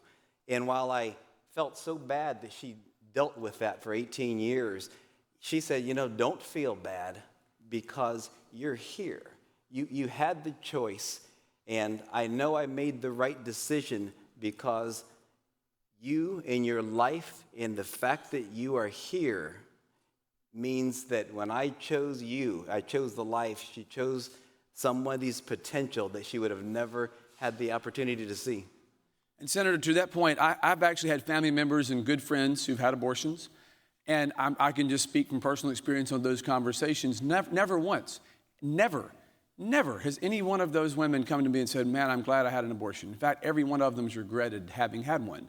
So we're talking about trying to protect not only the life in the womb, but protecting really, women are victims of abortion too, because not only is a life lost when we start making abortions more readily available, more expansive, but more women are harmed too. And to your mother's point, she obviously has no regret having let you be born, right? And so at the end of the day, I just want to say again, I appreciate your talking about the human angle of this, that you're alive today, that you're serving in this body today because your mother chose life. And while I understand in reasonable exceptions, and I've supported reasonable exceptions, even though I've been hammered by some on our own side over this, I understand that a woman who is raped, or in the case of incest, I've always supported those exceptions. But abortion should not be used as birth control. It should absolutely, we should do all we can to defend the life of the baby in the womb, and I appreciate your making it personal and human today, and God bless you and your mother. Thank you, Senator. Senator from Lexington, Senator Shealy, what purpose? The senator from Florence will answer one question. Senator Yield for a question? I will. Senator Yields. And other than tell you, I'm glad your mother had you too, because you know I like you a lot. I do. And I love your wife, and I think she's great. She's one of my favorite new people. Do you believe, Senator, did you know, I don't, I need to know if you believe, if we ban all abortions, do you believe that abortions, illegal abortions will resume? Do you think women are just going to not have abortions anymore in South Carolina? If the question is, do I believe there will be no illegal abortions? I don't believe there will be no legal abortions. I mean, what do you do? I'm trying to figure out how to make this a question. Did you know that I think that there will be more illegal abortions and that women's health care will suddenly go down the tube and people will be going back to the alleys with, you know, coat hangers and all these things, and women's health care will really be bad if we don't give women a chance to decide on their own. And I know, did you know that you said 6 weeks is enough time for women to know that they're pregnant? Did you know, I don't think that that's enough time, because did you know when I was pregnant, which 1,000 years ago, my daughter's 46, and I'm very proud of that. You know, a lot of people think, you know, why do you keep telling people your age? But I'm proud of it. But you couldn't tell I was pregnant till I was like 7 months pregnant. And, you know, but I had tried to get pregnant for so long, I didn't know I was pregnant when I was 6 months pregnant, much less 6 weeks. So I don't know how you expect somebody, especially a 16-year-old or a 17-year-old that, had a bad relationship with a guy, one-night stand. Did you know, I don't think that they can know that they're pregnant at 6 weeks when a baby is just the size, and I'm calling it a baby. I'm not calling it a raspberry. I was just illustrating the size of how big a baby is. But someone who's not experienced in that, did you know, they're not going to know. They can think they have an upset stomach. And did you know, I know that this is going to sound like a crazy story, but I used to manage an office with I was the manager of 14 women. And this girl swears to me she didn't know she was pregnant. And she went home from lunch one day, and she said she drank too much tea at Lizard Sticket. And she called me that afternoon, and she said, Miss Katrina, I'm not coming back. I said, why aren't you coming back? She said, well, I'm over at Lexington Medical Center. I just had a baby. Now, she had been telling me she didn't have a boyfriend, but I did ask her, did you know if that was Immaculate Conception or something? Was she going to name him Jesus? But,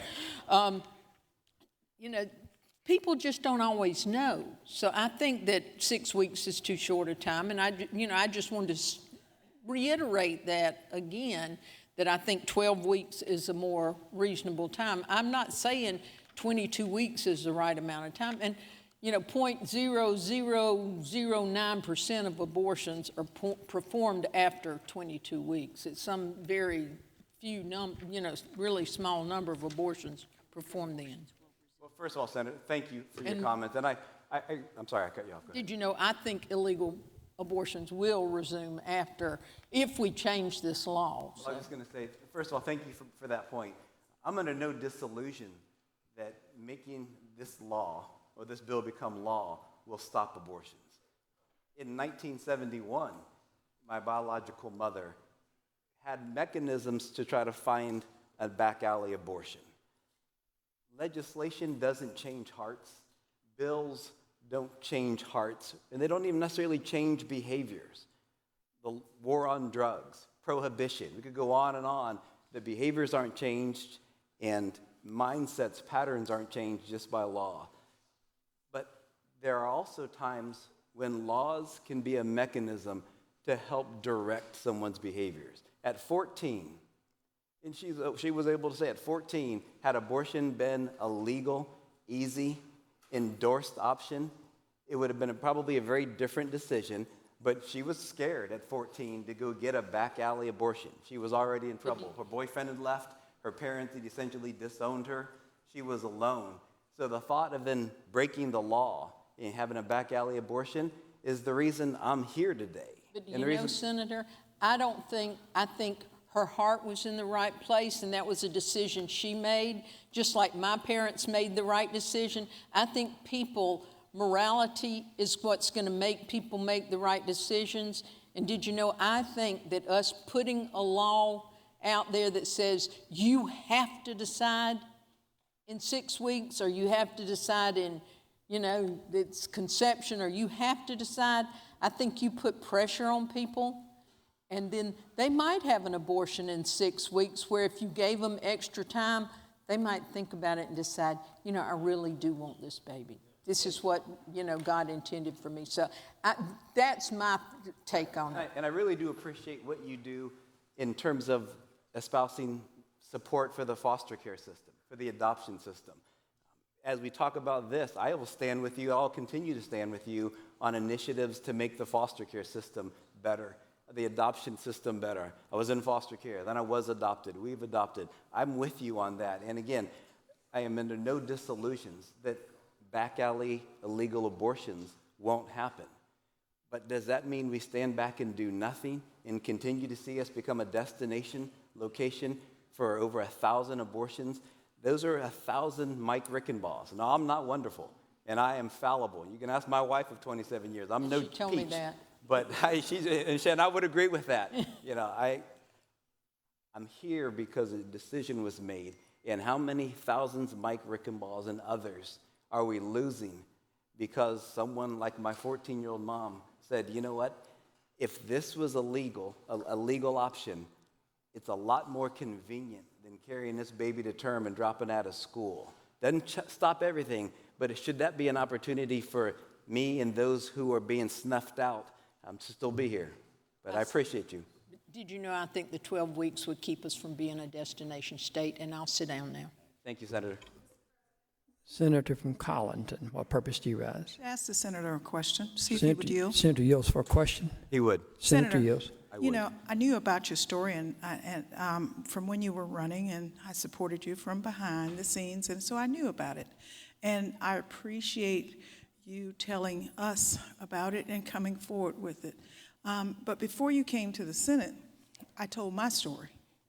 And part of my story was going on this 6-week ban.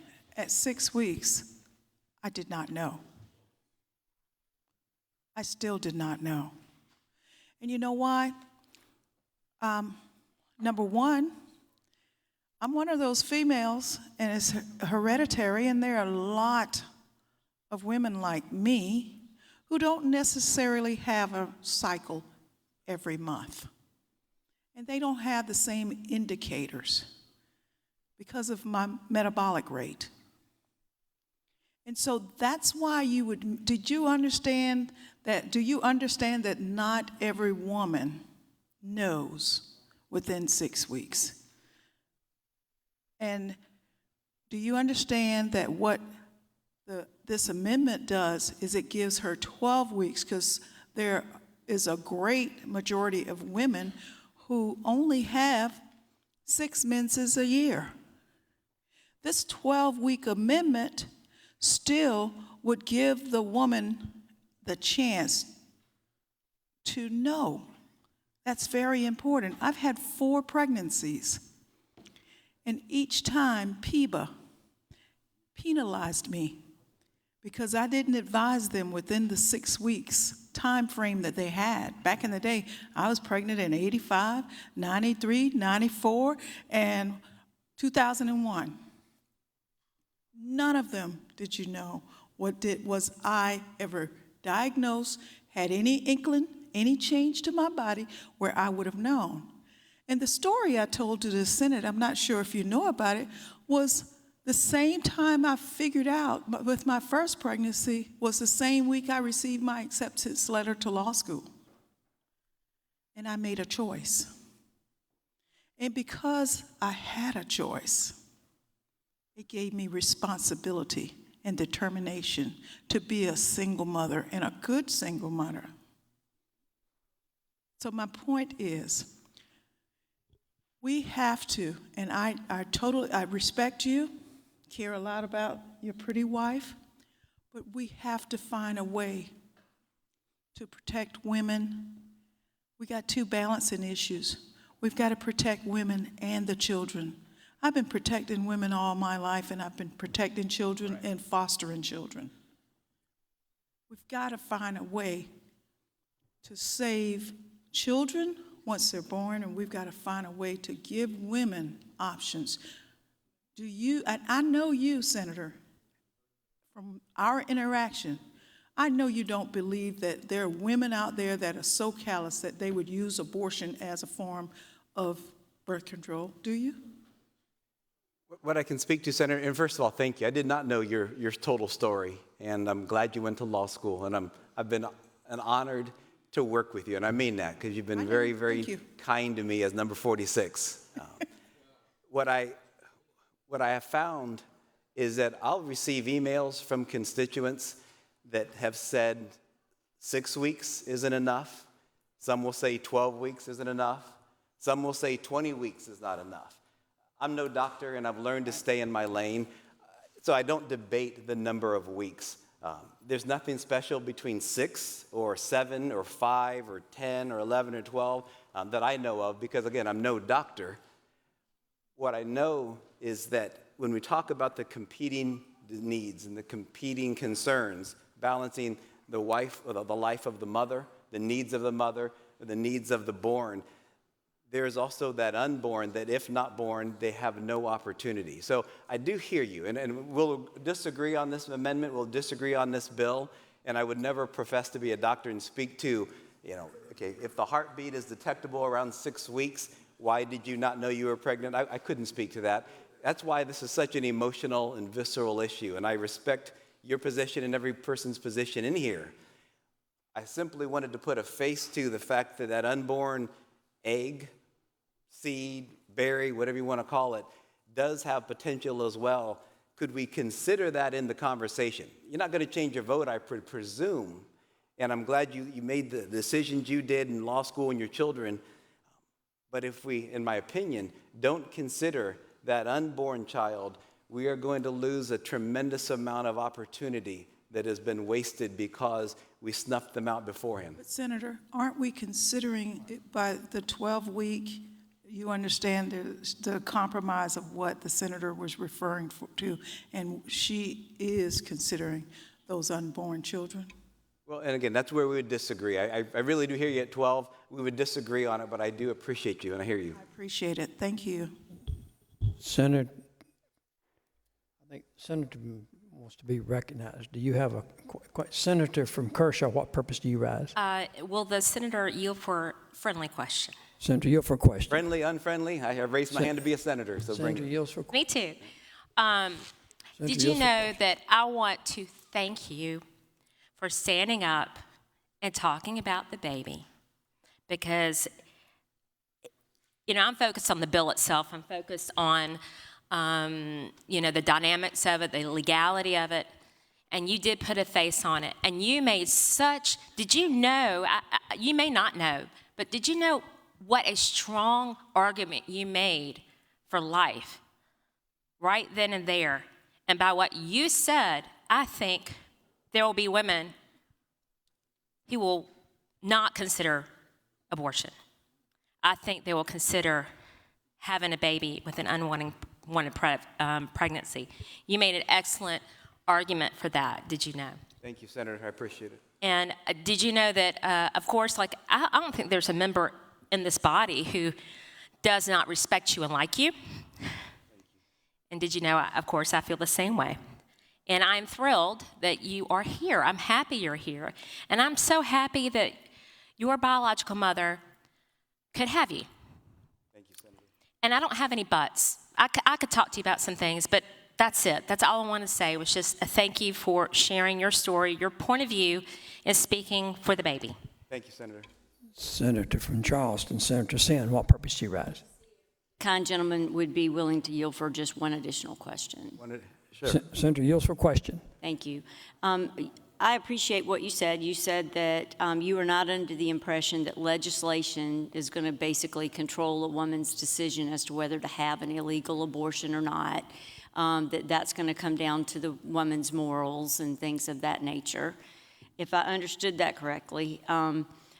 But if that means, though, you acknowledge that likely illegal abortions will resume, just like they happened in the 50s and stuff, and I'm wondering, will you not be concerned then about how many women die due to illegal abortions? Yes, I will be concerned about that. I will. Thank you.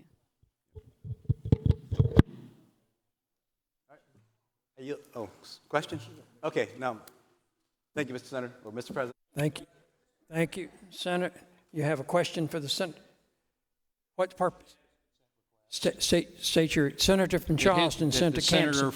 The senator from Florence's remarks up to the point in which he was asked questions be recorded in the journal. Is there objection? Here, no objection. So ordered. Senator, before I come to Senator from Richmond, Senator from Pickens, what purpose do you rise? Another unanimous consent request. State your request. That the words from the senator from Anderson be recorded in the journal also.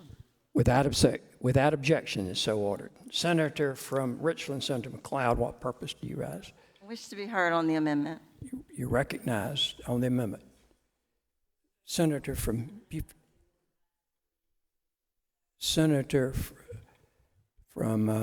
Charleston, Senator Sand, what purpose do you rise? Unanimous consent request. State your request. That the full statement of the senator from Florence be placed in the journal, including the questions and answers. Without objection. Senator from Edgefield, what purpose do you rise? Before the senator is recognized. Mr. President, as the senator from Richland is making her way to the podium, I move pursuant to Rule 15A that debate be brought to a close, that there be up to an additional 30 minutes of debate on the current amendment, that following the debate on this amendment, the Senate proceed immediately to a vote on the amendment, that following the resolution of the current amendment, the majority leader and the minority leader be able to control up to 5 amendments each, that amendments be limited to 5 minutes for and 5 minutes against, that upon completion of the amendments, the Senate proceed immediately to a final vote on the bill.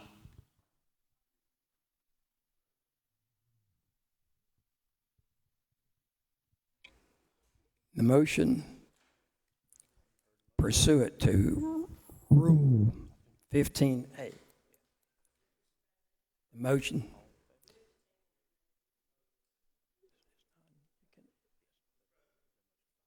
That's not a subject to a table in motion. Senator from Darlington, what purpose do you ask? Parliamentary inquiry. State your inquiry. How long have we been on the bill? Now absent the senator from Edgefield's explanatory remarks. How long have we been? How long have we been on the bill, other than when the senator from Edgefield was there for a period of time? That's what check.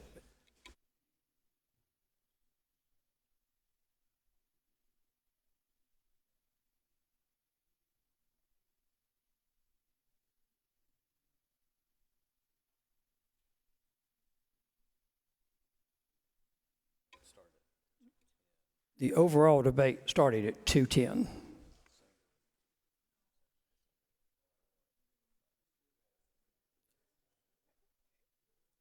And it's my understanding that the floor was relinquished at 3:05. Thank you, Mr. President. Thank you, Senator. Mr. President, Senator further parliamentary inquiry. How many amendments are currently on the desk? I'm informed there are 17 amendments on the desk. Thank you. I'd reckon Senator from Collington, what purpose do you ask? Parliamentary inquiry. State your inquiry. Quick question.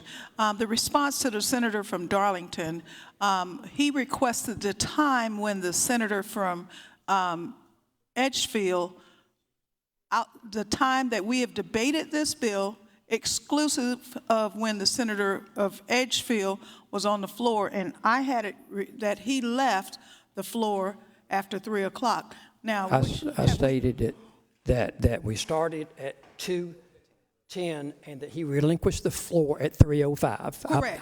I So made that point. Yes, ma'am. Yeah, we're in agreement on that. So I wanted to make sure I understood your answer. So when would we have 2 hours, when is our 2 hours to debate the bill? When does that start? Under the rules of the Senate, that started at the 2:10 amount when we first went on to the bill. And the motion that is on the floor is that they only have 5. We would only have 10 amendments, 10 from both sides. The motion is that the debate would be brought to a close, that there would be up to an additional 30 minutes of debate on the current amendment, that following the debate on this amendment, the Senate would proceed immediately to a vote on the amendment. Following the resolution of that current amendment, the majority leader and the minority leader would be able to control up to 5 amendments each. And the amendments would be limited to 5 minutes for and 5 minutes against. And that upon the completion of the amendments, the Senate would proceed immediately to a final vote on the bill. And under Jefferson's, does this motion require a second? I'm just asking. Jefferson said whole motion. This is under the rules of the Senate and does not require a second. The motion is that I hear someone, roll call has been requested to 5, appropriate 1, 2, 3, 4, 5, 6, 7, more than the appropriate number. have asked for a roll call. The clerk will ring the bell.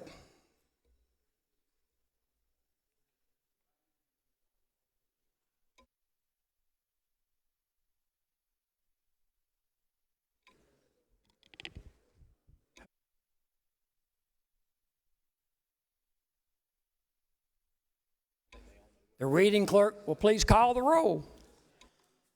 Mr. Adams? Aye. Mr. Alexander? Aye. Mr. Allen?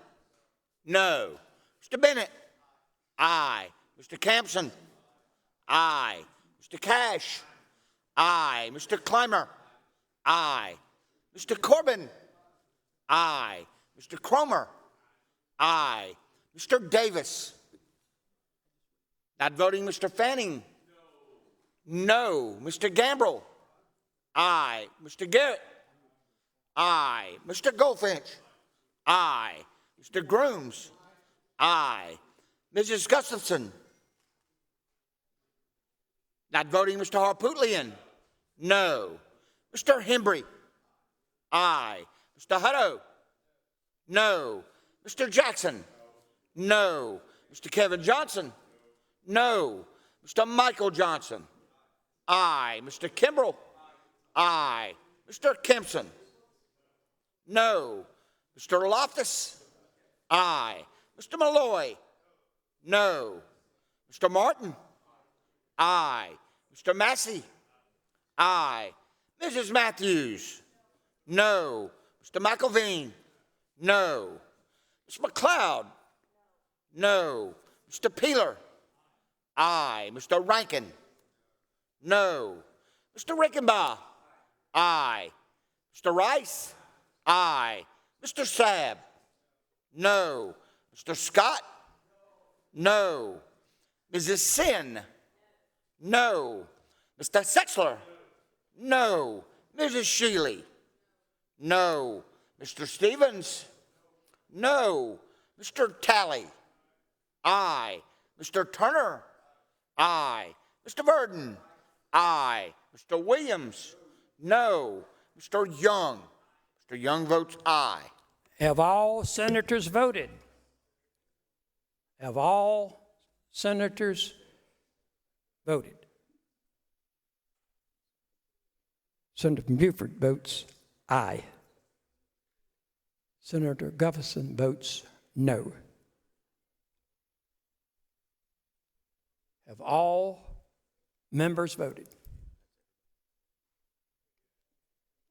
Final call. Have all senators voted? The polls are closed, and the clerk will tabulate.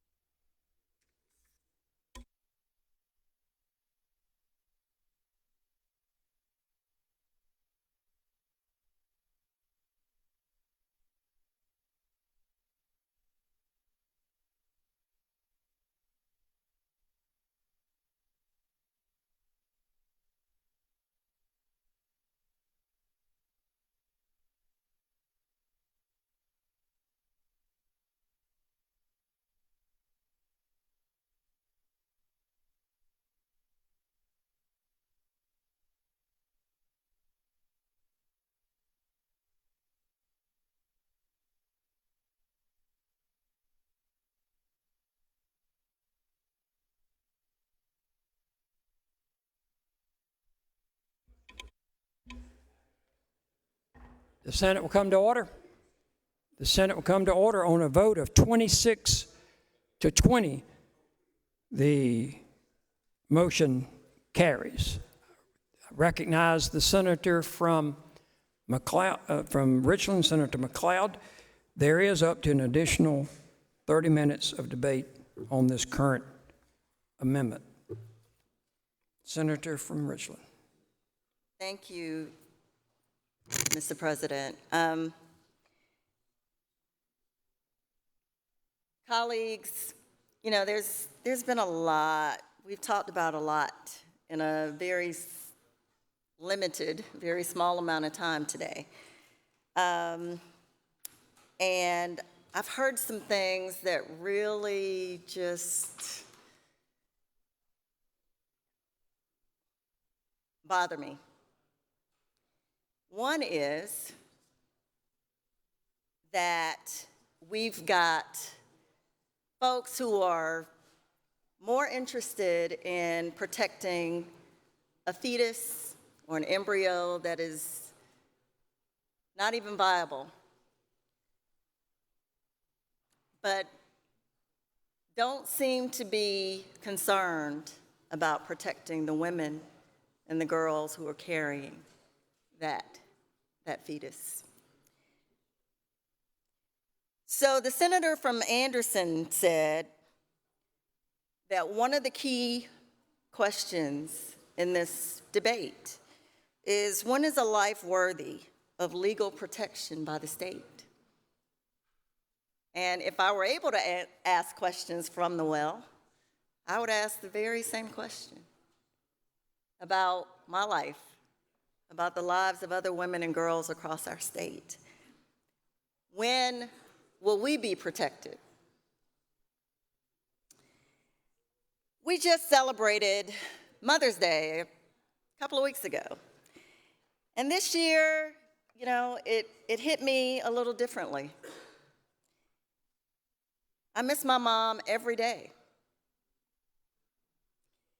So it wasn't just that. Being a mom to two of the most amazing human beings on this planet is one of the greatest joys of my life, every day.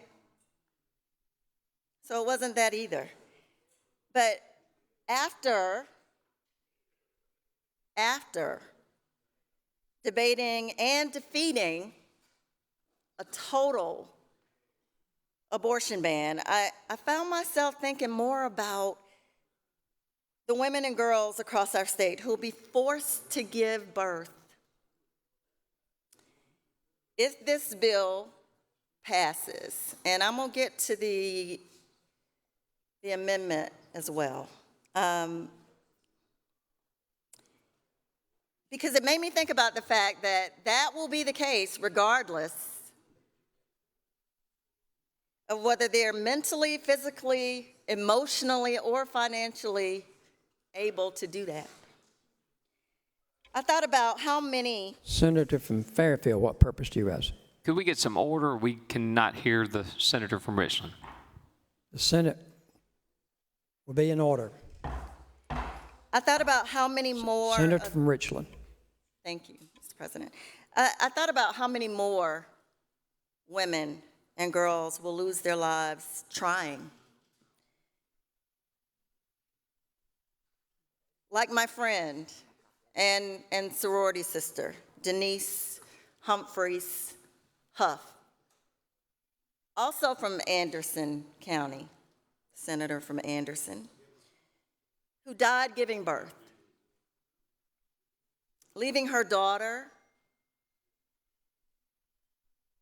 and her husband to raise their children by himself. Like me, Denise was relatively healthy, but had some chronic health conditions that put her at extremely high risk for complications, life-threatening complications, during her pregnancies.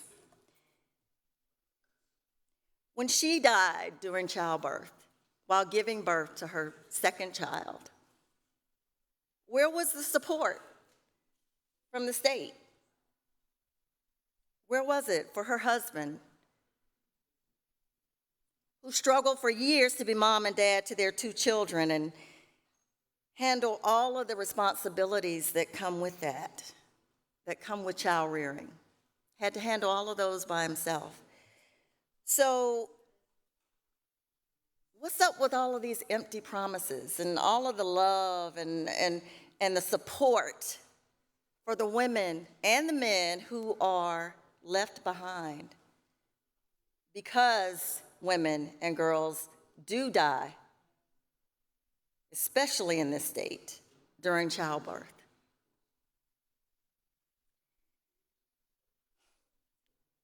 These are issues that real people are struggling with.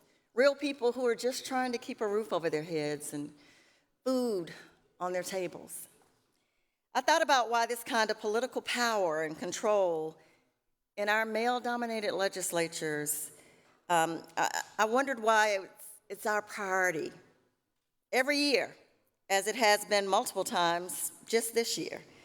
And I'm reminded that these are the same folks who call themselves pro-life, but prove time after time, year after year, that they don't seem to care about the living. During the height of the pandemic, they're the same ones who said COVID was a hoax and adamantly opposed mask mandates, temporary shutdowns, and later, even vaccinations.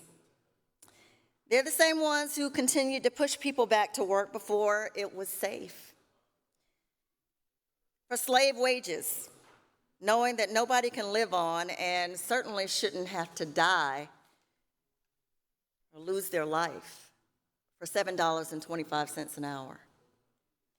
They're the same ones who push for and prioritize getting the lethal injection drugs and concealing the identities of the companies that make those drugs. They're the ones who added firing squads as another option to make sure that no one on death row escapes capital punishment in this state. Even if the state kills innocent men and women in the process, like it did to George Stinney Jr. They're also the ones who want to put guns in the hands of even reckless South Carolinians, without any training or concern about those who they know will do with those guns the same thing Dylan Roof did when he walked into Mother Emanuel and shot 9 people to death in cold blood, just because of the color of their skin. One of those people was a man who served with many of the men who are blocking us from even debating the hate crimes bill for the second year in a row. And how can we call ourselves pro-life? Because I'm pro-life. For those of you who may not realize it, because I care about the living. My sister senators, all of us, are pro-life. We prove that every single day, inside and outside of this chamber. But how can we call ourselves pro-life as a body if we're not outraged when yet another young, unarmed black man or woman is gunned down here or across the country? Where is the concern for women who are already working multiple minimum wage jobs and still struggling to make ends meet? Where's the accountability for the men who impregnate these women and girls? Some consensually, yes, others by force. I know that there may be others who want to speak, but I stand here today as a woman, as a mother, as a senator, who is one of only 5 in this body who can personally attest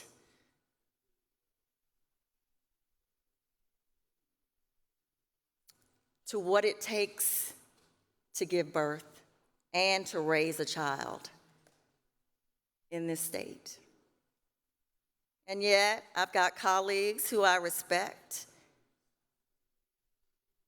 and serve with who have admitted they're not doctors. They don't understand. I was over 6 weeks pregnant when I found out that I was pregnant with my firstborn son. And if my memory serves me correctly, I don't think I could even get an appointment with my OBGYN until I was at least 6 weeks pregnant. The ridiculousness that we are debating yet again here today is utterly unconscionable. We know that you cannot legislate morality. We also know that we aren't God. And yet, we love playing God on every legislative Tuesday, Wednesday, and Thursday in this state. We even like to come back after the session is supposedly officially over, just to make sure that what the Supreme Court that had one woman justice on it at the time, what they deemed unconstitutional, the proponents of the 6-week ban have made sure that they get another opportunity to send this back to the Supreme Court, their all-male Supreme Court. So before I take my seat, I just want to say to all of the women and girls who are watching, who are listening, many of whom are here, we thank you. We see you. And when I say we, I'm speaking for at least the 5 of us in here who understand, have firsthand knowledge about what it takes to carry a child to term, to carry a baby to term, to love that baby in the womb, to take care and to have the means to take care of ourselves in the process. I can remember going to my doctor when I was much younger and living at home. And because I was sick and in and out of hospitals as a child and wasn't diagnosed with sickle cell anemia until I came my freshman year at USC, my pediatrician, when I went back home, advised me that if I ever planned to have children, I should have them before or by the time I was 30. And I never thought that that advice, that medical advice, would hit me so deeply. But it's something I never forgot. And I wondered why he said that. And I remember asking, and he said, because the older you get, the more likely you are to have complications during and beyond pregnancy. And guess what? I was blessed to be able to have my first son at 25, which was very young. I was actually in law school. And my second son at 30, because what he said stuck with me. And what we haven't said much from this well today is that every person who has spoken and given and shared a story about a constituent or a family member or a friend or themselves, guess what? The woman or girl who are at the center of those stories had one thing in common. It's called a choice. They had a choice. That's all we're asking. That's all we're asking. For the women and girls across South Carolina to have a meaningful choice, to make these decisions for themselves, like every other woman and girl has had. Thank Thank you, Mr. President. Senator from Beaufort, what purpose do you rise, sir? To be heard on the amendment. Senator is recognized. While the senator from Fairfield, while he comes to the podium, what purpose do you rise? Unanimous consent request. State your request. Words from the senator from Richmond be printed in the journal. Without objection. Senator from Darlington, as he comes to the podium, what purpose do you rise? Parliamentary inquiry. State your inquiry. How much time is left on the debate after the senator from Richmond has completed her? Desk will check. I'm informed it's 15 minutes remaining, up to 15 minutes on this amendment. Thank you. Yes, sir. Thank you. Senator from Beaufort is recognized. Please give the senator your attention. Thank you, Mr. President. Thank you, members of the Senate. I want to talk in the few minutes that I have to talk on this amendment to something that I think has been absent from our debate over the last several hours, and quite frankly, from the debate earlier this year and late last year, September. And that is this going to survive constitutional challenge in the state Supreme Court?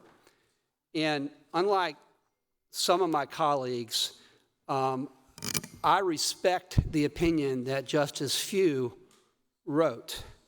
I've studied the opinion very carefully. I've read the majority opinion, the other concurrences. I read the dissents.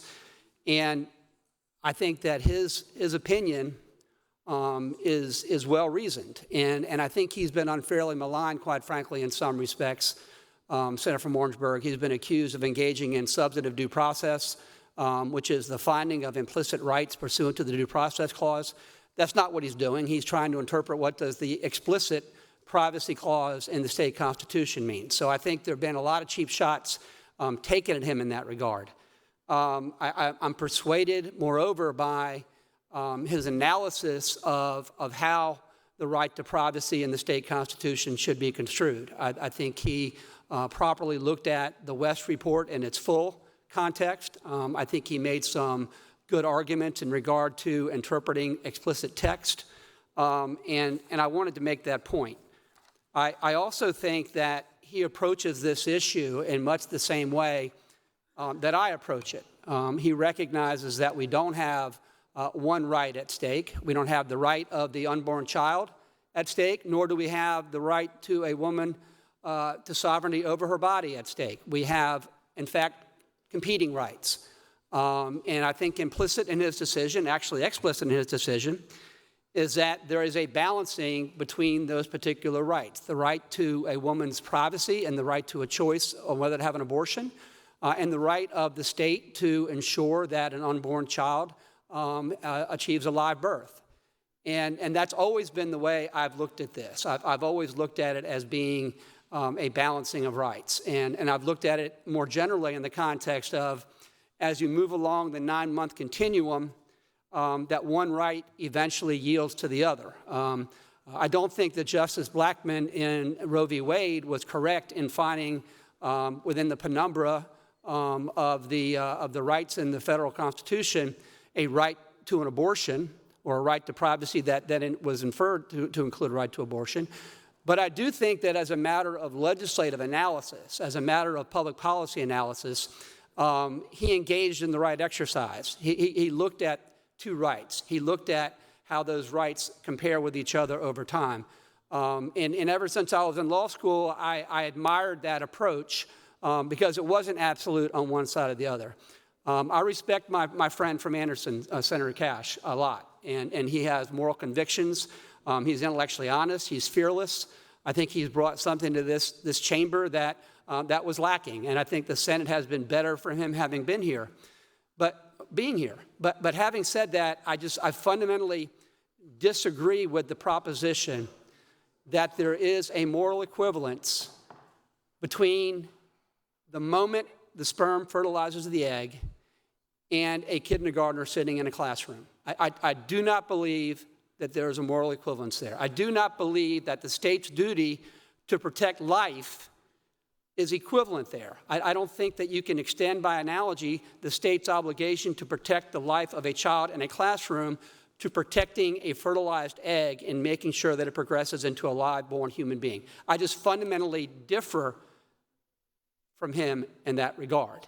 In fact, I differ with the whole personhood approach to looking at this issue, which by definition recognizes only one right in the context of a pregnancy. It only recognizes the right to that fertilized egg to develop and be born into a human being. It doesn't recognize whatsoever the right of a woman to sovereignty over her body. So I fundamentally reject that. That's why last September I filibustered the personhood bill, or a bill that would have imposed the ban. I did not think that that was appropriate. I did not think that was good public policy. I thought that was unconstitutional, and that's why I did what I did. Now, in looking at Justice Few's opinion, because irrespective of whether or not we adopt the Senator from Lexington's amendment, which is a 12-week ban, or whether we adopt the underlying amended bill by the House or a 6-week ban, I think there has been a lack of the things that cause Justice Few some concerns. He says, in fact, that in the decision striking down the first fetal heartbeat law, he says, quote, "The state essentially boasts to this court that the General Assembly did not even consider the question being whether or not 6 weeks or the heartbeat ban gave a woman a reasonable access or right to abortion." In fact, he cites the fact that the leadership of the House and the Senate admitted in a supplemental finding that they didn't consider that question, that they didn't think it was relevant. I do think it's relevant. And I think it would be an abrogation of our obligation not to have a discussion in regard to whether or not that does provide reasonable access, because then we'll be right before that court again, and he's going to, and I want Justice Few's vote on this. I don't want to have the constitutionality of an abortion bill decided because a man replaced a woman on the state Supreme Court. I think that would be a horrible look for this state. I think that we need to focus in on what were Justice Few's concerns and make sure that we address them. Because, look, we are a three-branch government. Everybody has their role. We make the laws, the executive executes the laws, and the Supreme Court interprets the law. And that's been the case in the United States ever since Marbury v. Madison, really, judicial review, the whole doctrine that it is the province of the Supreme Court, the unique province of the U.S. Supreme Court to interpret the laws and decide what's constitutional. And by analogy, that's also the role that our state Supreme Court plays. And simply sloughing off his opinion as legislating from the bench or substantive due process, in my opinion, that's intellectually lazy. That is not what Justice Few did. Justice Few, quite frankly, looked at our bill and found flaws. We found that there was a right of a woman to informed consent. What else is he supposed to do once we make that finding in the bill other than make an inquiry as to whether or not that fact is true? So I wanted to make those points clear. Now, in regard to the debate and in regard to whether or not 6 weeks provides an opportunity, I think that there is some discussion we can have, okay? Because the underlying bill that's right before us now, presented by the House, talks about what a clinically diagnosable pregnancy is. It means, quote, "the point in time when it is possible to determine that a woman is pregnant due to the detectable presence of HCG," okay? HCG is a chemical, you know, and look, I feel like I'm mansplaining up here, but I got to learn these things. It is detectable within 2 to 3 days after a fertilized egg implants into the uterine wall, okay? That's the pregnancy test that you take when you urinate on a strip, okay? 2 to 3 days after implantation, you can detect. And every day thereafter, the HCG becomes more and more and more prevalent, okay? So in making this inquiry as to whether or not a 6-week period of time affords a reasonable opportunity, let's have a discussion and let's let the Supreme Court know that we're talking about whether or not we're providing that amount of time. I think you can make an argument that if HCG is detectable within 2 or 3 days after implantation, and if it continues to increase in intensity and in presence in a urinalysis subsequent to that time, I think you can make an argument that there is a window of time. But we have to have that conversation. We simply state in conclusory terms, either are the for or against, yes, it's enough time, or no, it's not enough time, and we don't dig into the facts and the underlying criteria by which the Supreme Court can say, okay, General Assembly, you've looked at these facts, you have considered them in good faith, you've made a reasonable determination, and if we do that, we are entitled to deference. Justice Few recognizes that this General Assembly is entitled to deference. His objection was, Senator from Spartanburg, that the prior record in regard to fetal beat heartbeat 1, there were no testimony, no findings, no consideration. In fact, he cites in a footnote that leadership in the House and the Senate stated unequivocally, we didn't consider those things. We don't think it was important. I think if we want to get his vote, okay, and I want to get his vote, okay, I think it's important for the legitimacy of what we do. I don't want to win. I don't want to have something sustained or held constitutional because we've had one female justice who voted to strike down the law replaced by somebody who might not strike it down. I think that would do us harm, okay? So let's have a conversation about this. HCG in the pregnancy tests are detectable 2 to 3 days after implantation. The Cleveland Clinic, okay, one of the preeminent healthcare institutions in the United States, says that home pregnancy test, urine test, 99% effective. Okay, so let's take those factors into consideration. A pregnancy test is going to reveal positive whether you have HCG, which indicates that you're pregnant, or that you have a fertilized egg that's implanted in the uterine wall within 2 to 3 days after implantation. Those pregnancy tests are 99% accurate. I think we can have a conversation then about whether or not that provides an opportunity of time, a window of time for which a woman can then exercise a choice. There are pros and cons against that, but I think it's important that the Supreme Court recognize that this very issue of access, this very issue of whether or not 6 weeks is an unreasonable burden on privacy is discussed by this body, and that we're considering the underlying medical facts. Senator from Spartanburg, Senator Kimball, what purpose do you have? Mr. President, see if the senator yield for a question or two. Senator Yields for questions. Senator Yields for questions. So, Senator, you know, I've read Justice Few's opinion on this matter, and I will tell you, having read through it again even today, I still agree with Justice Kittredge and have a difference of opinion with Justice Few. But I will say this, as we're talking about legislative intent on the floor, do you know that I now view, while I still disagree with this conclusion, his opinion as not a radical trampling of legislative prerogative? Do you know that I know that you do, and the reason I said that is not by statements made in this chamber, but in the House, stating that what we have is legislating from the bench, what we have is substantive due process of the kind that was exercised in Roe v. Wade, and I was trying to point out, quite frankly, that that is not what happened here. This is not substantive due process and finding implicit rights through the Due Process Clause. It is interpreting an explicit provision in the state constitution. It's not creating penumbras to Blackmun's opinion, as you mentioned in Roe. So as we talk about legislative intent, because we know in reading Justice Few's opinion, he actually cited debates that happened in these chambers, in the legislative chambers, about how he came to his conclusion.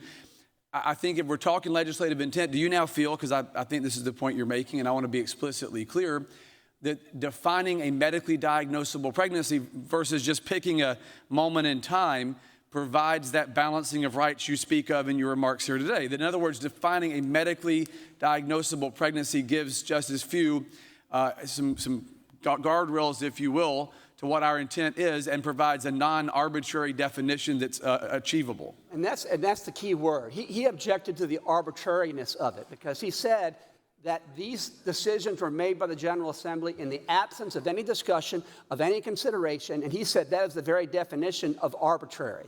And so I think by having this conversation, by talking about, okay, the bill speaks to a clinically diagnosable pregnancy. The bill speaks to the fact when HCG can be detected. We know that HCG can be detected within 2 or 3 days after the implantation of a fertilized egg in the uterine wall. We know that pregnancy tests, according to the Cleveland Clinic, one of the preeminent healthcare institutions in the country, are 99% effective.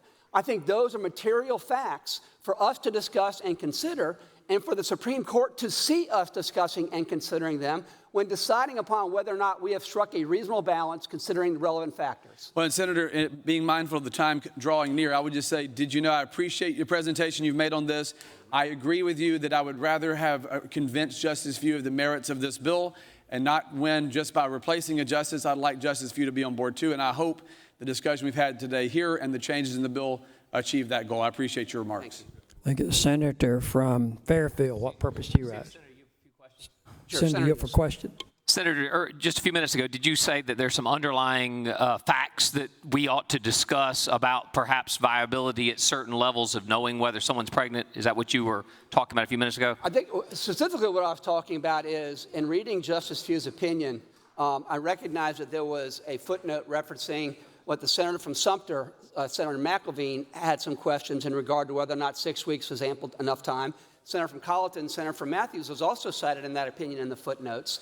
And so it occurred to me that, as we're debating this matter, it isn't necessarily important that we have findings of fact embedded within the four corners of the bill itself, but I think it is important for the record, especially when you have a state Supreme Court justice that was the deciding vote, saying that there's no evidence that this was considered at all. So I felt like one of the things absent from this conversation was a discussion about whether or not 6 weeks was ample amount of time. Senator, the time has Did you know that you expired asked us to on do the- something in cloture so that we won't be able to debate the very thing you told us we should debate? Thank you, sir. Thank you, thank you, Senator. Question is the adoption amendment. Senator from Anderson, Senator Cash. Respectfully, I renew my motion to table the amendment. Renews his motion. That's not in, under the rule, under the order, under cloture, it would be a straight up on the adoption or not of the amendment under the rule. So the pending question is the adoption. Roll call has been requested. 1, 2, 3, numerous. The appropriate number have seconded that motion for a roll call. This would be a straight up vote on the adoption of Amendment 2A. Before we start the roll calls, state your inquiry. This is Amendment 2A. Is this the amendment by Senator Shealy with the 12-week? That is the amendment that's under consideration, is the 12-week by the senator from Lexington, Senator Shealy. Thank you. It's a straight up vote. Senator from Inquiry. Lexington, Senator. Parliamentary inquiry. State your inquiry. This is a direct vote. Straight up, yes, sir. Straight up. Not a table. It's straight up on the adoption of the amendment. Reading clerk will call the roll. Mr. Adams? No. Mr. Alexander? No. Mr. Allen? Aye. Mr. Bennett? No. Mr. Campson? No. Mr. Cash? No. Mr. Clymer? No. Mr. Corbin? No. Mr. Cromer?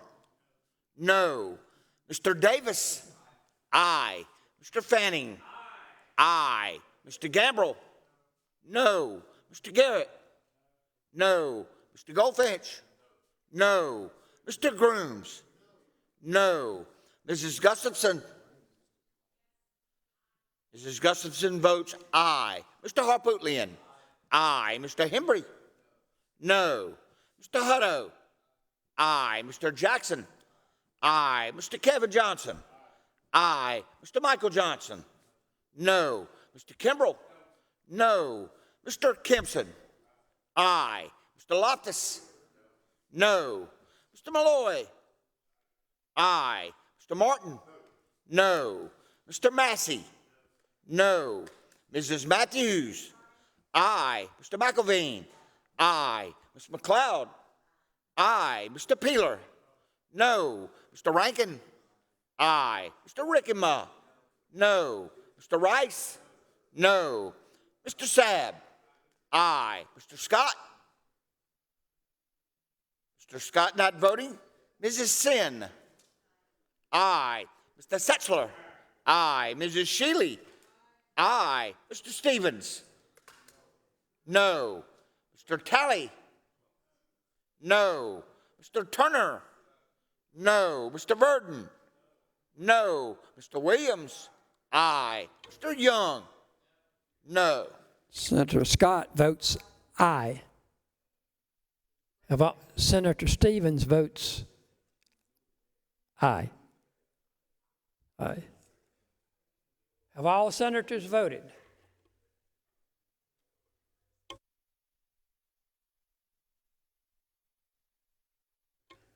Have all senators voted? The polls will close and the clerk will tabulate.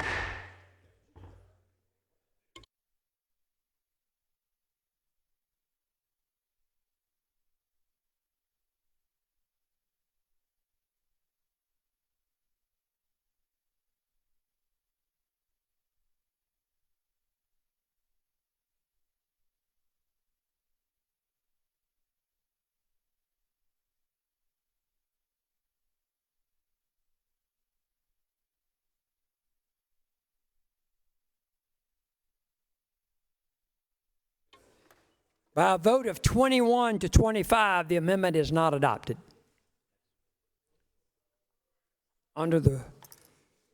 Pursuant to the motion, I'd ask that we'll stand at ease momentarily.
The Senate's back in order. The Senate will please come to order. We now proceed to the amendments. I'd ask the reading clerk to please publish the First Amendment. First Amendment is Amendment number 21 by Senator Campson. Amends the bill, Section 4, strike Section 63. Senator from Beaufort, what purpose do you rise? To be heard on the amendment. You recognized on the amendment, up to 5 minutes in favor, up to 5 minutes in opposition. President, I would ask that if we would have the presenter to please state whether they're speaking in favor or against the amendment so we can know the time issues. Senate is so informed. Publish the amendment. The reading clerk will publish the amendment. Amendment by Senator Campson amends the bill, Section 4, strike Section 6317, 325, subsection B, and insert subsection B. In the case of a mother who becomes pregnant as a result of rape or incest, the biological father, in addition to the duties imposed by subsection A, also is responsible for the full cost of any pregnancy-related expenses incurred by the mother and for the full cost of any mental health counseling arising out of the rape or incest. Senator from Lexington, what purpose do you rise? Senator Yields. Now, okay. Senator, did I understand you when you were talking on the previous amendment? I think I understood you that you said because of Justice Few, we ought to have a conversation and a discussion over this whole issue of when it's detected and this test that they could run, correct? I think that it's important that we have in the record, because when the state Supreme Court looks at what we did, judging by what Justice Few wrote, he's going to make an inquiry into whether or not we considered factors that were relevant to whether that's and that's the reason you took the podium, because you didn't think that discussion had occurred. Not to the extent that I felt like it needed to be in order to, I want to get his vote. I want to get him to be in favor of constitutionality, and I felt like we needed to do that. And so do you think this chamber has had that discussion with the 15 minutes that you had at the podium under cloture when this Senate's divided 24-22, that we're going to cloture a debate as significant as this? If it were the only discussion we've had in that regard, I would say perhaps, but there's been other discussions in subcommittee and committee, and it had not been on this floor, was my point. It's the only discussion that's occurred today relative to the point you were making on the previous amendment. It's the only time I've made those points. I mean, I have 5 minutes, right? You're speaking in favor or opposition? I'm speaking in favor. Favor then. Mr. President, I would point out that in terms of findings and in terms of discussions and in terms of developing a record so that the justices across the street, when they look at what we do, if we do anything, I would like to point out that one of the findings in the underlying bill is that a fetal heartbeat is a key medical predictor that an unborn child will reach live birth. And in that regard, I want to call attention to a report that was filed in the American Society for Reproductive Medicine by several physicians specializing in OBGYN.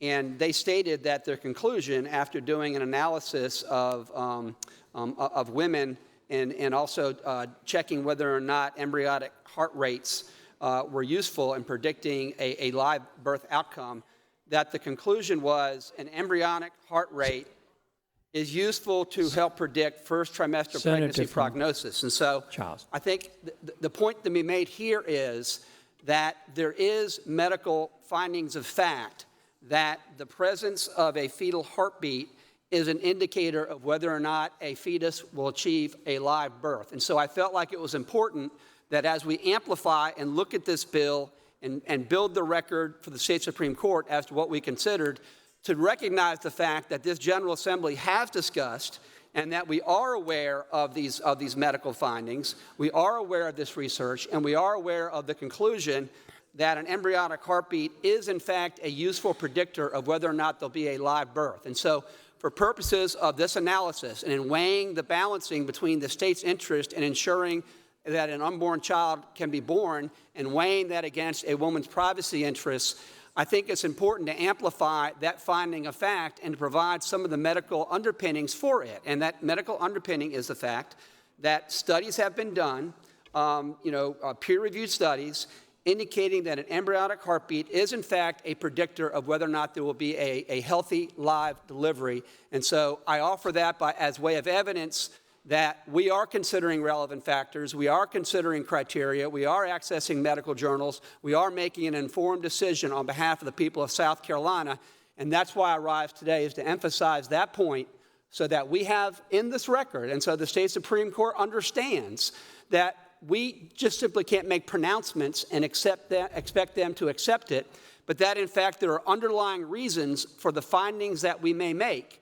And I felt like it was important, Mr. President, to point that out to this body. And with Thank you. Senator from Charleston, Senator Campson, what purpose? Senator Yield. Senator Yield. Senator, did you know I did a similar analysis, but I didn't look at the journals? My brother-in-law has practiced, he's an OBGYN, has been practicing medicine for over 40 years.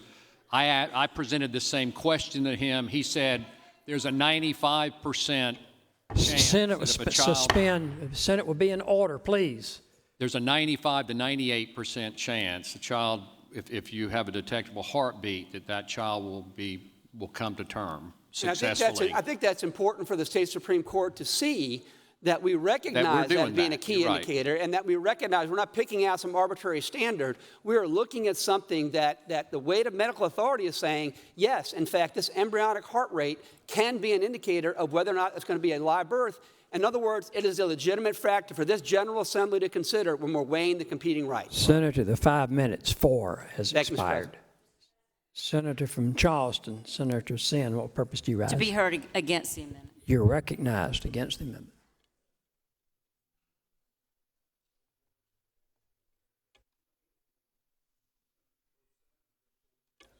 Senator from Charleston. Senators, we did not take any medical testimony. This bill was pulled out of subcommittee. There never was a sub. It got pulled directly onto the floor. Not one bit of medical testimony, and I don't think what comes out of our mouths, our non-medical mouths, should be counted by the Supreme Court at all. I understand you voted cloture, but there was a lot that needed to be said. A lot that needed to be said about how this bill got here to begin with. And then now all of the medical changes that makes it worse, makes it absolutely worse for our daughters and children. That's what has happened now as a result of a cloture vote.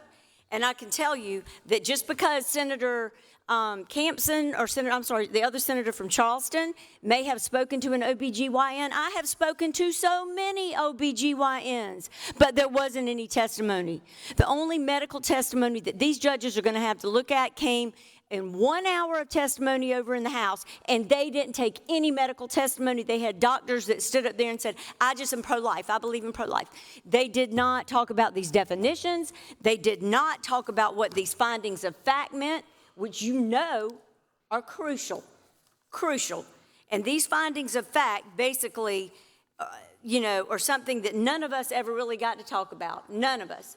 None of us are doctors. Nobody over there are doctors. So I don't think it's okay for the Supreme Court to just look and say, wow, there's a whole bunch of lawyers in here telling us what journals we ought to look at.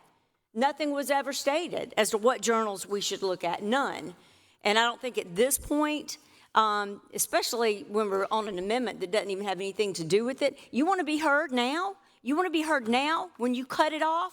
I had so much we could have said about what the senator from Edgefield put a bunch of notes in the journal after we had our first debate. I put a bunch of notes in the journal because I got clotured back then.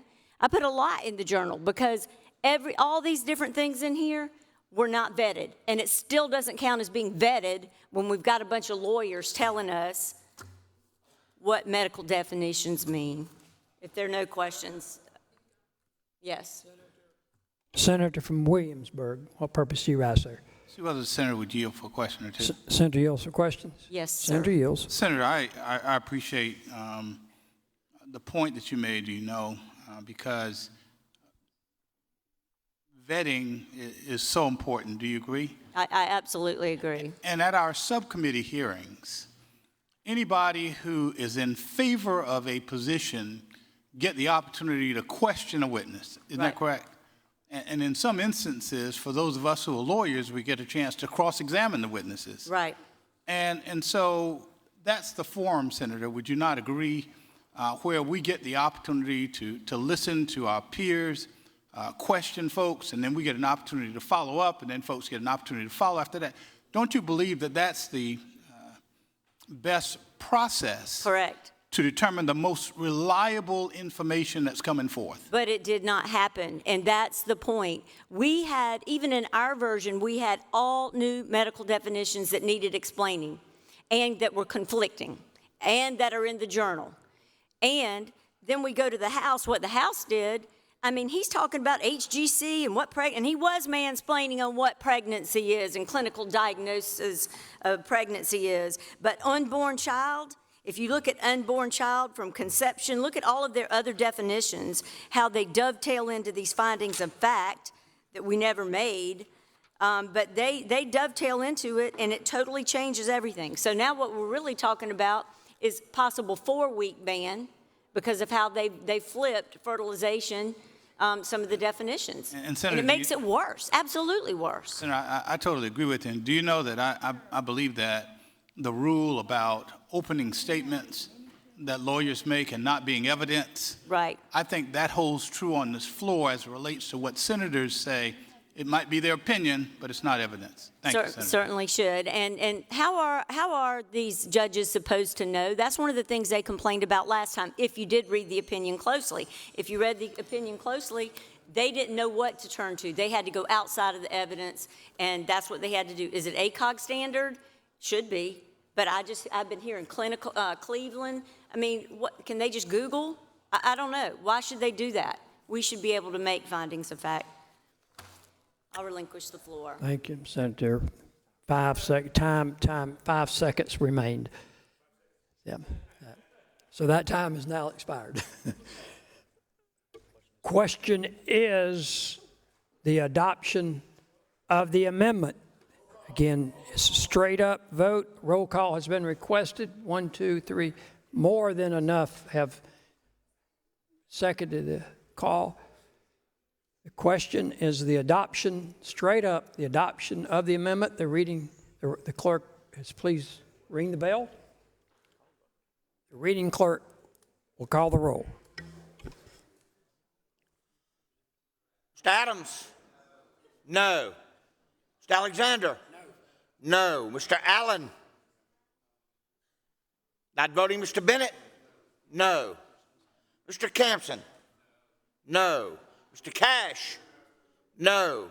Mr. Clemmer? No. Mr. Corbin? No. Mr. Cromer? No. Mr. Davis? No. Mr. Fanning? No. Mr. Gambrill? Mr. Gambrill votes no. Mr. Garrett? No. Mr. Goldfinch? No. Mr. Grooms? No. Mrs. Gustafson? Not voting. Mr. Harpootlian? No. Mr. Hembry? No. Mr. Hutto? No. Mr. Jackson? Not voting. Mr. Kevin Johnson? Not voting. Mr. Michael Johnson? No. Mr. Kimbrell? No. Mr. Kempson? No. Mr. Loftus? No. Mr. Malloy? Not voting. Mr. Martin? No. Mr. Massey? No. Mrs. Matthews? Aye. Mr. McElveen? Not voting. Ms. McLeod? Not voting. Mr. Peeler? No. Mr. Rankin? Not voting. Mr. Rickenbaugh? No. Mr. Rice? No. Mr. Sabb? No. Mr. Scott? No. Mrs. Sin? Mrs. Sin votes no. Mr. Setzler? Not voting. Mrs. Shealy? No. Mr. Stevens? No. Mr. Talley? No. Mr. Turner? No. Mr. Verdon? No. Mr. Williams? No. Mr. Young? No. Have all senators voted? Senator McLeod votes no. Senator Kevin Johnson votes no. Senator McElveen votes aye. Senator Allen votes no. Senator Gufferson votes no. Senator Kimson votes aye. Other. Senator Rankin votes no. Are there other senators wishing to cast their vote on this amendment? Have all members voted? Last request. Seeing and hearing none, the polls are closed and the clerk will tabulate.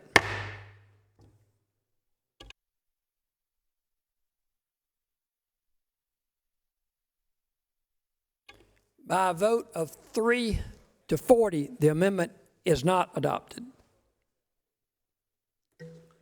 Will the reading clerk please publish the next amendment?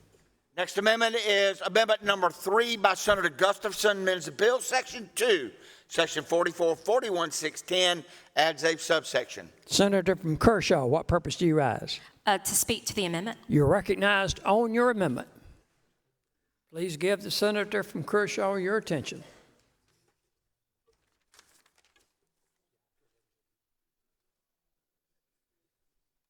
Senator from Kershaw.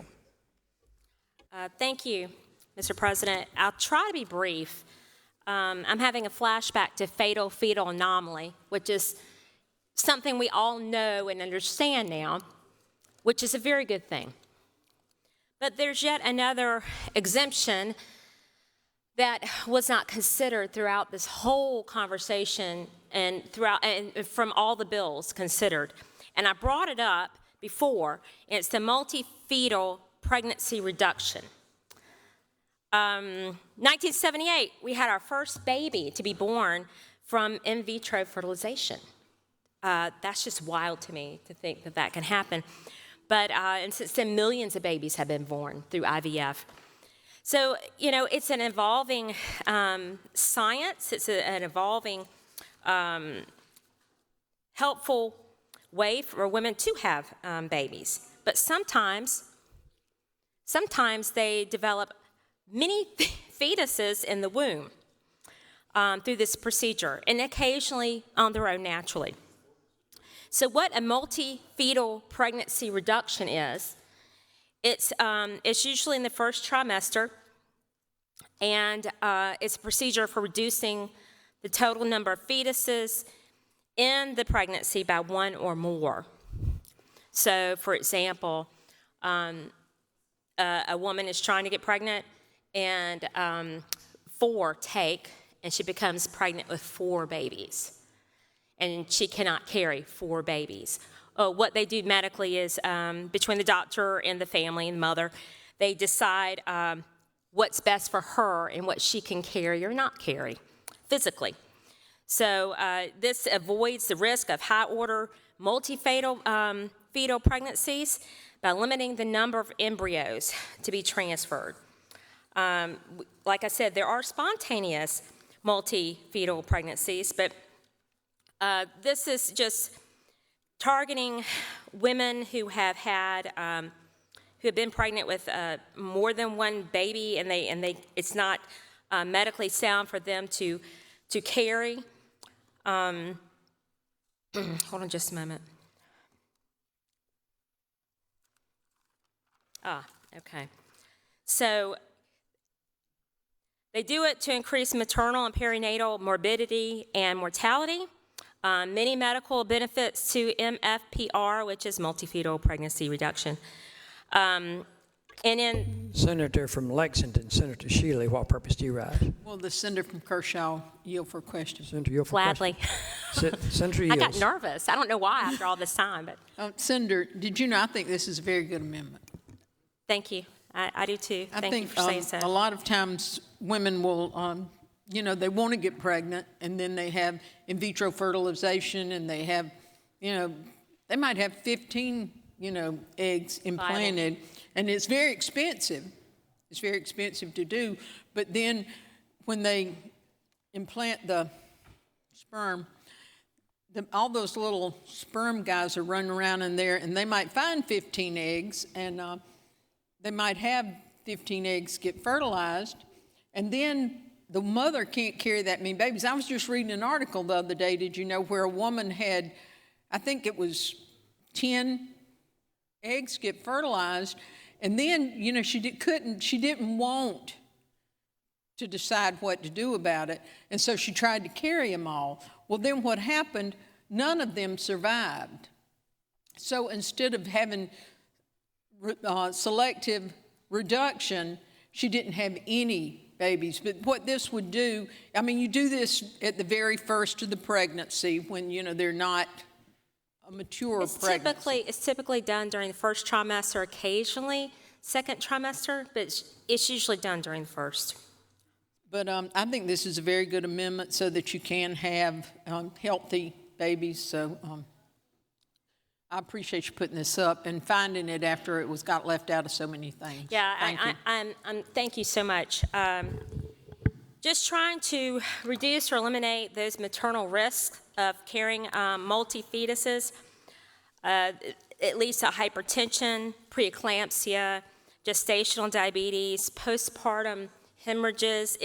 And then the medical costs, and we don't talk much about the dollars, but for a woman who has paid so much to get pregnant and she's so happy with her babies, to carry, the medical costs are quadrupled with just twins, and it's 10 times higher for triplets. Senator, your 5 minutes in favor of the amendment has expired.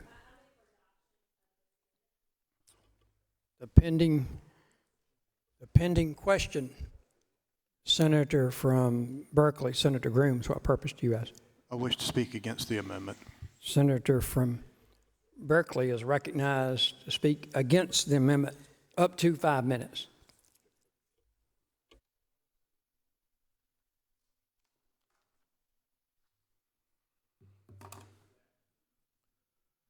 Men and women of the South Carolina Senate, very few issues divide us like this one. There's many men and women in this chamber I have great respect for that see things differently on this issue than I do. There are men and women in my district who I know and love and respect that see this issue differently than I do. But in our nation's birth certificate, Jefferson speaks about certain rights. We hold these truths to be self-evident that all men are created equal, that we are endowed by our Creator with certain inalienable rights, that among these are life, liberty, and the pursuit of happiness. Here comes the important part. And to secure these rights, governments are instituted among men. The whole purpose of government, the reason we exist, the reason why we're in this chamber, is stamped right there on our nation's birth certificate, that governments are instituted for a particular purpose, and that is to secure the rights that God has blessed each of us with, and that among these are life, liberty, and the pursuit of happiness. Notice the order of which they're listed: life, liberty, and the pursuit of happiness. If this debate is only about the rights, the liberty of women, is no question that we wouldn't be having this debate. But it's more than the liberty and the rights of women. It's about the right to life, the right for little unborn girls to be born, the right of little unborn boys to be born, to have a life, to be able to have rights.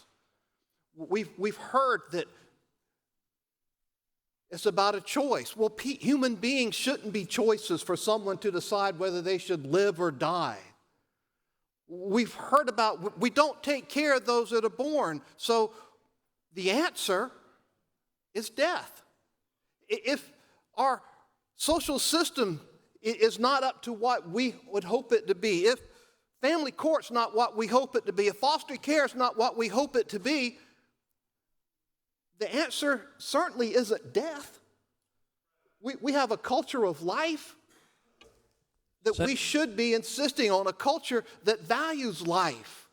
And this debate is about life. And if you order these rights, that is listed in our Declaration statement: life, then liberty, then pursuit of happiness. If we don't preserve life, if we don't protect life, the rest doesn't matter.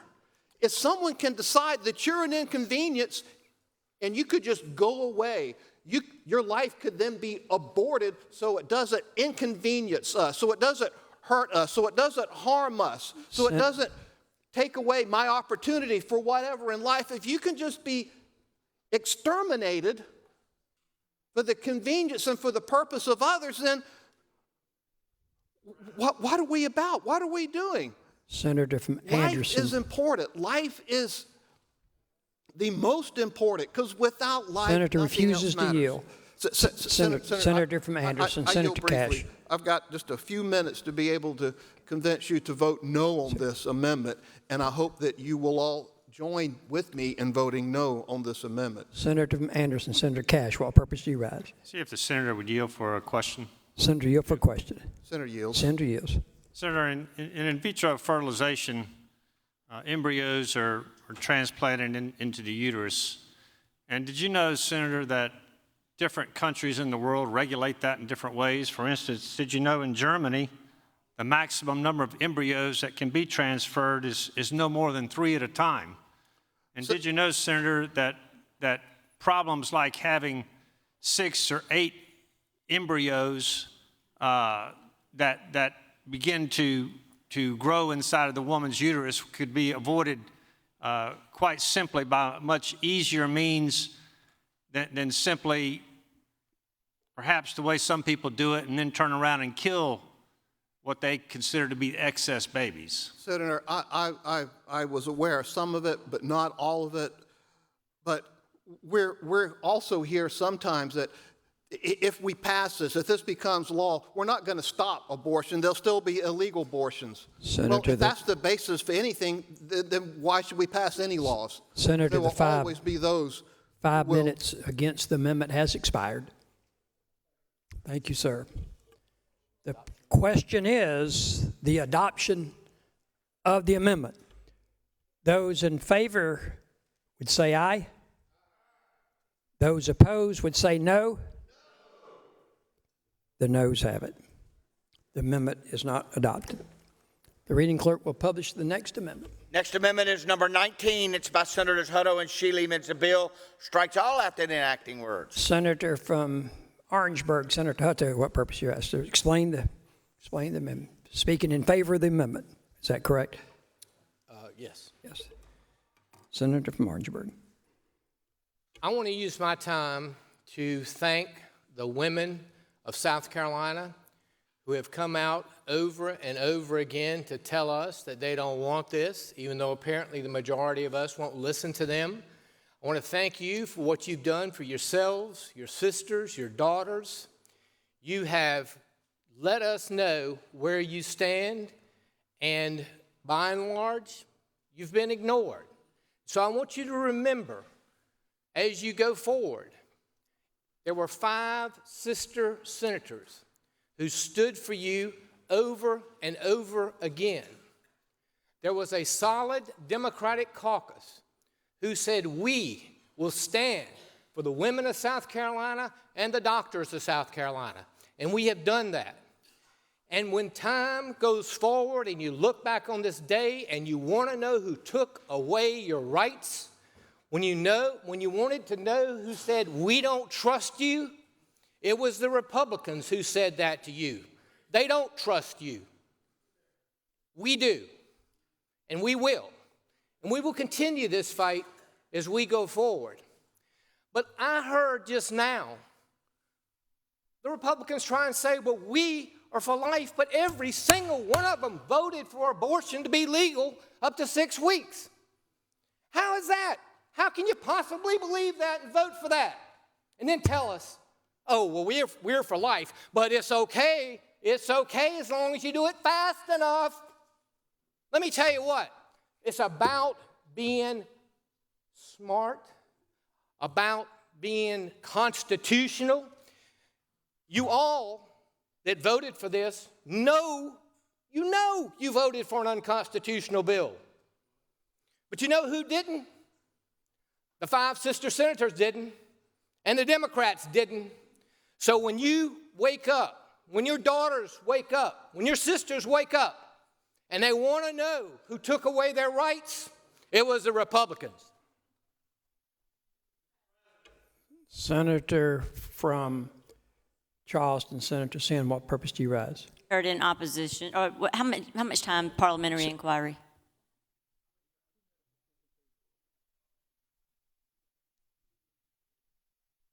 Basically, 2 minutes and 45 seconds. You speaking in favor, and I'll go. Senator from Charleston. Thank Senator you. Sin. Thank you. To follow up on what the senator from Orangeburg just said, it bothers me that it has been admitted in this chamber and acknowledged that what we are doing here today is going to not do away with illegal abortions. It is going to cause illegal abortions.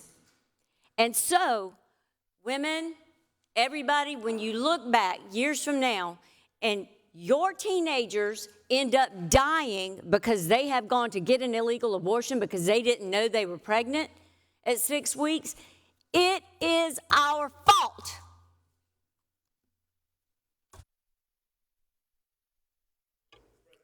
Senator from Darlington, what purpose?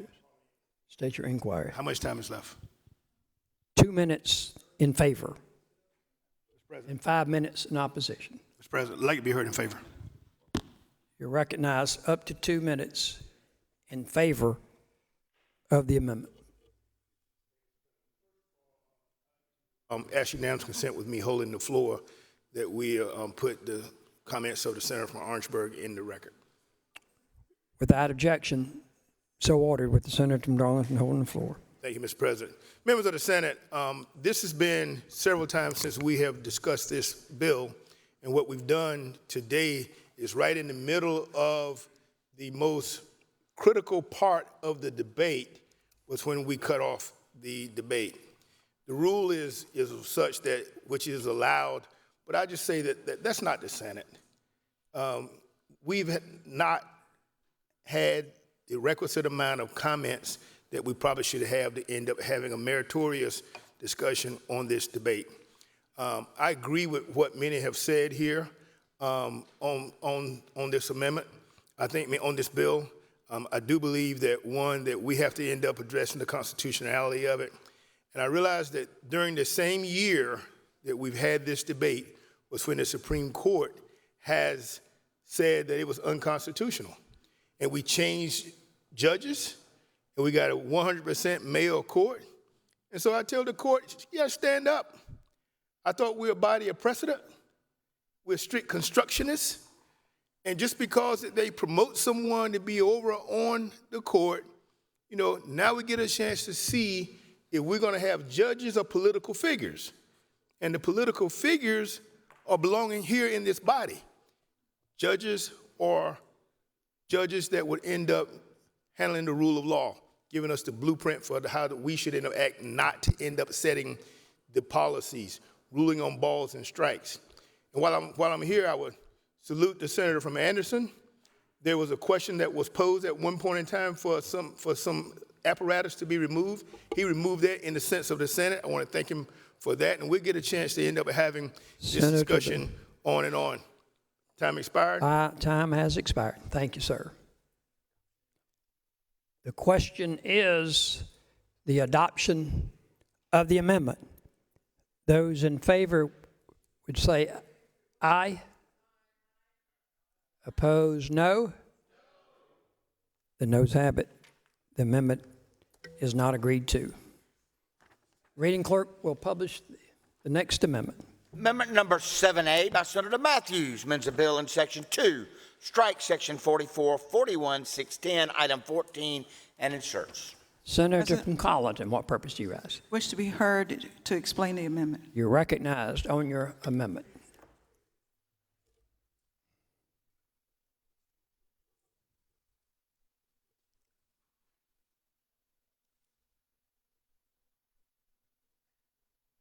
Speaking in favor of the amendment. Speaking in favor of the amendment. In favor of the amendment. Senator from Collington. A lot of you don't know, but I like country music. I like all sorts of music that I can understand the lyrics to and the words. But sometimes you got to know when to hold them. And you got to know when to fold them. You got to know when to walk away, know when to run. I have heard from the floors of this Senate so many great speeches, people pouring out their souls, but I sit back and I look at the people they're pouring it out to, standing over in the corners, talking, ignoring them, walking away, doing what they have to do, not paying any attention.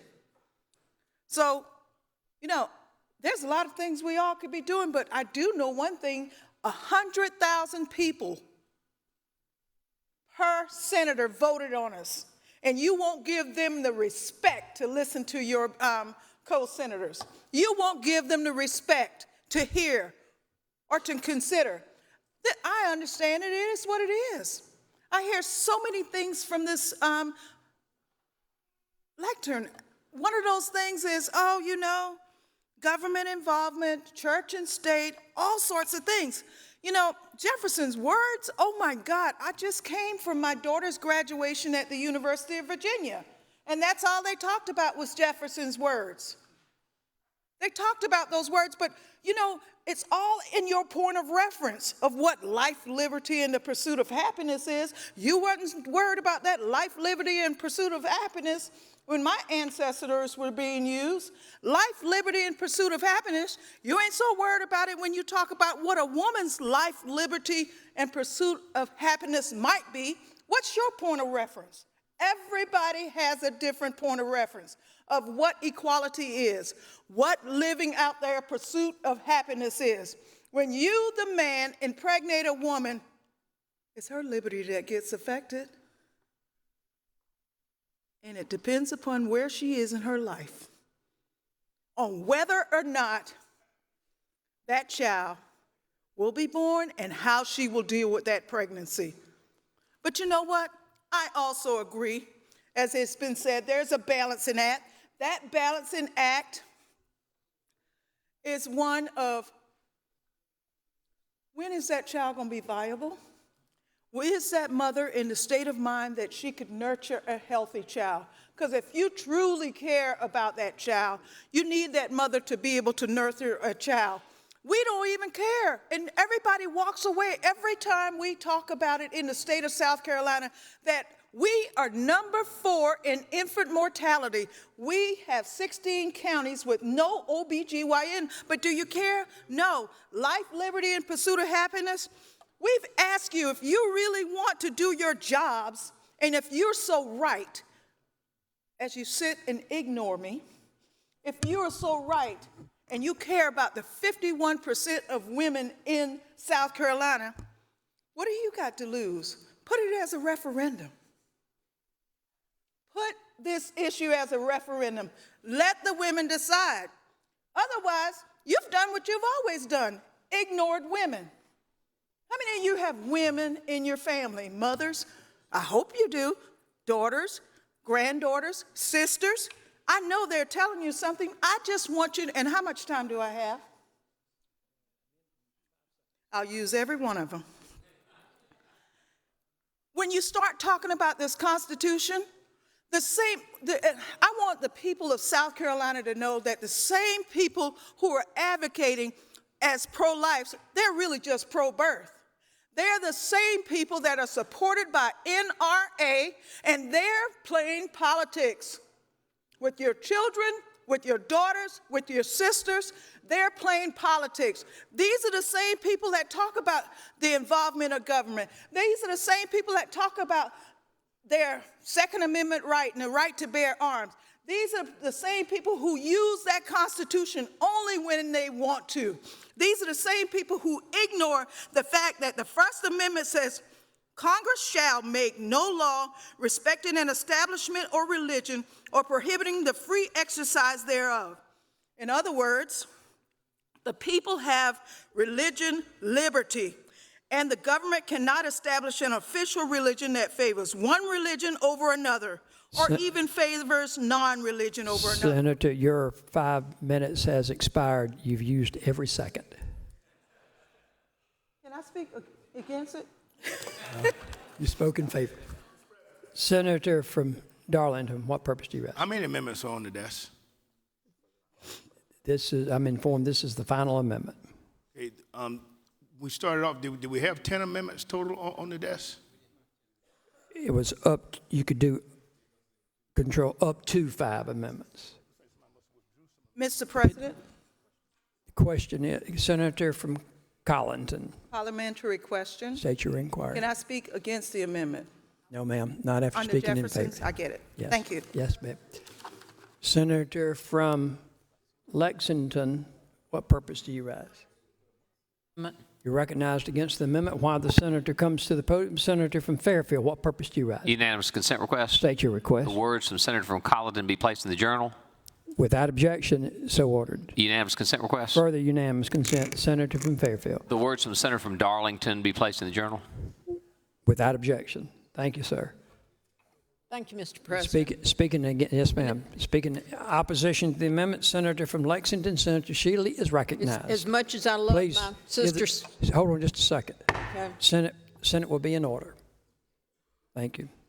Senator from Lexington. As much as I love my sister senator from Colleton, I'm going to speak against your amendment. I don't even know that I read your amendment, but I'm going to speak against it.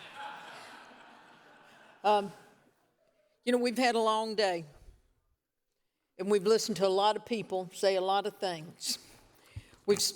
Thank you.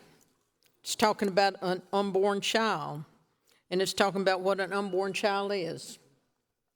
And you know what? I like to talk about born children. I like to talk about born children a lot. You know, I passed a lot of bills this year talking about born children and how to protect them and what we do after they're born. Talked about that today and how we could protect our born children. But what we've talked about today, you know, I'm really disappointed that we couldn't fix something that the House sent over that's, I'm going to tell you, I think it's a bad piece of legislation. I didn't think it was the best thing when we sent it over there, but I did. I voted for S-474. But then we told them, don't change anything. Don't change as much as a semicolon. Well, 14 pages later and 16 different things, they sent it back to us. Well, now here we are. We're sitting in the Senate chambers at 6:21, and we're going to let them have their way once again. We're going to let them tell us who the upper chamber is, and we know they're right across the hall because we certainly haven't shown them that we are. They're jerking us around on the budget. They're jerking us around on this. They've jerked us around. You watch. Next year, every bill that we didn't get passed this year, that we've already sent them, they're going to send us back that same bill, and it's going to have an H in front of it. And they're going to try and pass it with an H in front of it. Because we write good bills over here, and then they want to copy it, and they want to send it back to us. And you know what? We'll let them do it. Because we have an S in front of our name, and it's not senator. It's sucker. And if y'all want to play that game, y'all can keep playing it.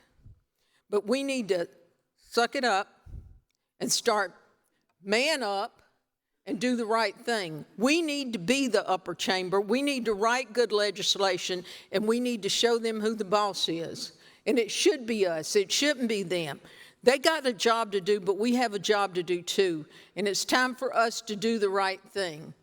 I think my sister senator's standing. Senator from Charleston, Senator Sand, what purpose do you To rise? see if the senator would briefly yield. Senator Yield. I will, just don't make it a hard question. Senator Yields. Senator, I'm sure you agree with me, don't you, that we really do appreciate the gentleman who stood with us, at least initially, and those who also stood with us even during the cloture vote in this particular bill, don't we? We really are thankful, and we five would have not gotten that far if it was not for the three gentlemen who stuck with us originally. We do appreciate our male counterparts, our male Republican counterparts, and our Democrat counterparts that have stood with us through all of this. And I still appreciate my other male counterparts because I pass a lot of legislation and I need them. But did you know, we all need them, of course, and we'll get over this. Maybe not today, probably will not happen today.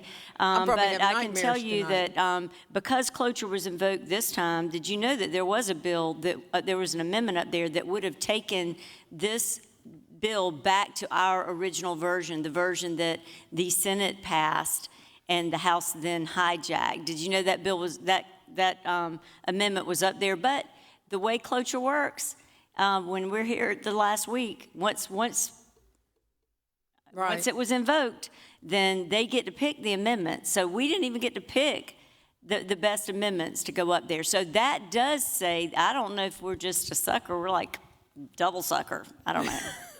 Well, that's the way it goes sometimes. Senator from Colleton.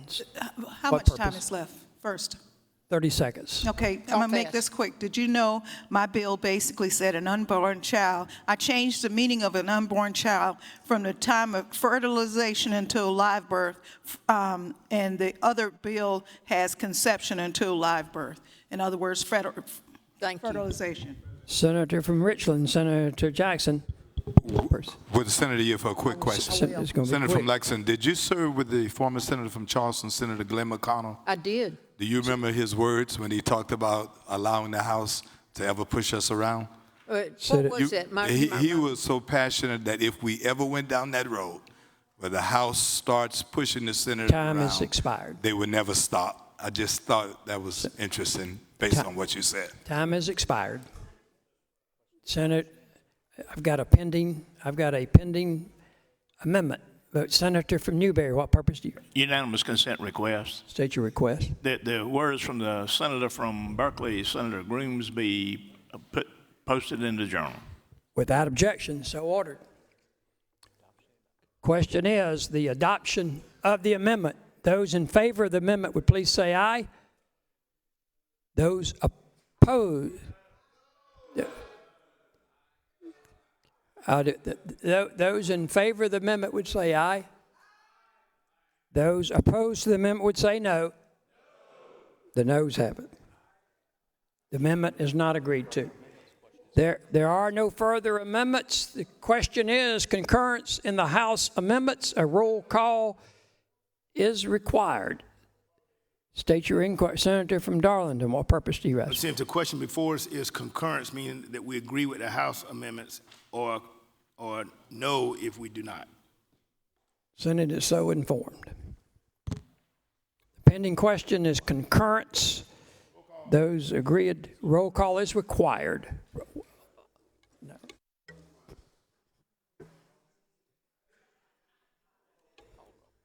The reading clerk will please call the roll. Mr. Adams. Aye. Mr. Alexander.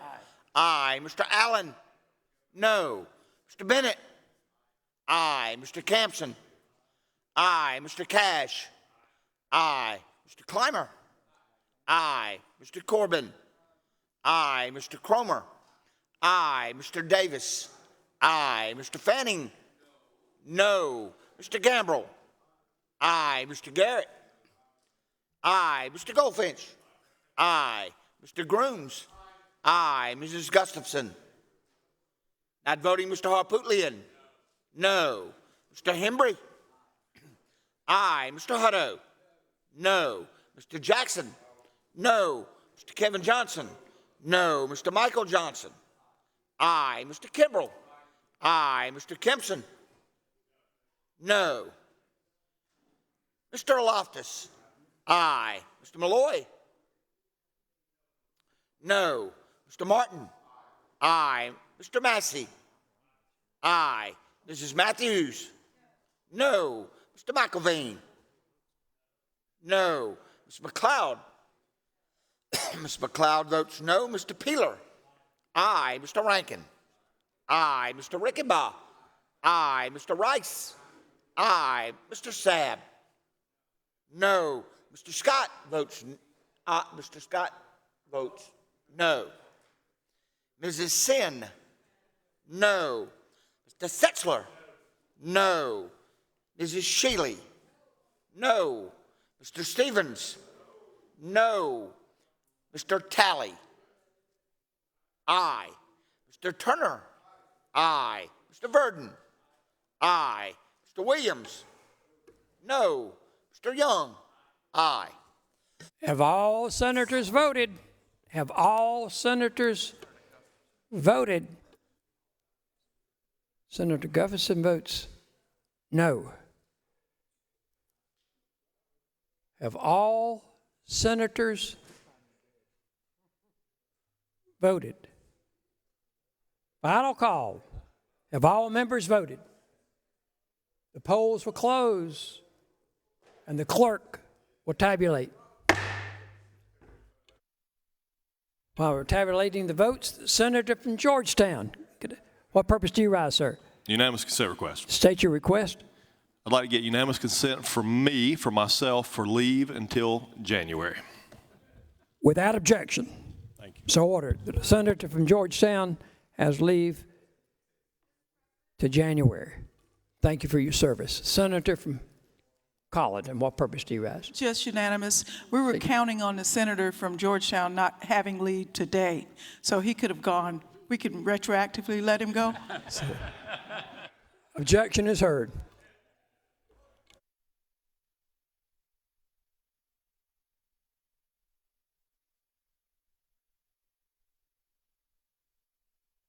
Okay. Senate will be in order. Senate will be in order by a vote of 27 to 19. The Senate concurs in the House amendment. Senator from Sumter, what purpose do you rise, sir? Mr. President, unanimous consent request. State your request. Mr. President, I would request on the next available date that the Senate adjourn in memory of Mr. Henry Allen McFadden. Henry was a longtime, well-loved CPA in my home area of Sumter. Wonderful and very active member of First Presbyterian Church, who came from an outstanding family. And he passed away after a long and courageous battle with an illness this past Friday, surrounded by his friends, family, and loved ones. And so just want to ask the Senate to keep those folks in their thoughts and prayers, and that the Senate would adjourn in his memory. Without objection, the Senate on the next available day will adjourn in his memory. Thank you. Senator from Richland, Senator Scott, what purpose? Mr. President, you now sent to go back to the box, read the box. Mr. President. Yeah, I got a bunch of mattresses in there. Is there objection to the unanimous consent? Senator from Darlington, what purpose do you rise? Object. I would ask that they unanimously said they only read the magistrates. Is there objection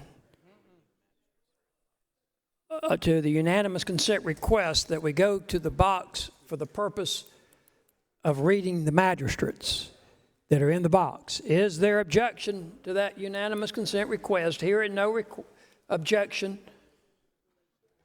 we will be in the box for that purpose. Please give the attention. It's going to take us a few minutes, and then we'll get to the other request.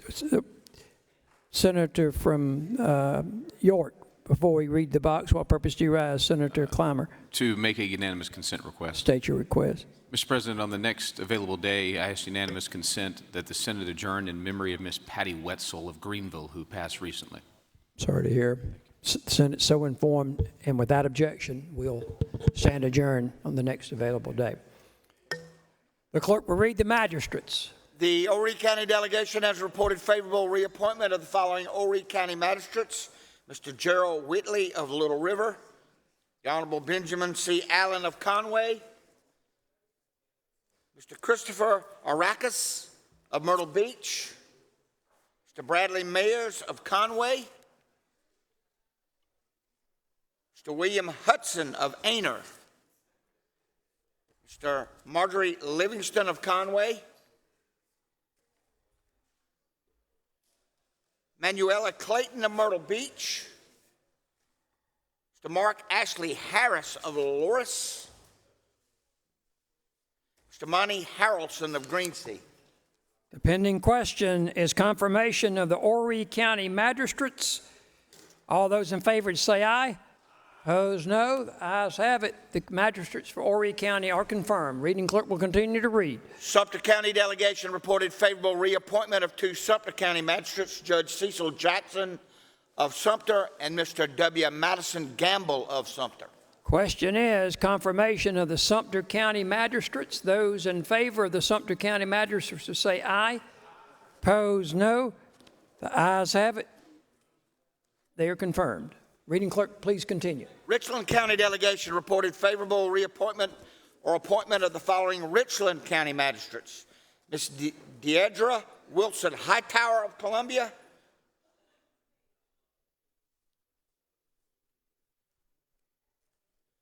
Judge Deirdre L. Simmons of Columbia,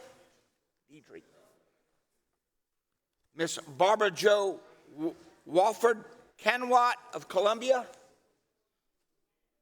the Honorable Kella E. Thomas of Columbia, Mrs. Christina Thompson of Belton.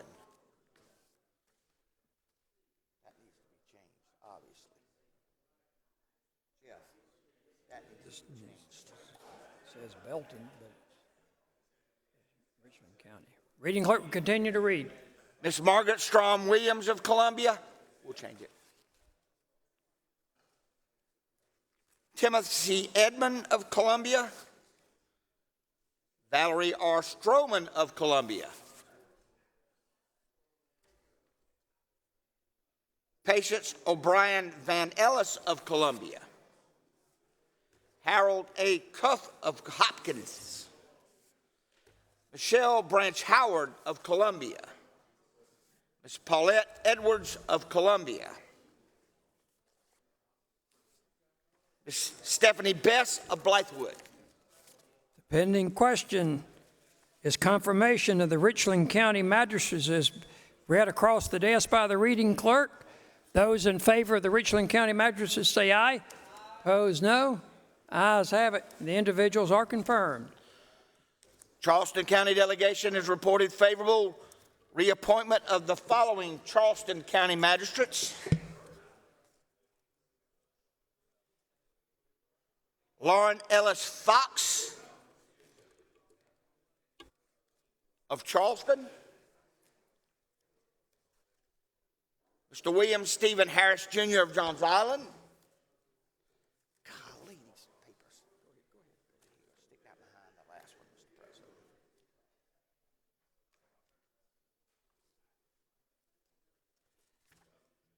Judge Laura Dukes Beck of Charleston,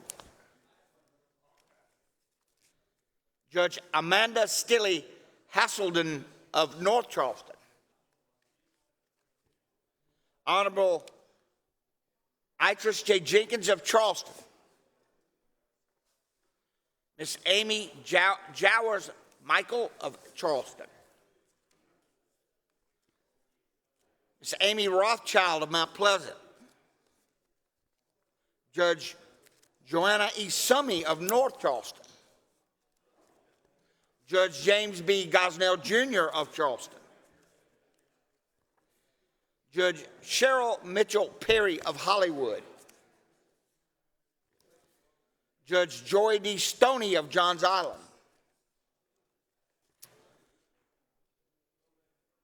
Judge Francis L. Cohen-Lofton of McClellanville,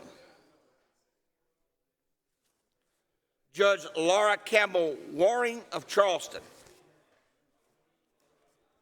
Judge Richard Donnell Singleton Brown of Charleston, Judge Alvin E. Blagin of Charleston.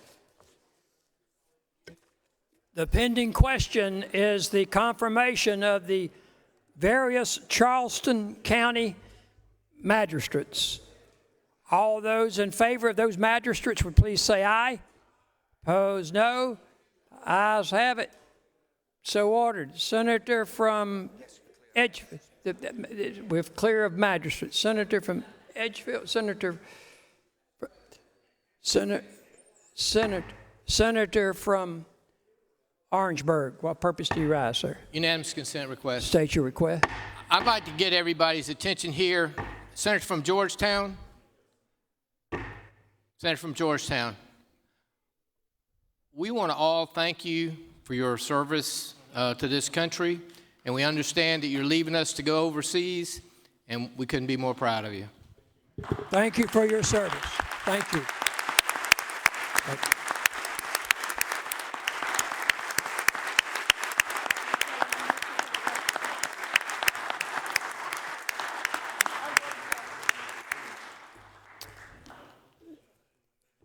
Senator from Edgefield.